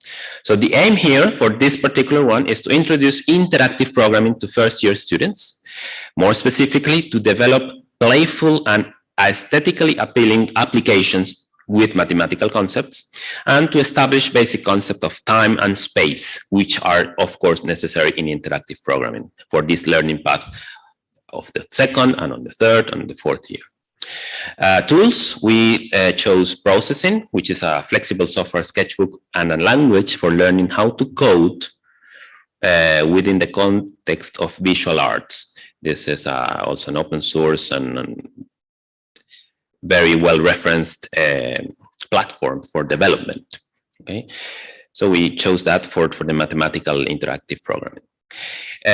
So how it works, it generates a canvas for a 2D or simple 3D drawing. Okay, and so code is written mathematical figures are drawn. It's a way of analyzing, or sorry, way of drawing using numbers and lines and syntaxes and stuff. So you can, here we will see the development of a very simple code. It's some 5 or 6 lines for, in this case, generating a very simple line or a very simple movement on an offline. Okay, we see there is nothing happening now, and here there is already, with some changes on the code, a little bit of interaction. Okay, so this is the code written on the right part. So you see that only with 1, 2, 3, 4, something like 7 lines, it's done. Okay, for them. So we wanted to keep it simple for the civil engineering student and the programmer. And in these simple lines already, time and space are present. Okay, you see on the last line the word delay, which is followed by number 1. This means that every time the program runs, and it runs indefinitely, at that simple line it waits for 1 millisecond and then it goes back. 1 millisecond, 1 goes back. It means that there's time. And there's space also with the size of the canvas, which is in which they develop those lines or whatever. Okay, so this was simple development of a line whose initial coordinate is 0, 0, and the final coordinate is the position of the mouse at any moment. Okay, so very simple. But it also works with arcs, with circles, with ellipses, lines, points, whatever primitives they have in this code processing. So the task given to the students was to develop a mathematical curve given by an implicit function. Draw the curve in processing with its corresponding to the coordinate axis, and draw the tangent line to the curve at any given position of the mouse cursor. So it was the interactive part, the third line. It has been implemented already in 2 academic years, 2020, 2021. What we gave them was a video tutorial, some 20 minutes pre-recorded, in which I explained a little bit how processing works, and then a PDF document in which primitive function, space and time concepts were explained, some 30 pages. You can more or less see the amount of initial information given to the students, which is important to know. It's not about hours or days of work. It's that. So grading system, in the first case, we gave an extra point in calculus if they did the application. And in the second year, we changed a little bit to explore substituting the worst mark in their activities, which they have among in this calculus. So just to test a little bit how it worked from the reward system. So that's what it looks like. Like on the left, the code they gave. You see sinus, cosinus, powers, and things we like in mathematics. On the right, the result of the curve. We can see several examples of, because each student had one curve differently, like bicorn, cissoids, strophoids, bifoliates, and so on. We can see here the interactive result, which I think it's much more illustrative. That's the student, what they did after that brief in first year. So we were very happy with this result because they were never in front of this task. They are in first year, but in any case, it was already something. Some results related to marks and numbers, students, 108 students for 2020. It was the lockdown moment. I think such tasks at that moment were interesting for students. So they were all enthusiastic in going there. Less enthusiastic second year, okay? But we changed the reward system, so maybe there is a difference because of that. Then there was a rubric in which, well, for all groups, we evaluated, assessed how the maths were, how the construction of the curve, and how the interactivity was. So a little bit of information of the rubric.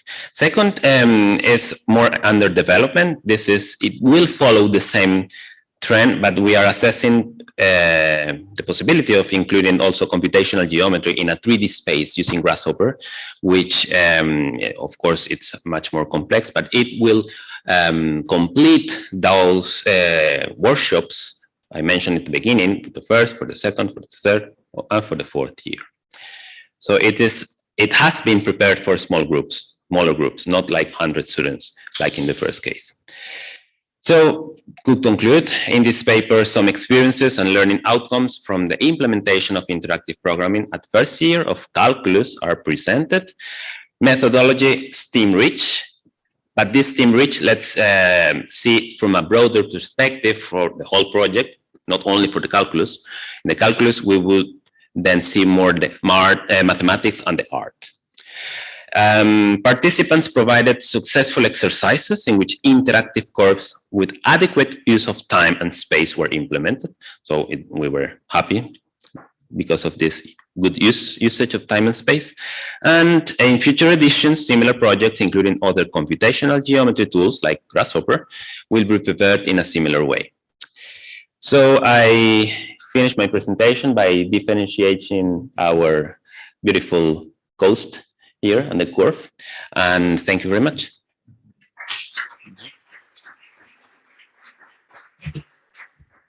Thank you very much. That was, again, a very interesting presentation. So the students had no previous experience, or they have not been educated in programming?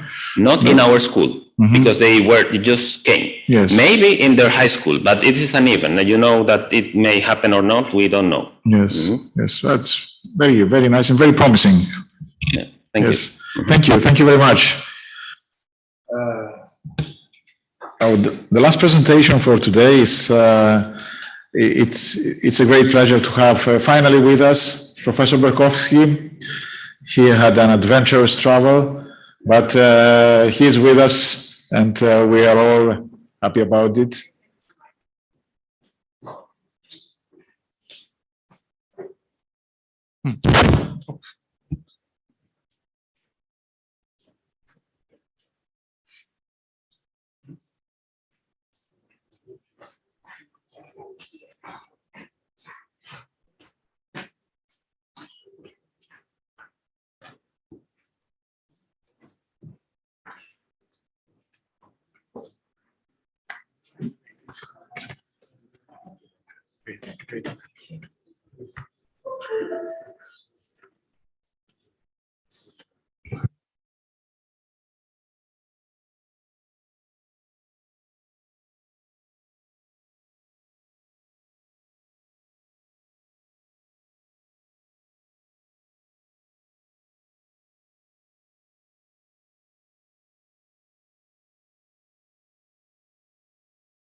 Great. Good morning, ladies and gentlemen. I'm very happy that I can finally be here after troubles with journey. So I would like to present you a kind of a state of art about civil engineering study in our university, in our faculty, also with some experience with online teaching during this nearly 2 years, because in fact, we have our graduates of master, which have 1.5 years only online. So it's very, very difficult experience. Okay, I'm just going to say something about the current civil engineering bachelor and master studies, just some information about structure of studies, then something about selected study courses with direct, more or less, that relationship to sustainable development, and finally some remarks about online study, especially about assessment of students' work, and finally some conclusions. First of all, according to the Bologna system, we have a full-time 3.5-year degree program. It's the first cycle, bachelor, and 1.5 years of master studies. Okay, we accept for this bachelor, for this master studies, not only graduates from civil engineering, but also for related programs like environmental engineering, architecture, urban planning, and hydro engineering. Okay, come on. At the first cycle, after the 5th semester, students can choose between 3 ways of diploma thesis: building engineering, geotechnics, and hydro engineering, and then we call it civil engineering, that are bridges, roads, railways, and so on.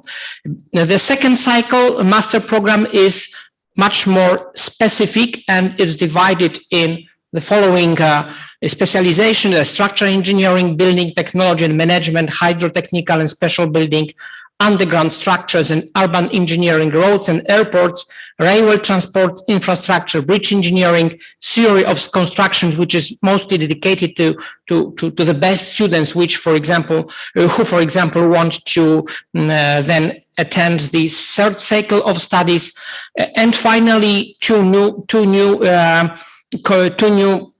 levels: building information modeling and engineering and special structures. All, of course, are given in Polish, but we also have civil engineering, which is a kind of compilation of all these elements for English students. I'm not going to say very specific information about all the specializations, but they can be seen when you watch the picture. So building engineering is dedicated mostly to industrial or apartment buildings, geotechnics for dams, but also at the first level of the knowledge. And civil engineers, so roads, airports, bridges, and also urban engineering. When students finish the first degree, they can enter a second degree, and that is much more advanced and dedicated after the first semester, which is the same for all students, in which they have advanced mathematics, advanced dynamics. They can choose specific subjects dedicated, for example, in case of structural engineering, for industrial buildings, industrial structures, then building technology and management, which differs from this beam studies, hydrotechnical and specialist buildings, underground and urban engineering structures, roads and airports, infrastructure of rail transport, bridge engineering, theory of structures I mentioned before, and which is new, building information modeling, in which they use all the programming that can be used to follow this technology. And then engineering and special structures, and finally civil engineering in English. Now I'm going to briefly present some courses that are that have direct or indirect relationship to sustainable development. For example, all students at the first level have building physics. Here are some objectives of this subject. It's a building acoustic, human lighting requirements, heat and moisture, building simulation, renewable energy systems, and healthy buildings. In this case, they are the introduction for generally ideas of building physics and also about some renewable energy sources. Okay, they have also to do a project. It means that they, for example, they have a small building and have to make all the calculation necessary to calculate the heat transfer or something like this. Then most of the other subjects I present are optional ones. So advanced building physics, that's for a second studies, second level of studies. And it also contains lectures and, for example, about the facades, about the different double skin facades, about the thermography of different buildings, historic one and new one. Also, there's project content. We work with climate chamber research, for example, measurements with infrared thermal camera and thermal comfort, and also computational building physics, in which students use a different software. Here are some examples of the presentations about the subjects which are used in this advanced building physics. Then there's a subject which is optional, sustainable housing, and where students of civil engineering gain rules of modern and low energy demand for residential commercial buildings. Of course, there are comments to all the goals of this agenda for sustainable development. Here we have some information about lecture content, not only Polish climate, but also information about other European countries and standards. There are information about green buildings, and finally, details of sustainable design. There also is a project for this course. And the main, for example, goal of the project is a numeric analysis of thermal bridges in different software. Also, for example, energy performance calculation for a single family building. So here I present general ideas of this project, and also another information about green buildings and this development. Then there's a subject, also optional one, energy efficiency of buildings. So here students are learned about calculating of energy efficiency of buildings, and also are acquainted with principles of designing modern buildings. So there are some parts taken from the presentation of my colleagues of this course. There's also a lecture content. This subject is only in Polish, so I'm sorry that I put here a presentation of a slide from this lecture. Okay. And for example, here we have some ideas connected with BIM, so with the design, production of materials, transport, construction, ventilation or heating, renovation, and finally the construction of building.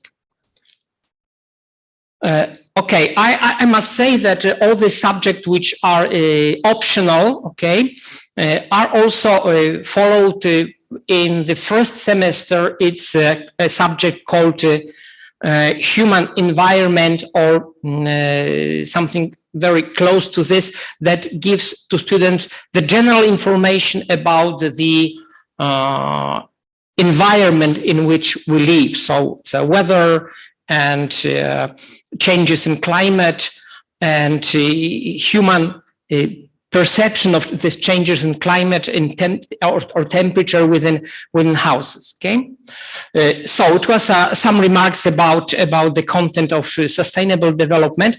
Also, I must say that we have other faculties: Faculty of Architecture and Faculty of Environmental Engineering, in which this subject are also showed for students. Some final remarks about online study, as we have all that we start with different platforms, but finally with Teams, Zoom, and our own e-portal were mostly used for teaching, for projects, for laboratories. We have to create a lot of films presenting laboratories for students, but of course it's not the same when students can come to the laboratory and do everything with his each own hands. We decided, or teachers decided, what kind of assessment elements for assessment were taken. So generally, a lot of exams and tests were conducted using these electronic platforms in a different mode. They were taken. They were prepared for lectures and also for diploma thesis. We had diploma thesis online, but also we have them in real, okay, with all this anti-COVID precautions. And finally, we started this semester in a hybrid mode. So big classes like lectures are given in online, okay? But small classes as laboratories, projects, or exercises are in a smaller group, okay? We will know how long it will last because it's going up everything. And generally, students are not very keen on having masks on them. Okay, so that's all. Thank you very much for your attention and for your patience that finally I came here. Thank you very much.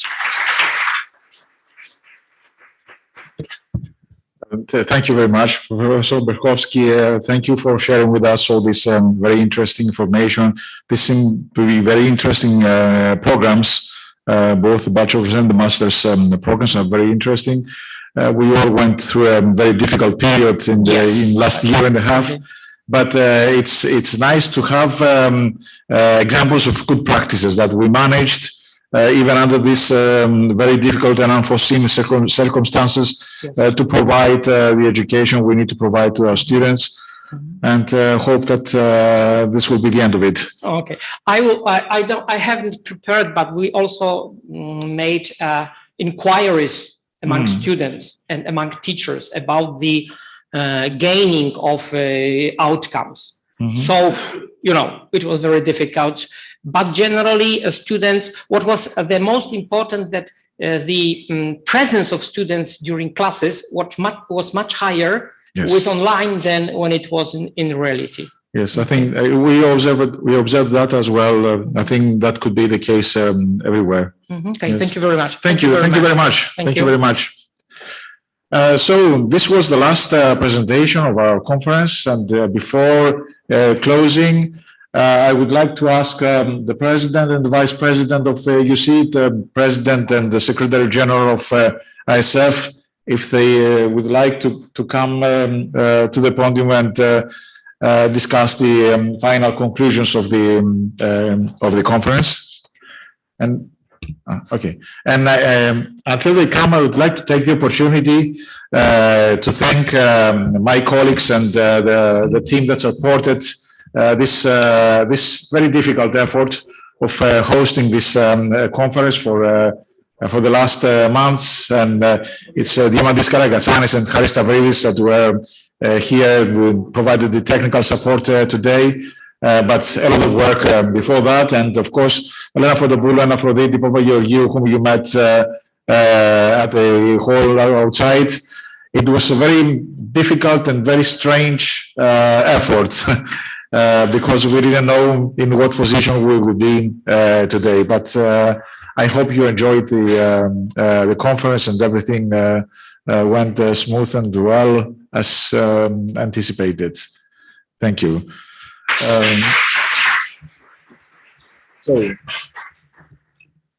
So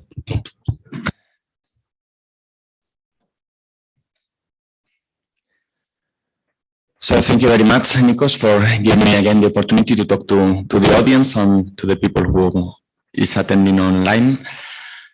I would like to thank Aristotle Thessaloniki University for hosting this event. I would like also to thank the organizers in ISF and in UCIT, Professor Alfredo Soeiro, who is not here right now, Professor Nicolas, also Professor Linas here from Vilnius, and Professor Diego Lopresti, who is attending from his home, and he could not make it this day. I especially like, and I would like to thank the organizers for giving the floor to the students, which I think it was a very good initiative. I think it's good to see that there are students concerned about the educations and educational techniques and improving the civil engineering studies, and that they are willing to help us. So I think it was a shock to me. So I think we need to think in our organization how we can help them. So that's one point. And also, well, I think we are I guess sharing a lot of us the same condition as I'm sharing. This is the first face-to-face conference that I am attending since a long time. I think also it was a huge endeavor for the organizers not to know if it was going to be online or it was going to be face-to-face. But in any case, I think it's a very happy event to shake hands, because I think new ideas, new collaborations are much easier that arise in a face-to-face meeting than on an online meeting. And for sure, it's much easier if we are sharing a good dinner and a good table. For sure, it will the new opportunities will come much easier. And I think I would like to make a last request to the organizers. I think we can go afterwards outside to take a picture of all of us to spread the news that we can have this kind of face-to-face meetings again and without any fastness. Thank you very much.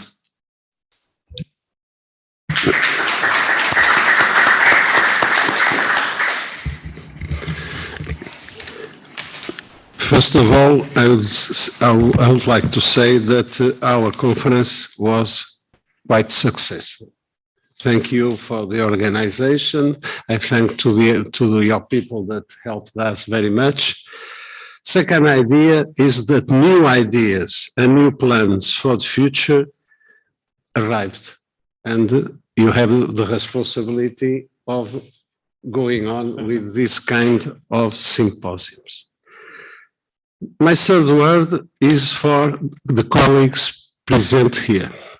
Dear colleagues, thank you very much for being here and for having present your topics.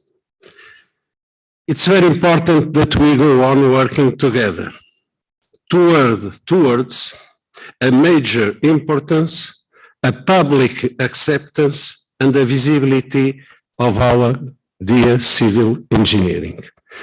I am an old man, as you notice, but when I finished my studies, civil engineering was of a major importance. We are losing our importance. So in the future, let's together put civil engineering in the place that it deserves towards the social aspects that are linked with her. Thank you very much.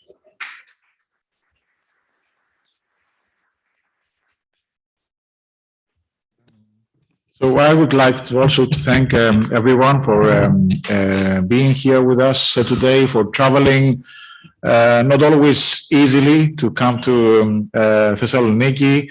I would like to thank the audience that was online with us today. And just a remark on on the final words of Professor Lemos. As civil engineers, we need to adapt. We need adaptation, and we need to learn how to adapt to the new challenges that we have in front of us. We have a lot of new challenges, and it's up to us to be there and to be able to address them, because it's our duty to address them. And as civil engineers, we have a very important role to play, and in the coming years. Thank you all very much. It was really a great pleasure to have you here, and I hope you enjoyed the conference. Before closing, as you know, now we have the two General Assemblies, the General Assembly of ISF and the General Assembly of EU seat. The General Assembly of ISF will be in this room. The General Assembly of EU seat will be in the next room. So if you go outside the door and make a circle in this floor, it's the other auditorium, the other room, and we will make all the arrangements for the Skype connection so that we can discuss with our colleagues that are not here with us today.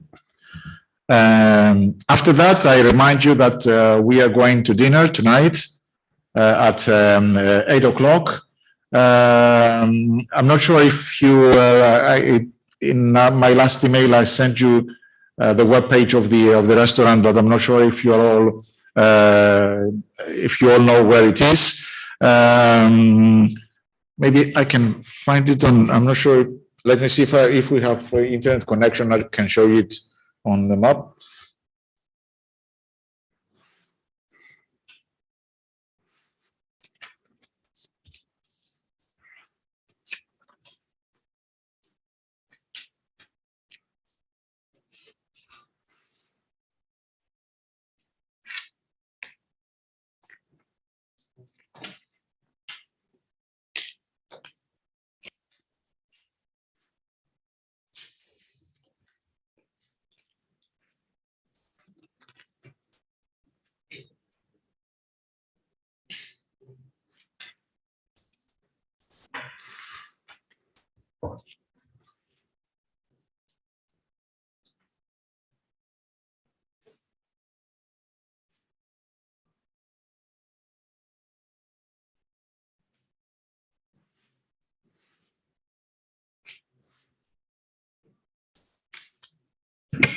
So we are here right now.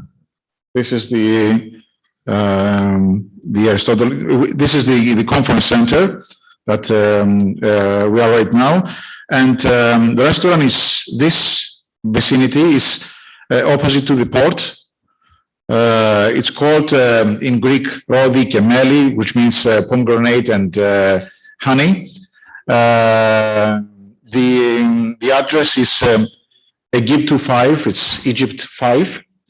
And it's in the vicinity of this area is called Ladadica. It's a very traditional area of Thessaloniki. There are a lot of taverns and bars there. So it's one of the most lively parts of the city. So I'm not sure if you like walking, it should be about 20 minutes from here on foot. But you can take a taxi or another means. We have some time, and if we start our General Assemblies at 5:30 and they will last for an hour at 6:30, there will still be an hour and a half before the dinner. Perhaps some of you might like to go to your hotels and then afterwards to the restaurant. But in any way, if you mark this address or if you just click on the link that I sent you in my last email, you will find it. If you have any questions, you can ask us. Okay. So now we split into the two rooms. Now a picture. Now a picture. Okay. What do you think? Yes, why not? Okay. Why not? Okay, so let's go outside, take a picture, and then come back to the two rooms for the General Assemblies.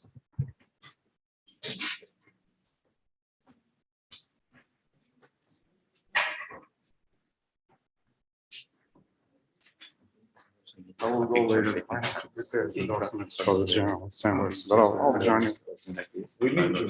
I know, but thank you. But I'll go as soon as possible.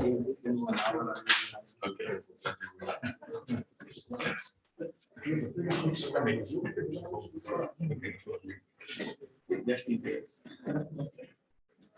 Oh, please.